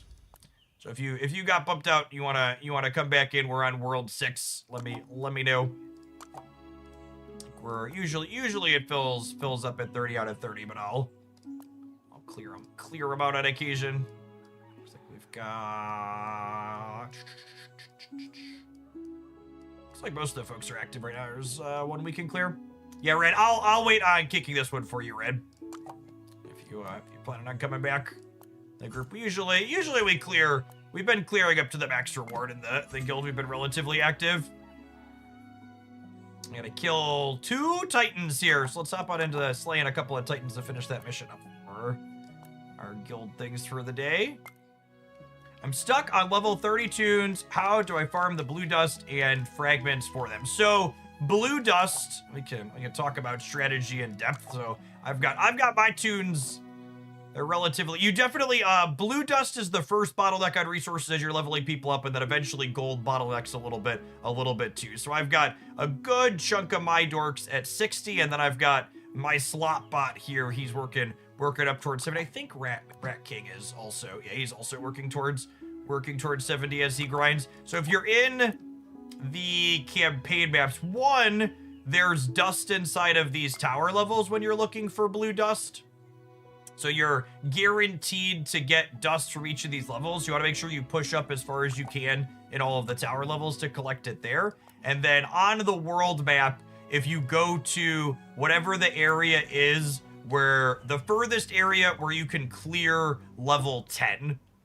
So if you look here on the rewards per levels when you're spending your resource currency, you're 80% to get dust on them. And if you compare, so like this one in the 9th area where I am gives me 36 dust 80% of the time, versus like the first realm here gives me 36 dust 65% of the time. And then if you go down each area, it's slightly less dust, I believe, but you're still at that 80% on the top level. So it's 80% for 33 here versus 65% for 33. So basically, you want that extra 15%. So find wherever your highest level is.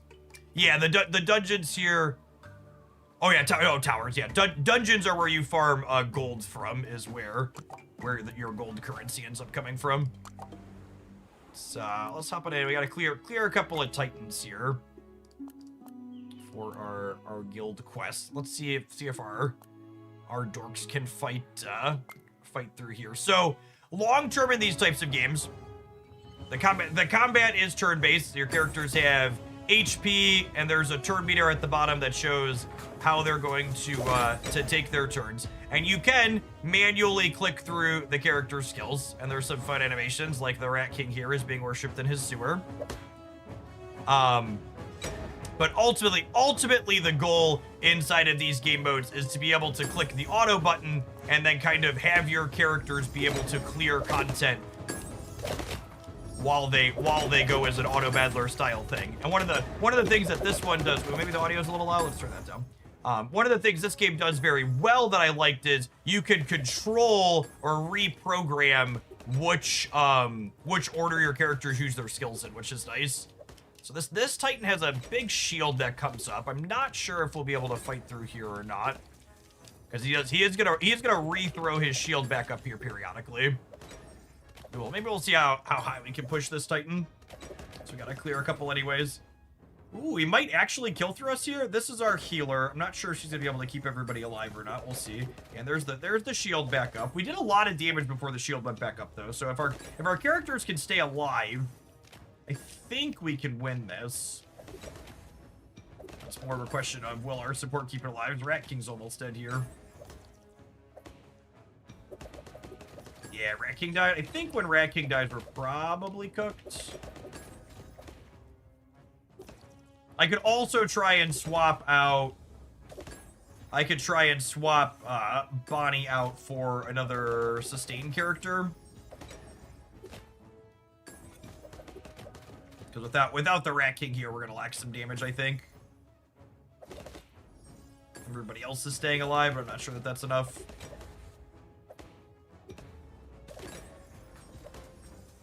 There's a total turn limit here, too. You can only go 100 rounds and then you time out.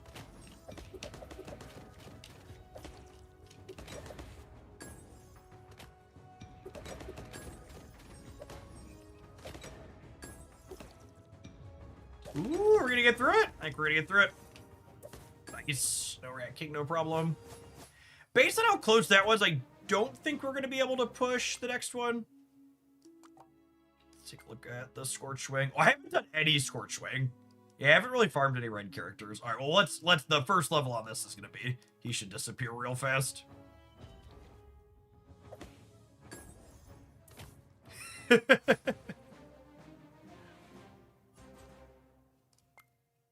What's a good team comp in terms of character roles? I think you obviously need a healer on any team, and then 1 to 2 primary DPSs, and then a couple of support characters as well. Let's dive in and show you what one of the dungeons looks like in our mobile dungeon game. I actually haven't cracked into the last dungeon in this area yet. Spend a couple of our keys here and head on in into the Honey Cove.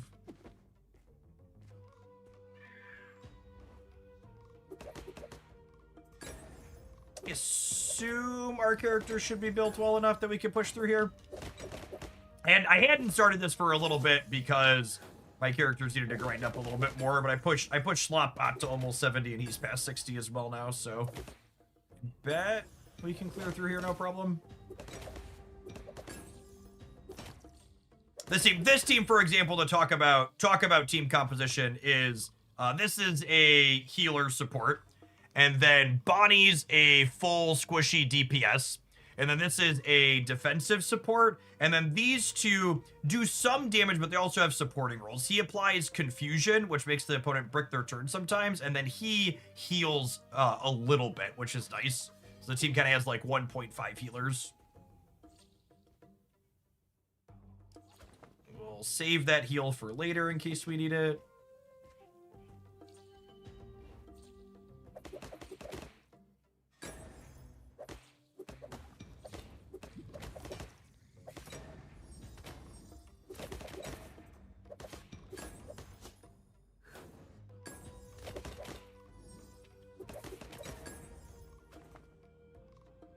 So those are locks. There's probably a key down here in this corner.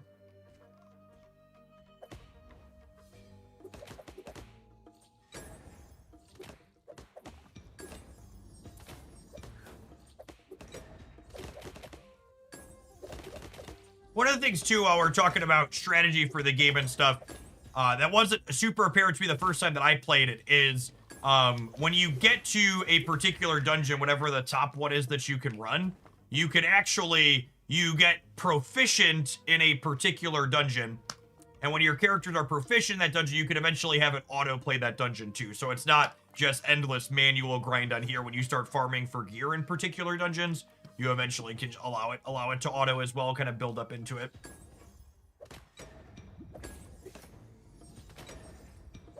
Have you played Chaos Zero Nightmare? I've not played Chaos Zero Nightmare. It's a little...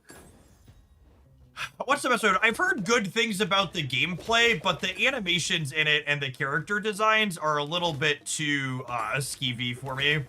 I like kind of looked past that for Shadowverse when I was playing it because I was looking for just like a new PvP card game, but I don't know. I feel like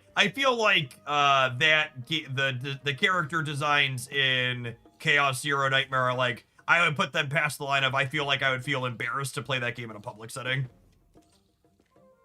Like, would I feel good about my kid looking over my shoulder seeing me play this? I think the answer is no for that one, for Chaos Zero Nightmare. Which actually, speaking of the IP, I enjoy the cartoony occasional fart joke. You pull characters out of the toilet. My middle guy played a bit of this one along with me for a little bit too. It's a its own IP that doesn't take itself particularly seriously. Very lighthearted.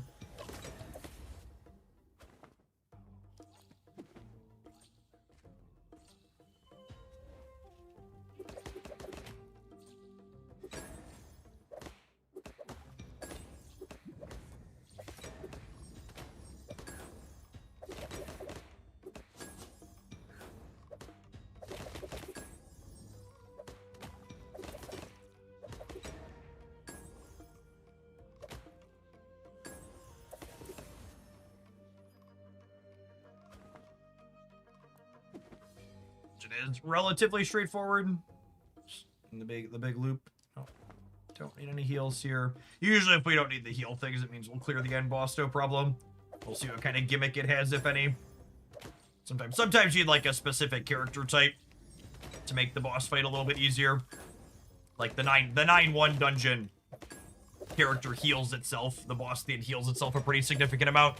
So there's an epic character that has a chance to block healing on part of its kit, which is nice there.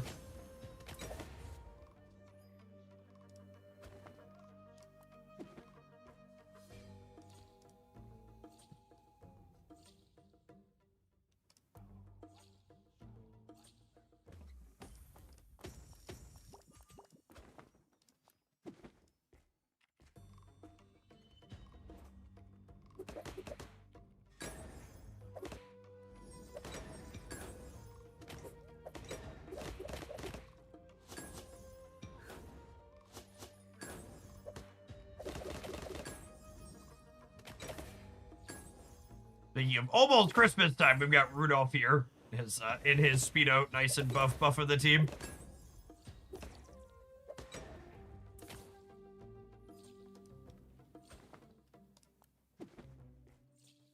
Does Hellborg do well at your level, or can I stop investigating? So one of the system things I really like about this game, if you haven't seen it, inside of the chapel, you could actually reset the experience and level up resources back out of characters or transfer the levels from one character to another. So it's not a game that like punishes you for like having over invested in a character and then finding out that they don't work or are bad. So you can kind of feel free to experiment with and play characters that you like, and then if you feel like you need to mix and match out of something, you can do that as well. Do you smell the heavenly sweet scent of your defeat? All right. She said drones. Are there other things that pop out here? Or is it just her?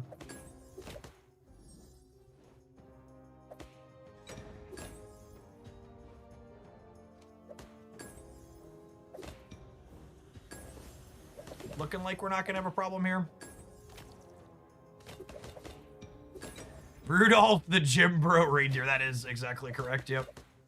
Oh, she does have a bit of healing baked into her too. It looks like we're gonna punch through no problem here, but at the medium or hard difficulty, we might have to get a, what's it called? She's a green character as well, which is super effective against Rudolph's blue. Villains, all of them. First, that devil dares to steal my heart, and then someone makes off with my sacred crystal ball. Do I have Lucifer's key? Is that why you're here? Take it. Let Lucifer shove it deep in his... Forgive me, I got carried away. He isn't worth my anger. You get the key, but in return, I expect you to bring back my crystal ball. All right, we shall fetch. Off we go.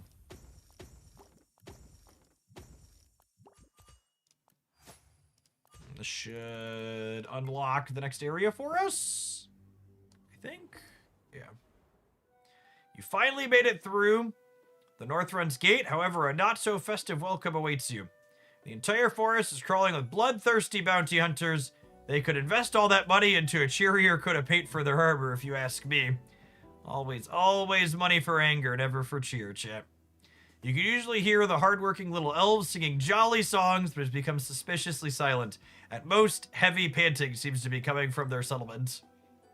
Do the elves' lack of songs have anything to do with the gift factory? Oh, it's a whole Christmas area, chat. What a perfect one to start here in December. We're down a little bit in total power level compared to them, but usually you can punch up a little. I bet we can clear through here still. New background track for this area too.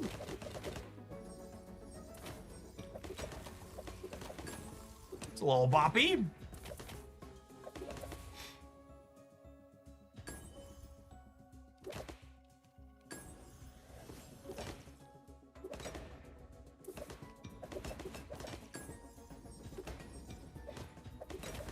Oh, we should make sure to go claim my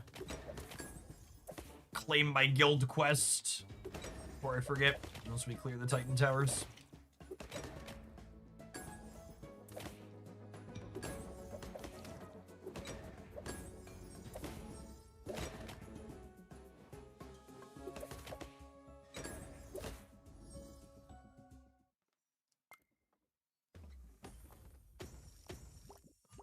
Prizes at the end. You got that permanent experience. So these Dorkos are all maxed. And one of the bottlenecks I was talking about, you know, we mentioned the two blue dust and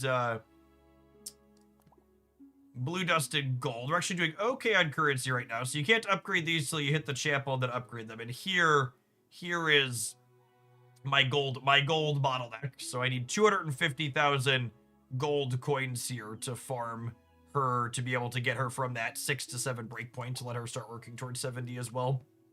And then we were talking earlier about how you can invest in characters in this game. So inside the chapel here, you have one for each rarity. So all of these are at 60, meaning I can have 4 characters underneath here also at, sorry, these are at 50. So 50s, these are all at 50s. If I roll this from 5 to 6, these will all get to 60 as well.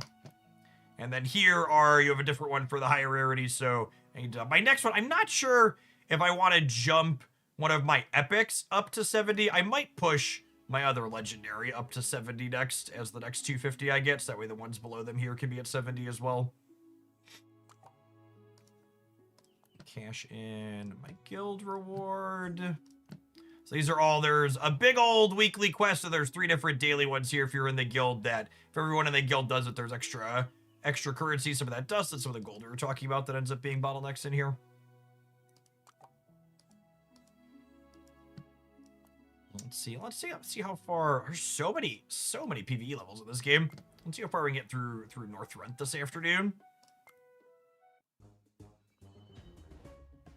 Down with the horned tyrant. The elf seems a little bent out of shape, chat.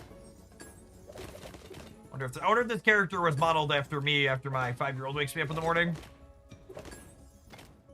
We had to have a conversation with Haley after the first day of winter break. She like woke my wife and I up at the ass crack of dawn. We were like, all right, unless it is an emergency and you need help with something, when you wake up in the morning, you need to like go downstairs and like you could watch TV and you just need to not yell, okay? You're relatively self-sufficient.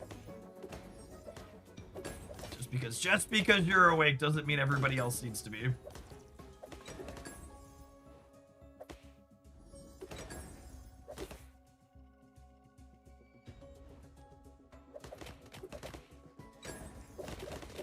What on God's green earth is that? The Candy Elemental receives 10% of the target's max HP as damage at the start of the turn. Oh, it poisons people. Oh, he is poisoned. That is a creepy looking character. The gingerbread man with a bite out of him too.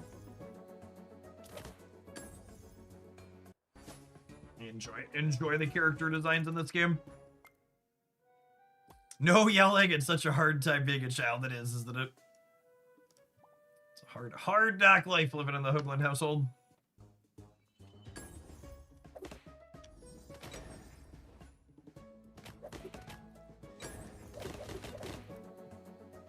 Black Skull Warrior, you're not very festive. Get out of Christmas land with your axe. He must be one of the Mama Jammas that lives at the castle that was implied.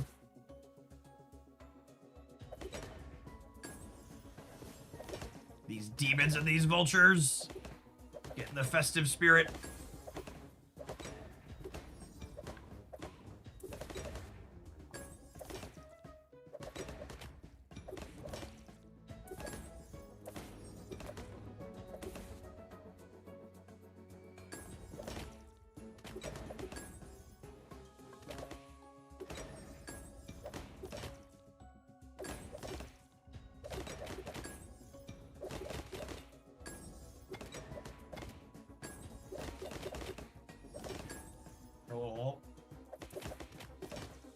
Little toy soldier merchant attitude. Glad the semi-immortal beavers and cavemen aren't around. Yes. The characters that they have the single revive after they get knocked out the first time are some of the most annoying. Like, what are you doing? Would like wait for their turn timer to come fully back up.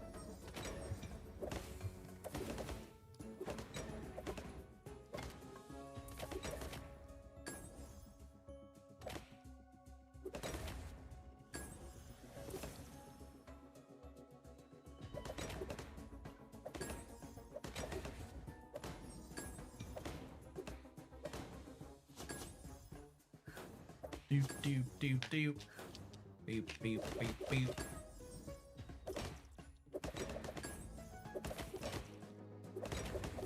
You think the moose looking guys count as festive? They're like reindeer adjacent, yeah. Ooh, our healer died. That's not good. Wonder if Slotbot's enough healing to pull through here. Probably not. We still got a third wave after this.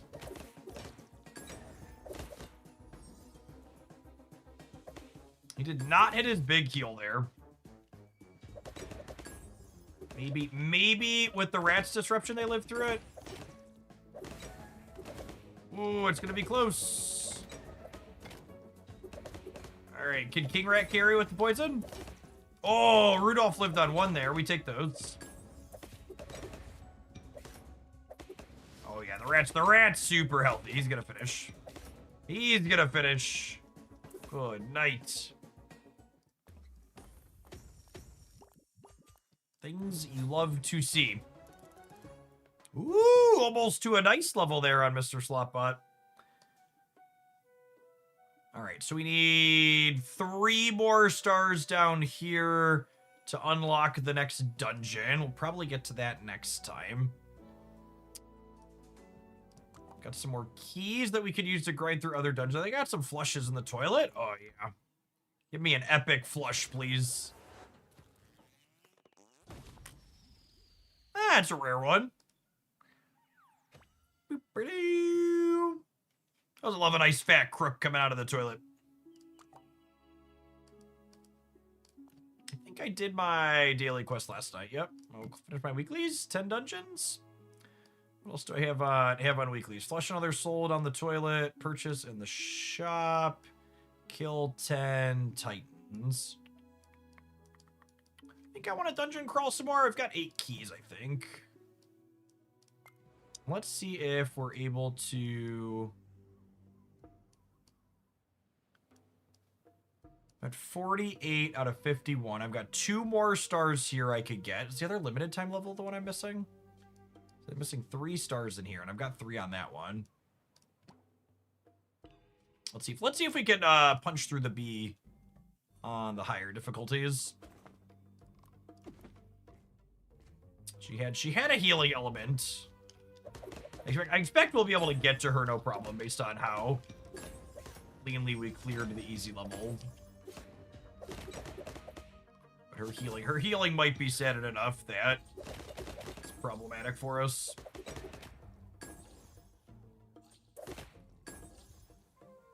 I have to switch in the dork that denies healing.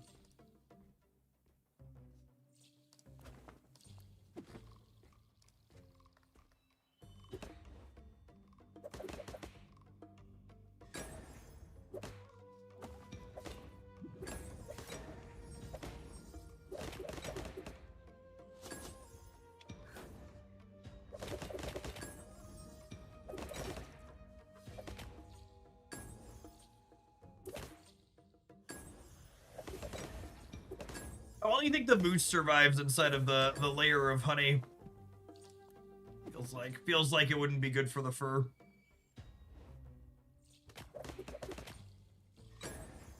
A lot of types of bugs in here too. Bees have a very varied ecosystem in this game.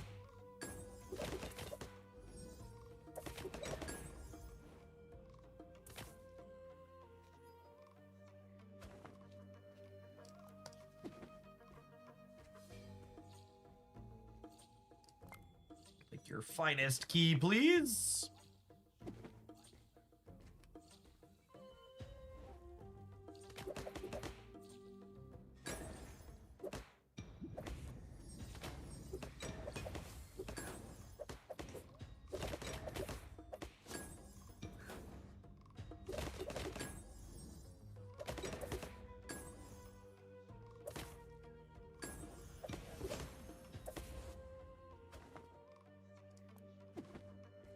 Lock for the top.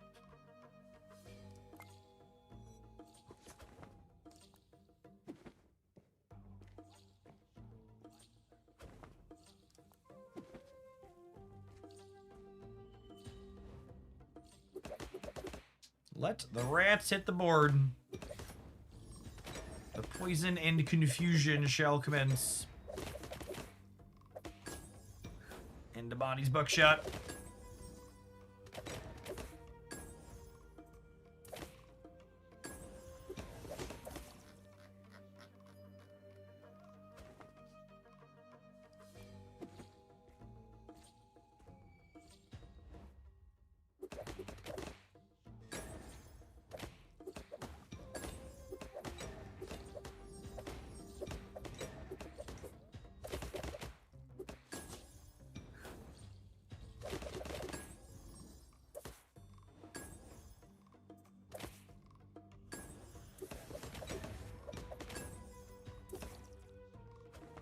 All right, almost back to the queen.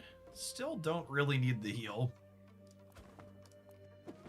Healer keeping the squad up a-okay.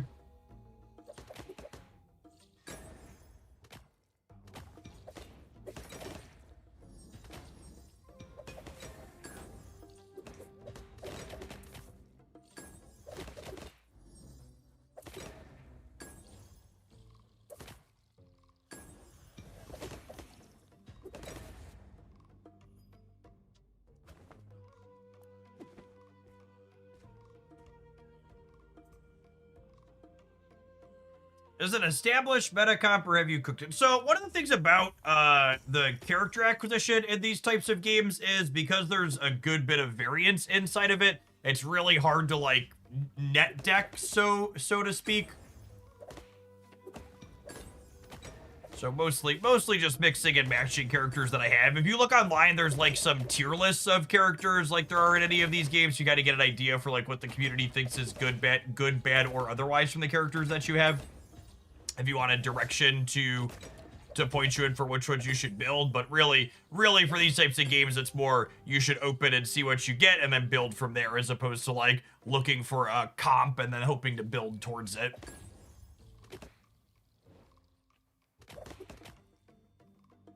To a degree, you're gonna get a lot of the like the epics and the rare characters eventually, so like those ones you could focus on a little bit, but like the legendaries especially, there's so many options and there's a low probability of getting any particular one. Even the specific like banner characters only have nominal odds versus getting one of the other ones on the thing. This has been Mobile Dungeon. If you want to check it out on PC or mobile, you can do so using my link. It's an easy way to support the stream. If you like it and want to jam inside of the alliance that we have on World 6, which is the default one when you enter, let me know. I'm going to hold a couple of the inactive slots that we have, and I'll clear those for Hoaglandians that want to play with us, rather than opening them up for anybody in the server to join. Ooh. Okay, cool. So her healing is still off. I probably want to change out Rudolph next time we run through here. The typing up here in the top left, he gets beat up a little bit by green characters. Probably swap him out for a red one that we have. Still got through it, but get through it a little bit more cleanly. He might not be good enough to get through on the hard difficulty that we want to clear eventually.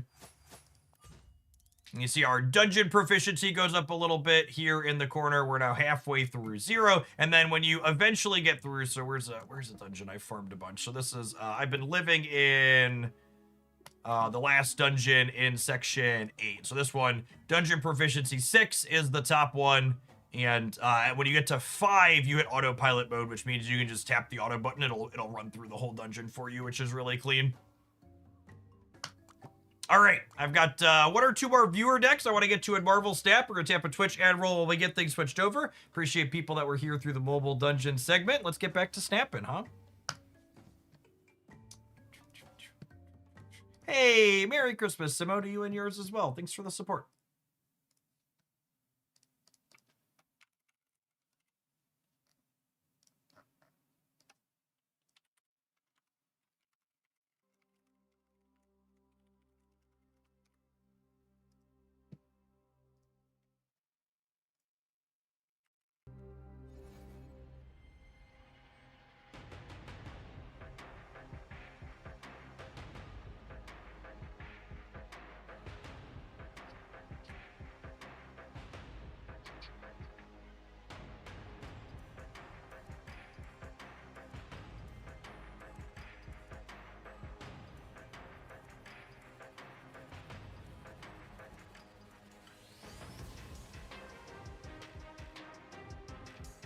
So I'm planning to be here live every day this week except for Thursday, Christmas proper. I might even poke out on Saturday again. We'll see. Last Saturday's stream went pretty reasonably. I was pretty happy with our metrics, and we had a good time. All right, we have a request to play a Man-Thing deck based on our meme stream title from earlier. Maybe we'll do some Ajaxing. Take a look, Skipoo here, and see what we've got. Sort by win rate, say 100 games. Wiccan Ajax, definitely the most popular. Are there any Man-Things decks that aren't playing Ajax?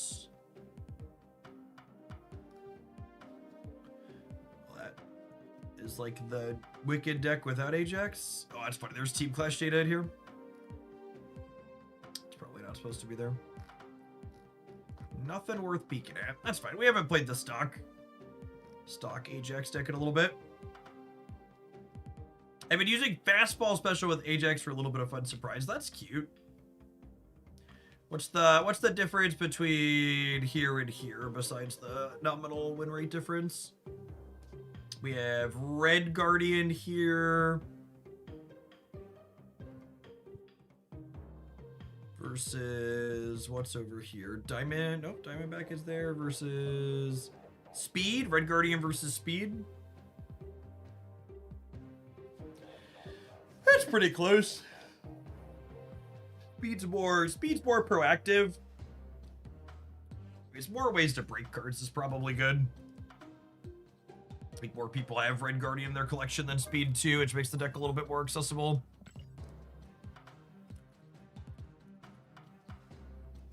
Bunch of cards in here we haven't blued yet.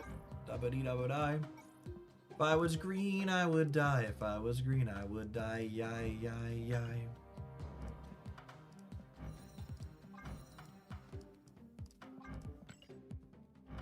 Get a little frosty.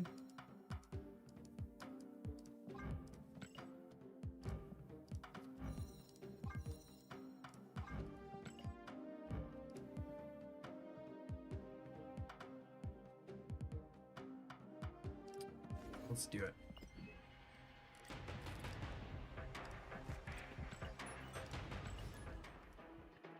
So this is one of those just like quiet killer archetypes is a good way to put it. It's just like never at the top of anybody's list, hasn't been like a breakout deck or gotten a new toy in a while, so it's not shiny or fancy, but it just like consistently puts up really good metrics.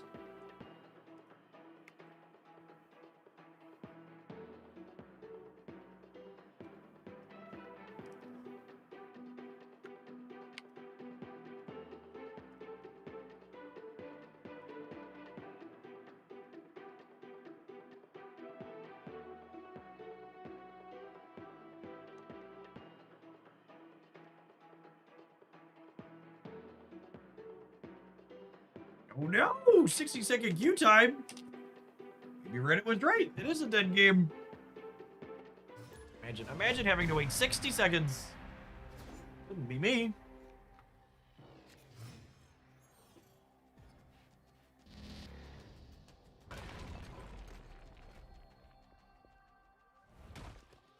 Wow, built the deck to play around Man-Thing. Immediately lost Man-Thing to Celestial Burial Ground on the first game. Wake up, sheeple.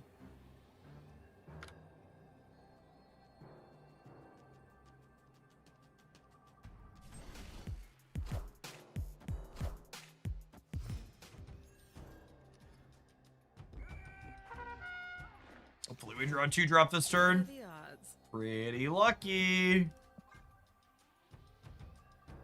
They're a Martyr Death deck. Probably Weapon X stuff if I had to venture a guess.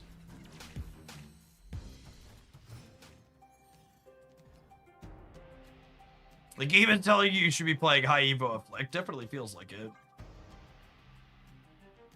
I'd like to try and cut you off of your card draws in a perfect world.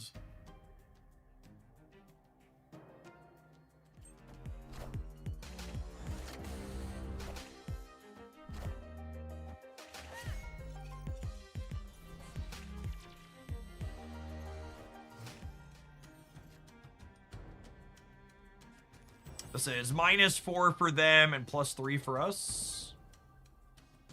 So we'll keep them from drawing 1 card out of their deck, I suppose. Although I kind of expect there's like a Killmonger or Morgan in our future here based on what they've done so far.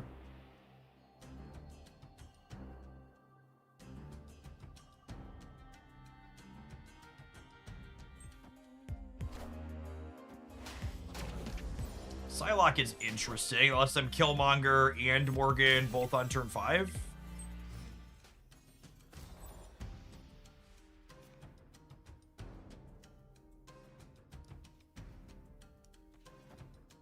This is a guaranteed Red Guardian underneath Malekith here.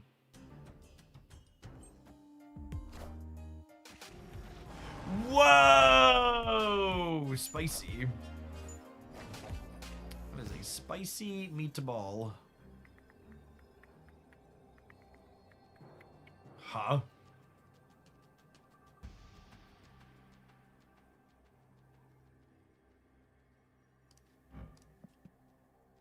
I mean, I think we're dead.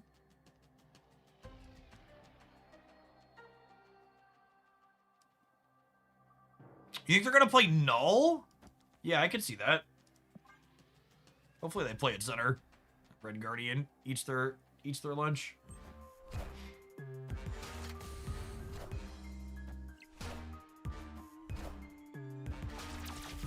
Ah! Breaker's got some bad news for us, chat. Got 10 points over us.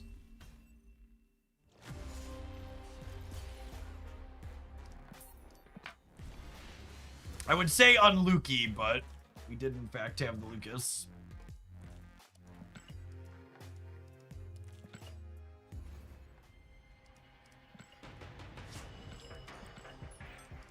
Was in fact a Lucas present and accounted for.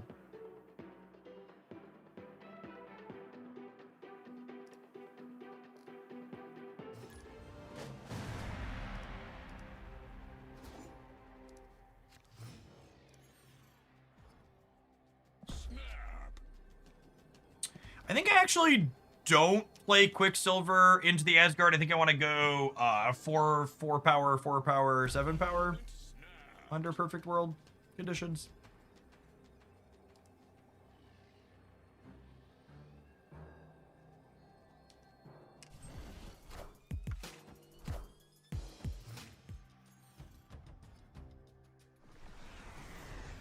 Right on time. Always lucky.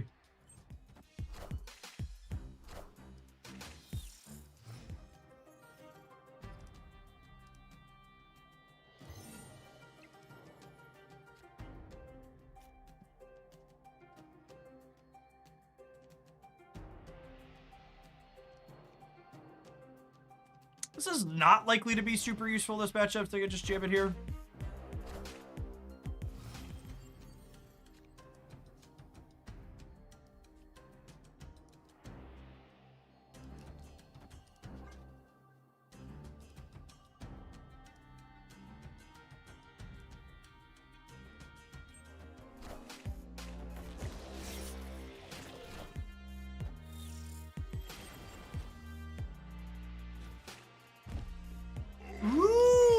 Chat. Zero energy Ajax good. Do you think our opponent realized how Bruce Banner was gonna work with the Quantum Realm? Or do you think that was a surprise for them?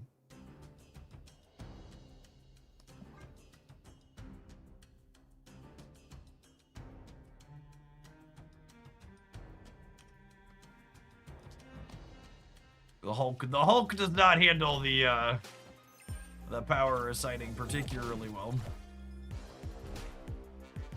Morbius! What a dickhead.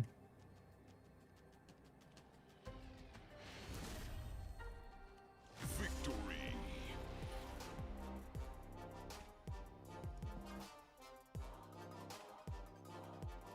Rude.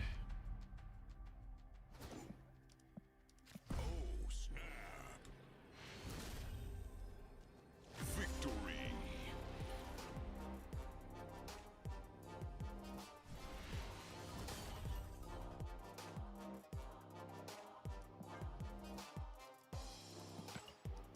Wicked has to be the strongest card in my collection I'd ever used for some reason. It's quite good.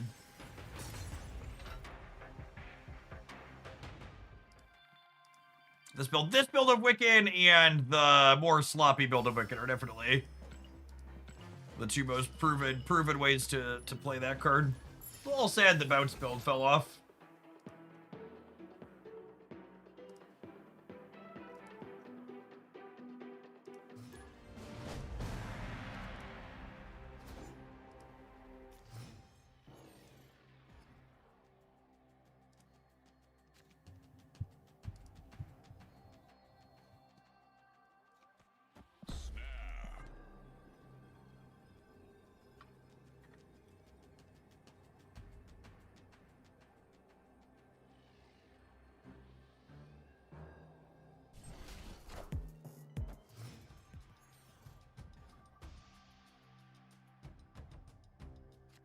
Always lucky. Out a little bit.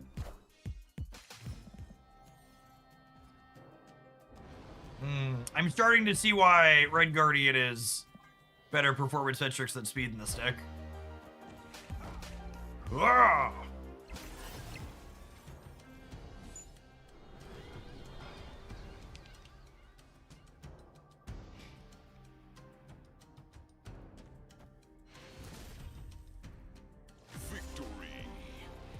It's me. I'm the problem. It's me. At tea time, everybody agrees. Do do do do do do do do do do do do do.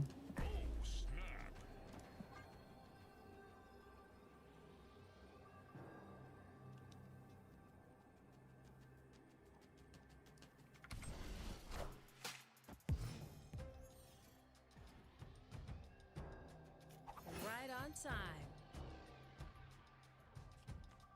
Lovely.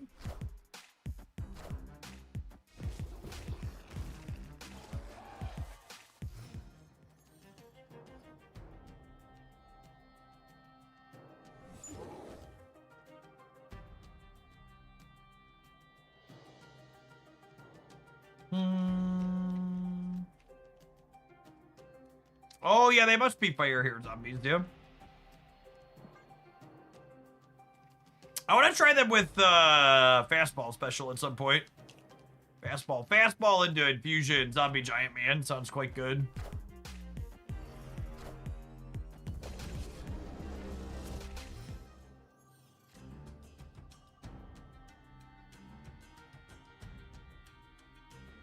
This is guaranteed to be Red Guardian. Which then in turn makes us more likely to have Anti-Venom or Ajax next turn.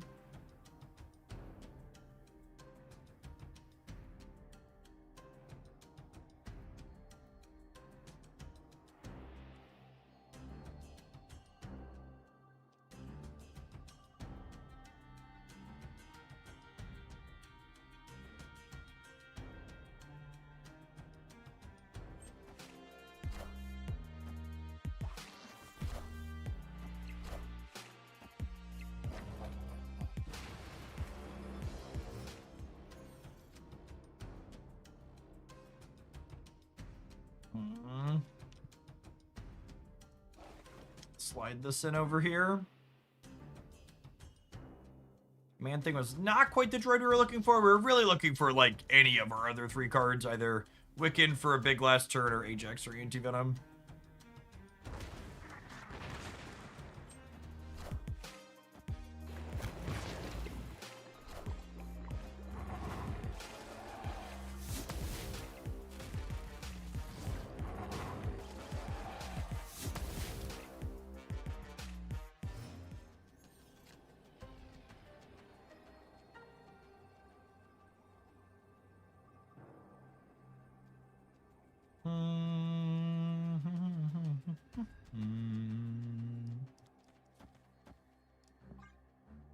I think it's this.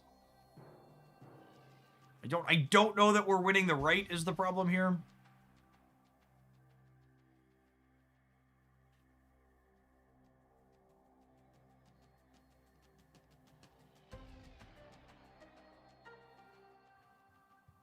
I guess I could play Diamondback Center. Diamondback Center puts us to 5, but nah, it's not good enough. It only puts them to 7. I assume Zombie Giant Man's coming back in some way, shape, or form. Peak Marvel Snap, it's just they're gonna run the rope all the way down and then snap right before it ends.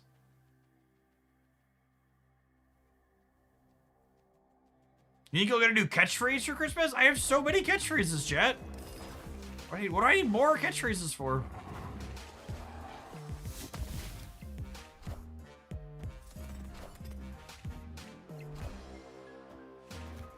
I did not have any lines that let us beat this, right? Was I winning left without Shadow King? I don't think so, right? I could have. Would Shadow King center plus Diamondback left had won it? Oh, I could have Shadow King to the right. That's an interesting thought. And it ends up being a flip, technically, right? Because if they Zombie Giant Man the left. But Diamondback left, and then Shadow King center or right, I think, won here. Because this was, I don't remember how big it was. I have to go back and check the tape, but...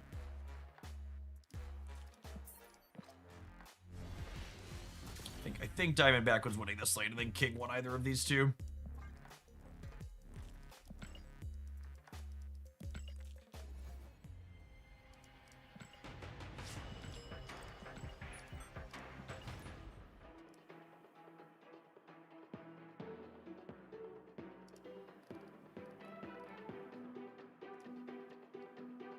Wiccan is a very boring card.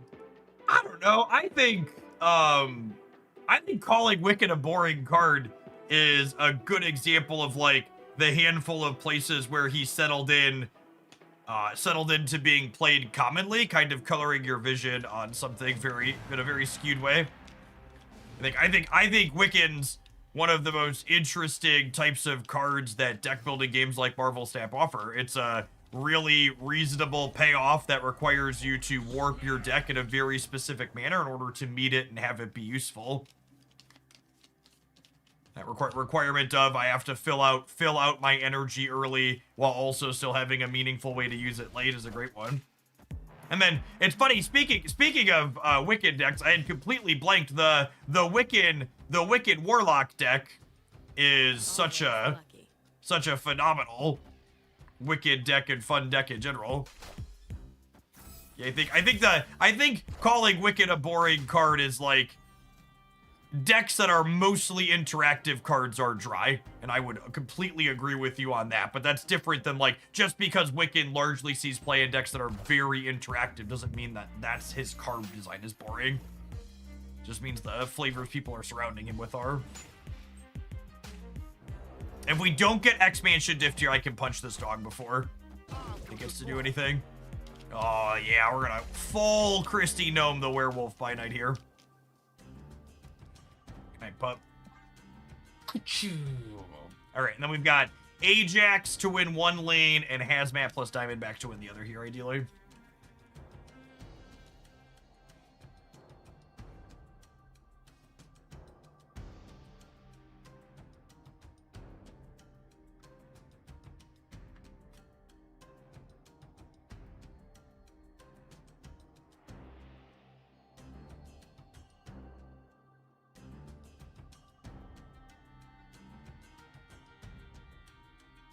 Gnome the Werewolf is too real. It is a tough taste of reality.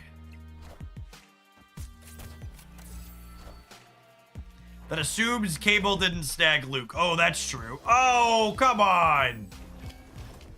I'm only allowed to break your stuff. You're not allowed to break my stuff. You're toxic. Can you believe how toxic our opponent is, chat?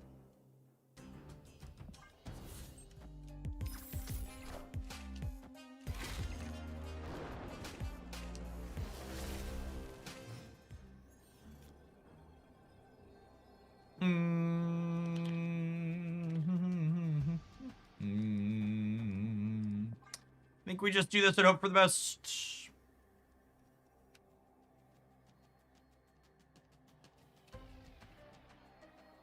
Jade and a Werewolf by Night deck. Yeah, they're probably a Thorns build, right? And there's likely a Yellow Jacket hiding out somewhere as well.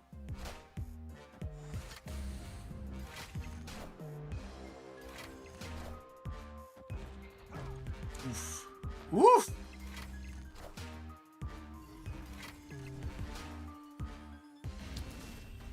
They cabled my cage, and we won anyways.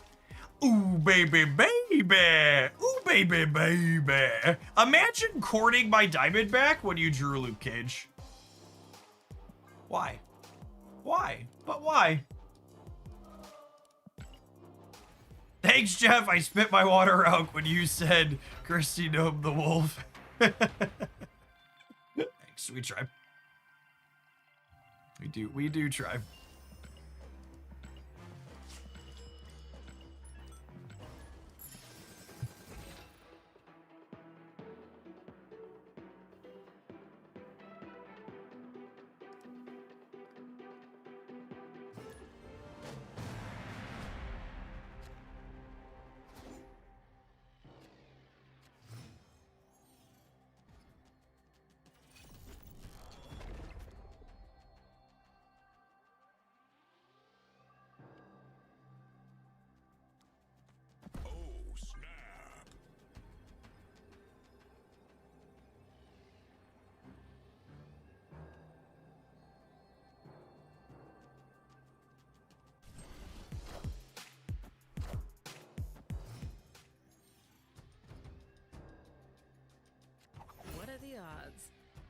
What are the odds? I do enjoy my Luke Cage deck constantly getting to live in the sewer system. It's nice.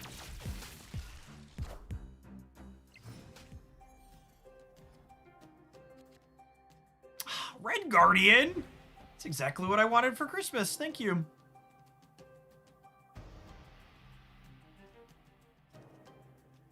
Get that Surge right off the board. Bye, Felicia. We have exactly 456 viewers on twitch.tv while we have been live for 4 hours and 56 minutes. Wake up, sheeple. Wake up!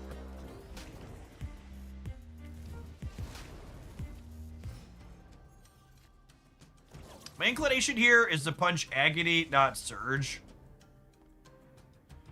I guess that's fair.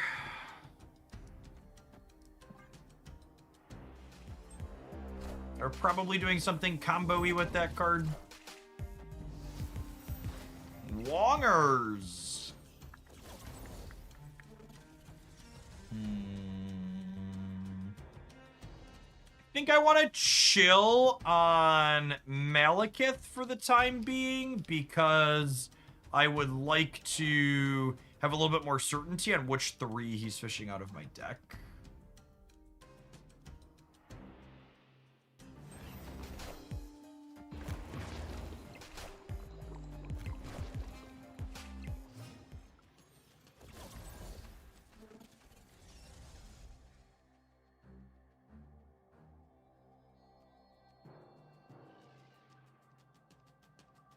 What are they doing? Is it are we doing Maverick stuff?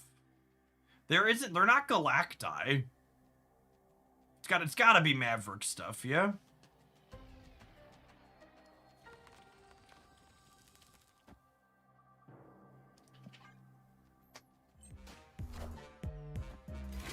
Hey, Jake Vicky. Over there. It is the impossible. There you go. It is not the impossible. Yep. Not bad. Not bad.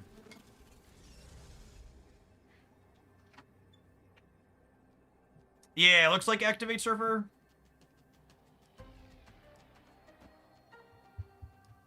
This is Luke or Diamondback.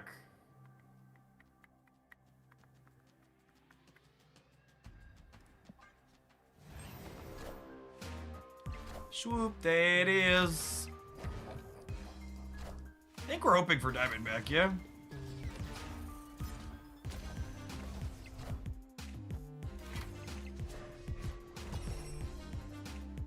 Either way, we're good to go here.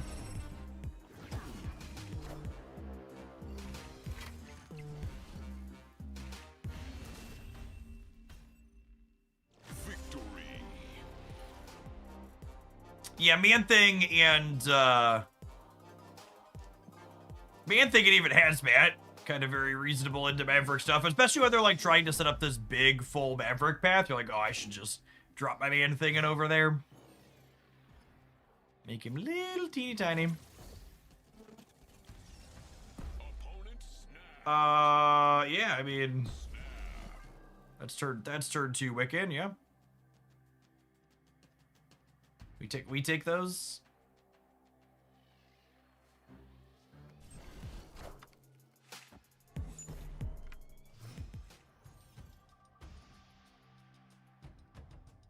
Right on time. We even have Malekith to deploy into the Altar of Death. Yeah, they could brood left theoretically.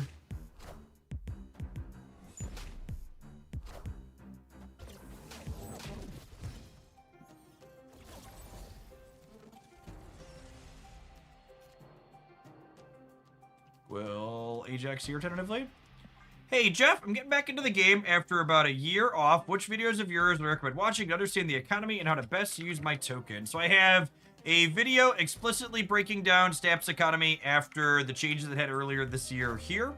And then I'd also recommend checking out my decks guide where I break down a bunch of different decks that are competitive and reasonable in Snap today. You'll probably recognize a number of those.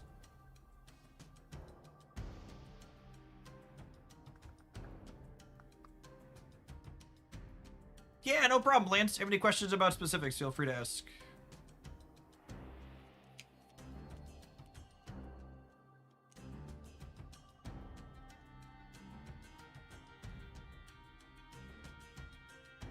Can we get a tier list of all the cards released in 2025? That's interesting. I was debating whether or not I want to do an updated Series 4-5 tier list this month or wait till next month. But doing a just 2025 card releases could be interesting. I don't hate that idea. What am I doing here? I think it's this. I think it's this.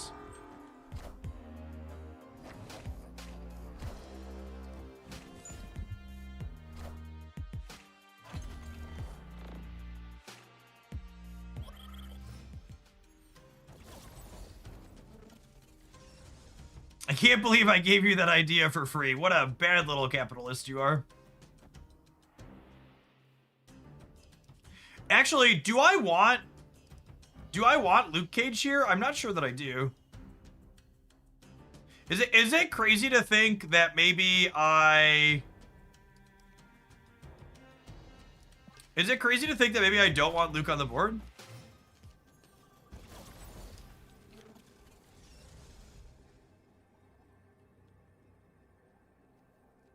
Oh, I actually didn't get Hazmat.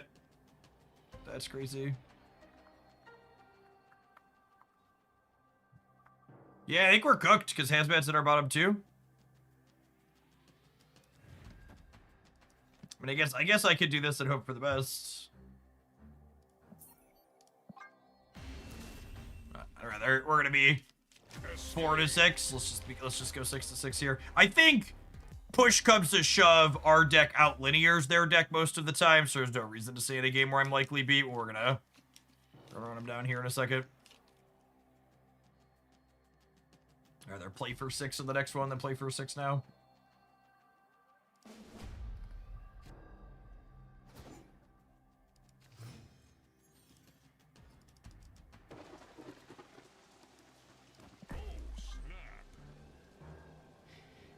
You have several good ways to knock over their Sandcastle too. Absolutely, yeah. Even Man-Thing's technically a hate card into their Maverick path, right?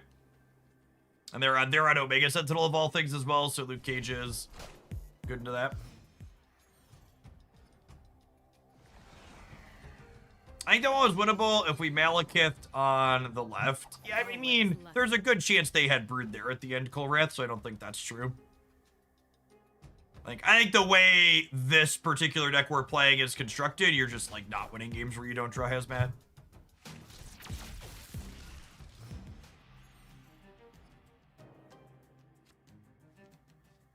Just gonna go ahead and get rid of Surge on curve here.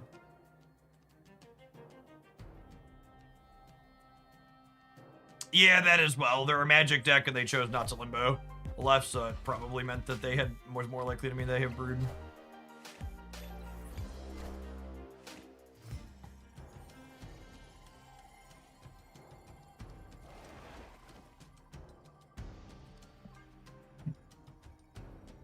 Alright, so we both have a Wrath card. Oh, yeah, let's play for all of it. Necrotics.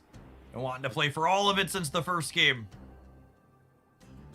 Fire it up. Let's go. Let's go.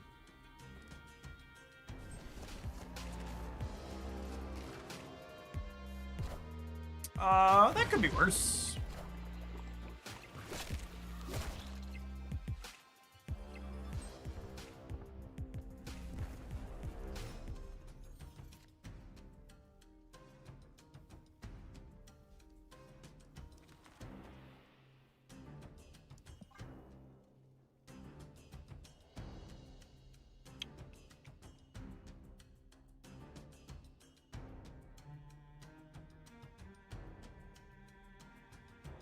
Little bit of a 50-50 here, hoping Ajax lands on a path that they commit stats to. Nice.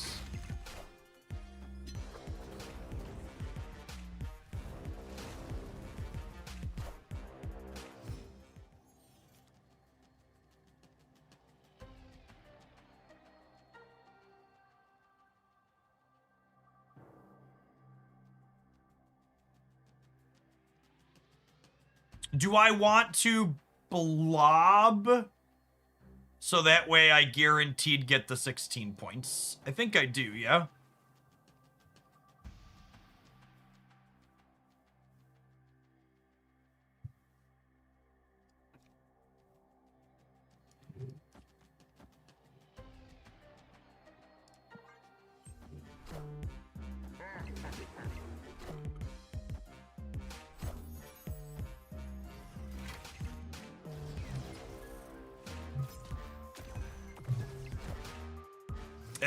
It also randomly hedges that happening, which feels real fucking good. Allow me if I could to not die to that by accident.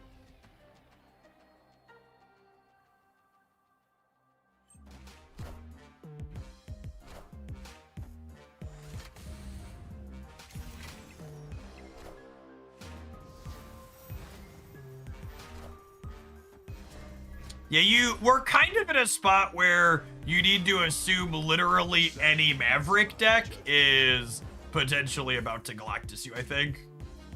Is what it comes down to. Because he's just such a good enabler of that card. You're like, if you're even a little bit invested in Maverick, just like splashing Galactus into juke people is plenty fine. This deck's still really good. Basically every time we pick up and play this deck periodically, it's just like, just a good example of something we talk about a lot, which is Marvel Snap doesn't power creep. We get new interesting designs that are different. Like, what's the newest card in this deck? Is it Diamondback? Diamondback's the newest release of this deck, right? How long ago did Diamondback release? It's been a while at this point. We can take a brief pause for the cause to let some adverts roll. When we get back, we're gonna play a little bit more with this one. I'm gonna run to the restroom while they happen, but this is, you know, just an example of Snap's good game balance. It's been around for a while. You can play it in its exact same state. It's still super competitive and good. BRB gamers. YouTubers, don't forget to tap the like button. BRB.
Diamondback was February of 25. This deck hasn't gotten a new card in 10 months, unless you count Shadow King getting nerfed to 3 as a new card. That's a fair, interesting question. Also, like, this archetype as a whole predates Diamondback, right? Like, she definitely makes it a bit better. She's another payoff for your Hazmat card. But it's not like Diamondback created the Ajax Wicked deck. She improved it as an example of a new design that made the deck a bit better.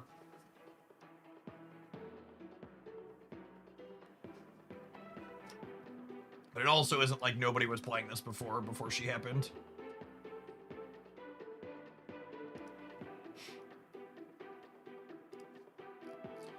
Oh, Dexter signed off for the day already. Hope everything's all right with him.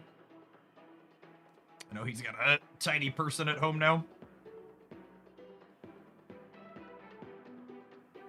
Those tiny people, chat. They make things explode literally and figuratively sometimes.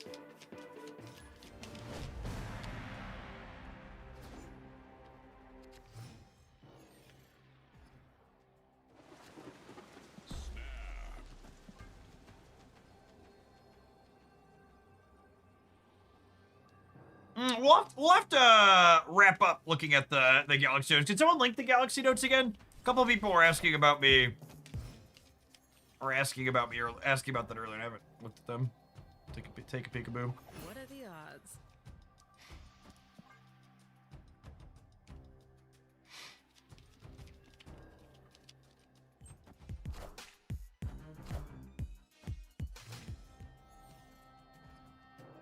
Yeah, I think there were a combination of both balance changes and some default card pool adjustments. I think they're giving toys and wizards some better support.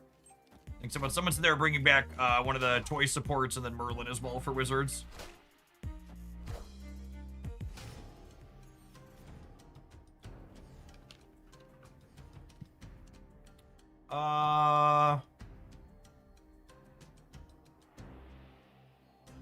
So obviously they're gonna Maverick here. I think I Malekith here because he's gonna guaranteed get Diamond back, and then we'll Shadow King the center path next turn is the plan. Yeah, Clintar wouldn't eat Diamond back. She just wouldn't get to have that large of an impact on the right side.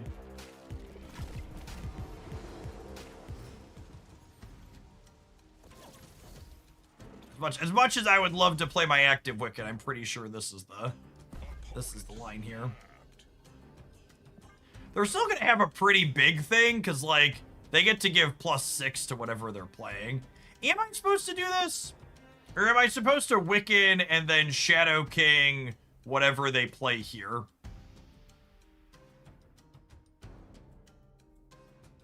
What if they like they might be like prodigying though.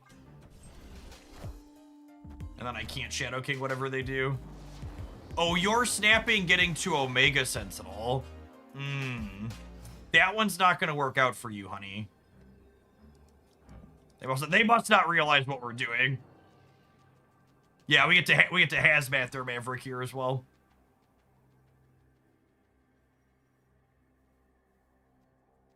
So we should win just center and right here unless something screwy happens, yeah? Might even win the left depending on how it goes, but yeah, links are enabled in chat. How big is Galactus? Yeah, I don't think Galactus is big enough. Oh, they have Sir for okay. Yeah. So we're tied there now. This is +8. Does that get us? Wow, GG opponent. Good sequencing there from them. When playing your Brood after Surfer is correct. Cool. Thanks for the Galaxy Notes. We're gonna do another 20-30 minutes to snap or so, at least.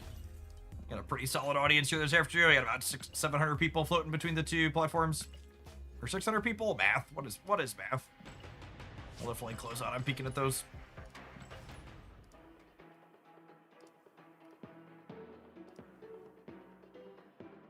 I'm floating. Floating around.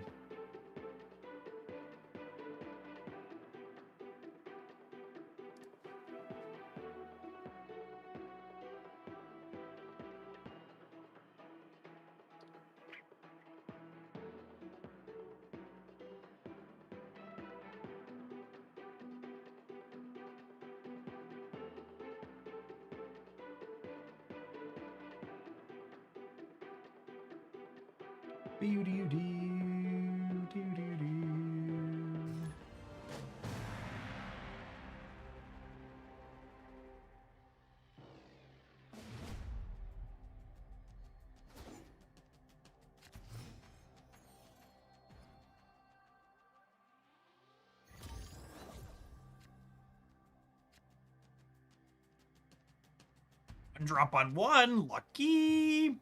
Snap.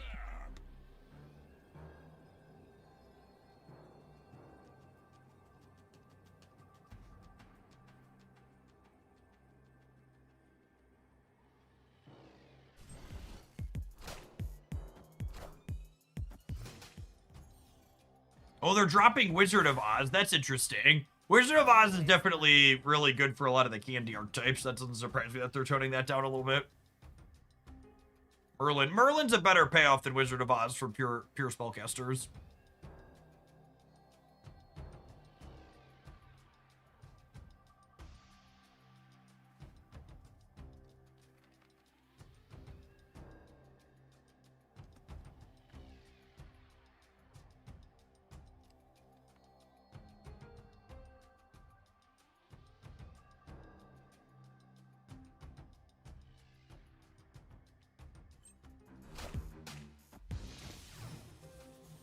$34 card Monty from our opponent that didn't snap us back here. We got a second Hulk here in the center.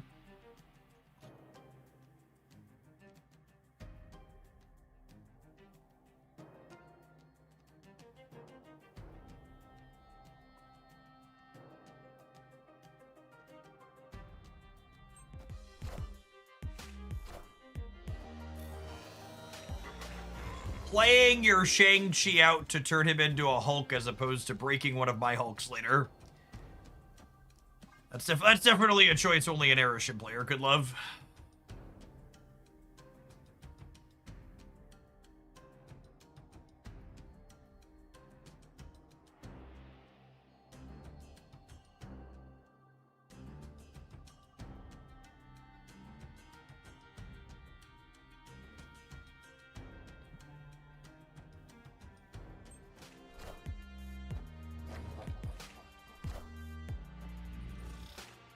Alright, so that's a red Guardian on the right. We'll throw Ajax on the left. And then, honestly, this might be a non-Luke Cage game, even if we draw him. I feel it's like Diamondback plus Hazmat angle here, I think.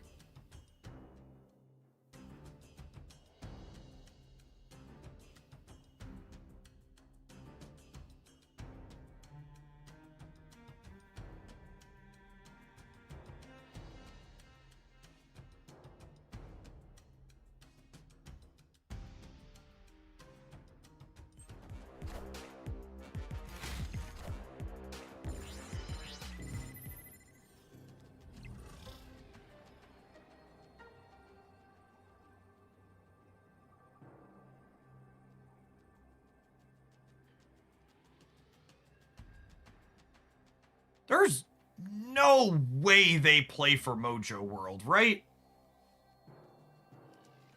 I gotta keep them honest here, but if they play for Mojo World, there's no way they... There's no way they compete in these other two, yeah? I think it's just this. Victory. Cool. Yeah, some really baffling sequencing decisions there from our opponent. They clearly need this silver ticket more than we do. I'm gonna go ahead and give it to them, rather than play 100 games against Arishin.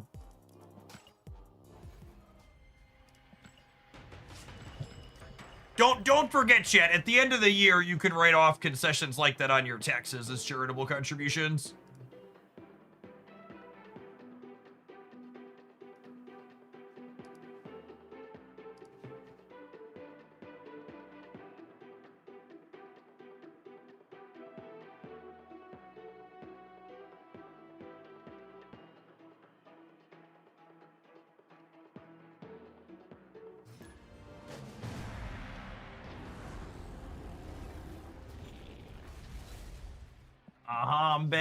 Zombie. This matchup might be a little tough for us. We're going to want to prioritize keeping the Maverick small if possible.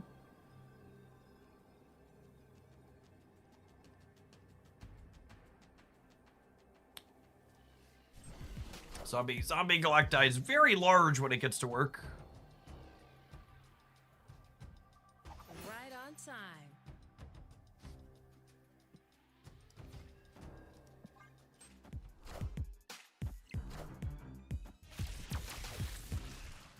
They They do be surging though. Mount Vesuvius.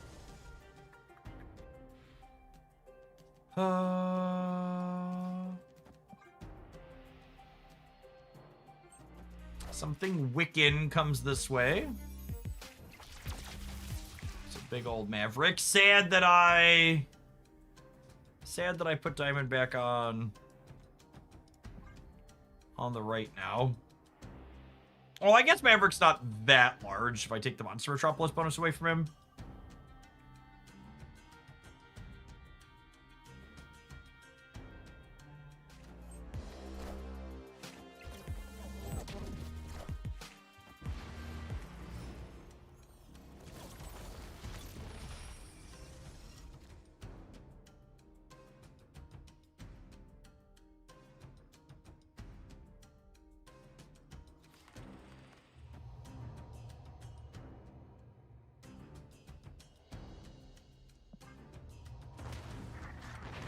Of course you're playing Ajax on the day they release a cool Dan Hip Ajax skin. Wake up, sheeple. I get paid from Big Broad for selling bad cards, chat. Just how it is. Just how it goes. Just how it goes. All right, can I get one drunk Russian to punch a mage on the right? Request denied. Awkward.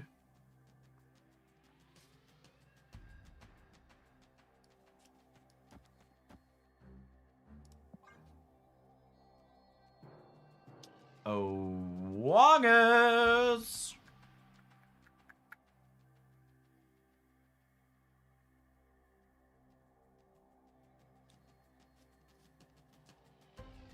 He's too drunk to show up to work today. Yep. Wrong 3-2 game.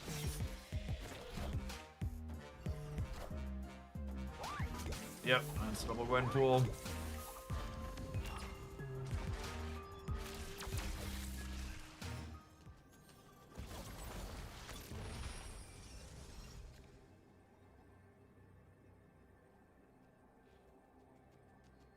You're late! For a very important date. No time to say hello, goodbye. You're late, you're late, you're late.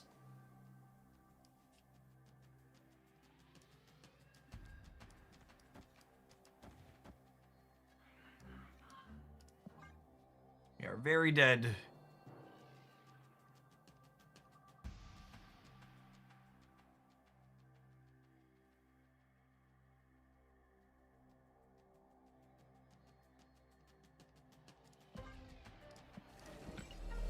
I guess, like, maybe if I do this, like, they don't have another stink here, and they're like, their thing's not that big. If they had Galacti in hand when if they had Galacti in hand when they double Gwenpooled, we should be very, very dead.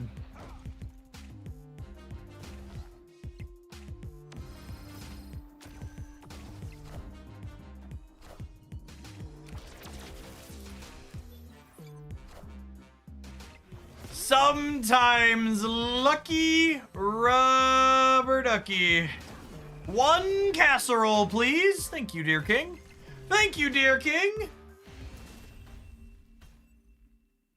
Some unfortunate classic Galacti gameplay here for the opponent.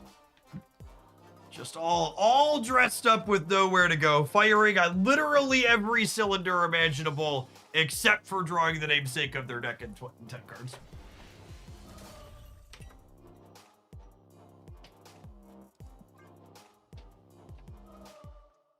Definitely think it's important if you want to try and Galactite people that you have a secondary game plan, right? We played a Galactus Galactite build earlier today that was amusing. We played some Galacti Silver Surfer. There's been a highlight on the Jeff Oglin YouTube channel of that. I just want like some other way to utilize your payoff in the games where your what's it called is buried.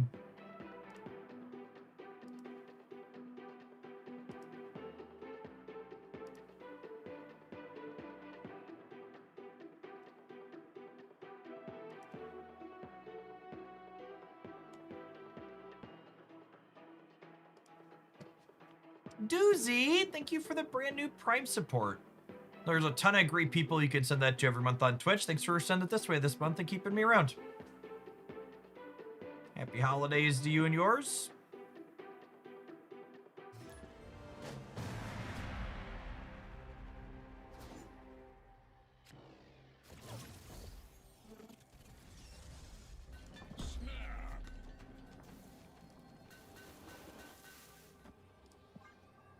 We'll have to play Shadow King on Curve, but we have Wicked active, which is nice. I'll say either of these two locations try to screw us up. Famous last words, mayhaps. We could also top deck like a Luke or a Diamondback to not have to play the Shadow King out.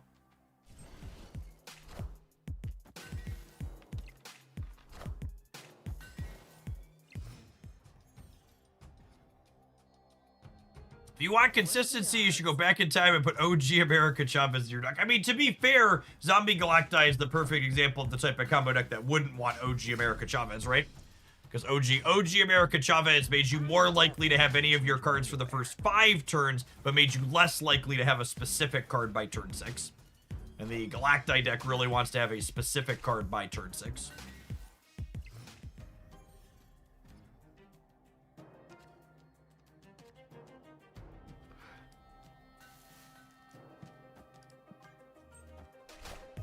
We have to save Shadow King. Why is that?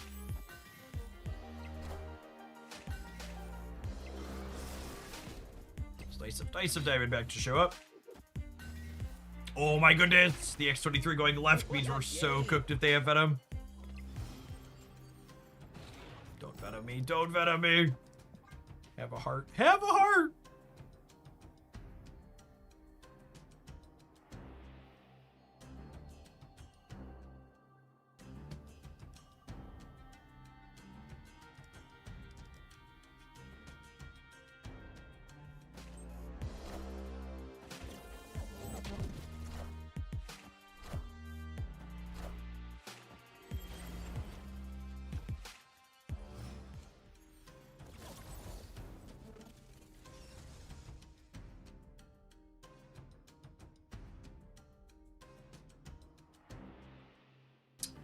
Okay, so Malekith here is guaranteed to fish up Red Guardian, and playing the Malekith this turn would guarantee that I draw Ajax next turn, which has some value.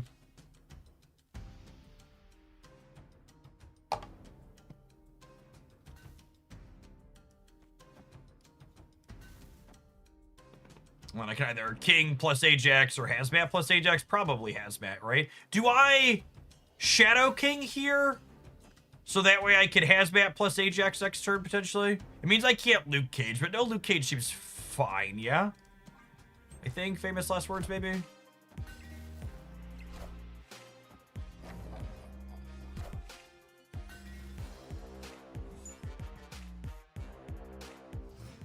Oh, I wonder if they knew they were getting the Nico back on Destroy mode. That seems real bad for them, yeah?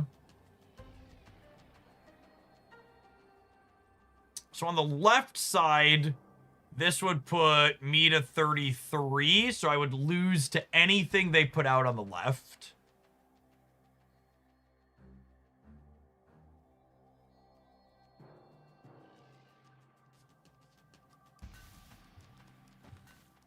I think it's this.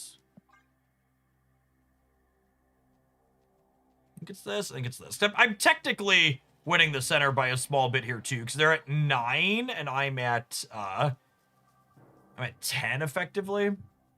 Mike Awesomeness. Thanks for dropping your awesomeness off here at Hooglandia for the last 2.5 years. Welcome back.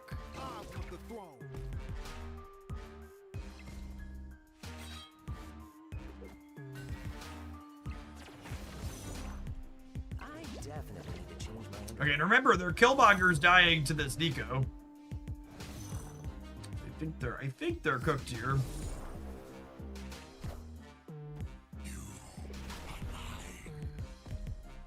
Enough said, bub. Yeah, we're winning the left and the right, but I think we're winning the center and the right. I think we're winning the left too, though. Jackson, big boy. Sure are. punch Venom right in the mouth to close things out. Well, yeah, very nice. Very nice. Victory.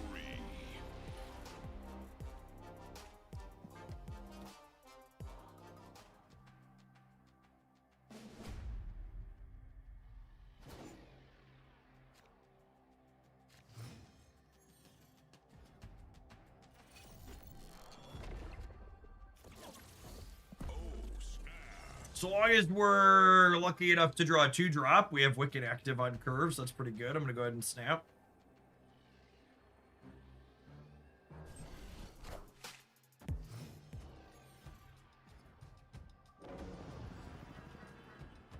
Right on time.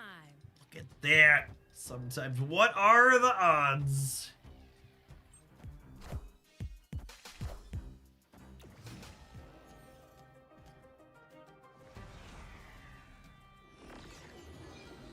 The greatest of portals. A world where we actually play that one. Enough said, bub. I'd say you were 1 out of 1 to draw Chavez there. I don't know. As someone who has a lot of experience with the Marvel Snap code base, the things that it could do, I'd believe if we were less than 100% to draw Domino there.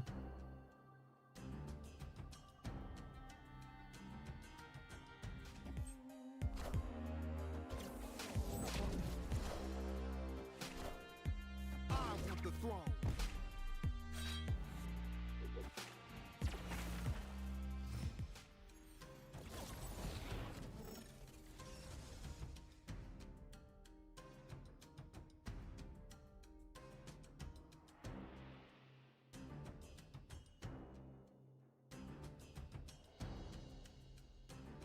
If they have Venom, they're Venoming the right. And this is 50% to grab a Shadow King for after the game, which seems pretty good.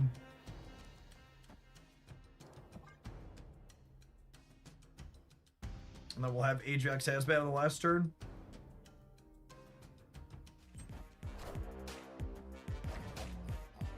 Red Guardian, not quite the droid we're looking for.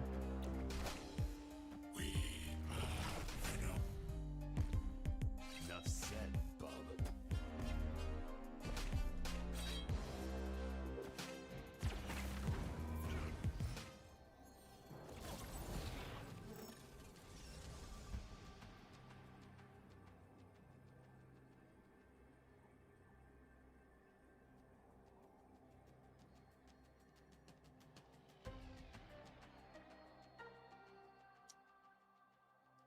Is this crazy? Call me, maybe?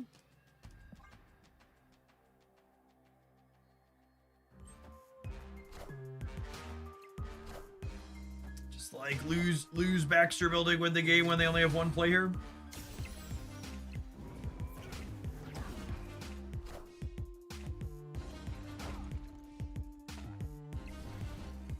Could maybe get in trouble if they had like death plus something else, like played for the left or the center a little bit, but they need a few points in the center. Diamondback was shrinking them a good bit.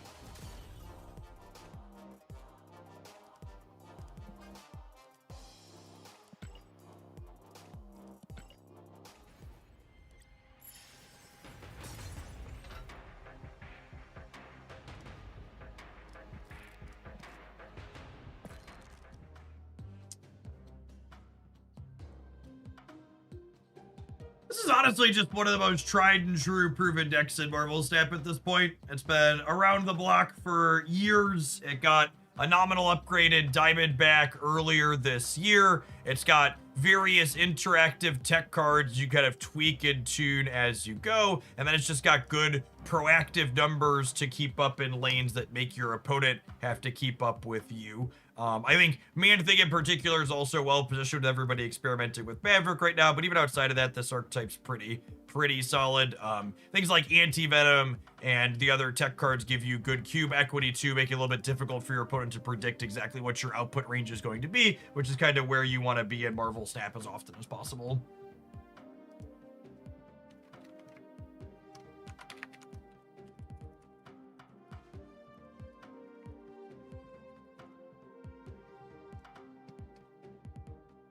All right, let's take a peek about the Once Upon a Galaxy patch notes. See what they're doing before we sign off for the day. We're adding 2 new cards to the shared pool. The Hamstar. Look at this guy. 3/2, it's a common. When my slot is buffed, give it an additional 1/1. That seems really strong. The animals archetype was really struggling with their second set, and this is a huge upgrade for it. Peachy Queen, your other Fey buffs give an additional 1/1. Oh wow. And this is a Fey, so she only buffs other Fey, but she gets buffs on things that give all of your Fey buffs. So like Wink and Pisces and other things that make your Fey better allow this to scale. Yeah, the fact that it's a hero means you can trigger some synergies and other things. Well, both of these are really good. Those should hopefully help. Part of the thing that bounced me off at Galaxy is that I felt like I had a pretty narrow range of things I could draft that felt competitive. It was mostly just treasures and candy, so if these could breathe life into fairies and animals, especially as common pool draft pivots, that would be really great. Sweet, they're bringing back Merlin, Frankenstein's monster, the gingerbread. Gingerbread's kind of whatever. Oh, it's a candy card now, though. Ah, okay. I'd buy that being good for $1. And Mighty Mouse. Frankenstein's Doctor is a great one to see added. The toys archetype really felt like it got slaughtered. They're moving Daisy Jones and Wizard of Oz. Daisy Jones was not good enough, so they're pulling her out. Wizard of Oz, go back behind the curtain for the time being. Yeah, I think that makes sense. Merlin's definitely, this is still an upgrade for the Spellcaster's archetype in this game.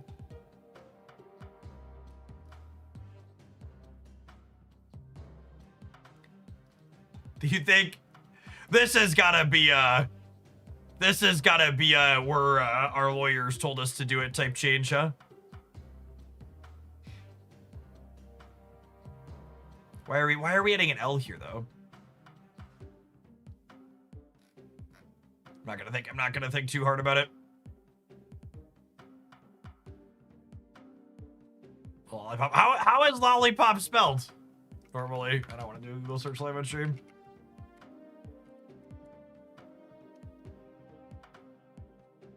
Does one L refer to a specific things, or was it a typo?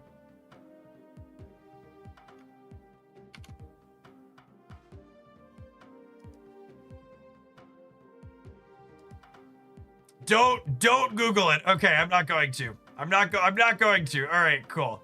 I'll have to poke it. I'll definitely have to reinstall on my mobile and draft a little bit. And if it feels good drafting on mobile, maybe we'll revisit on stream. I think my next couple of weeks on stream are a little bit slammed though. Twitch put their sponsorships board up, and there's been a ton of really good sweet games up there. So I want to fit some of those in. Like Marvel, we're gonna do some Marvel Rivals tomorrow on the Twitch sponsored board, and then Arknights popped up, and Where Winds Beats popped back up on there as well. And I enjoy the anime and open world RPG stuff. So we'll if this is good, we'll fit some more in at some point. But I don't have an exact schedule on that, and there's a if it feels good asterisk in there to start for sure. Appreciate everyone's here for today. I know I said I was gonna be off, and then we ended up having a really solid long stream. Shout out to Mobile Dungeon, speaking of sponsored games, for sponsoring today's stream as games I've been poking at on my phones. We'll be back for a nice full stream tomorrow. I think we might go live a little bit early tomorrow because I want to fit in, speaking of all the things I want to fit in some Final Fantasy. We're about 4 hours into that, and it's been fun. And we're going to do some Marvel Rivals, and we're going to do a bunch of Marvel Snap as well because they've got a new card coming out for Snap. So we'll be playing a bunch of fun stuff all day tomorrow. Hope everybody's Monday is great, and hopefully we'll see some of you back around again later this week. Peace, folks.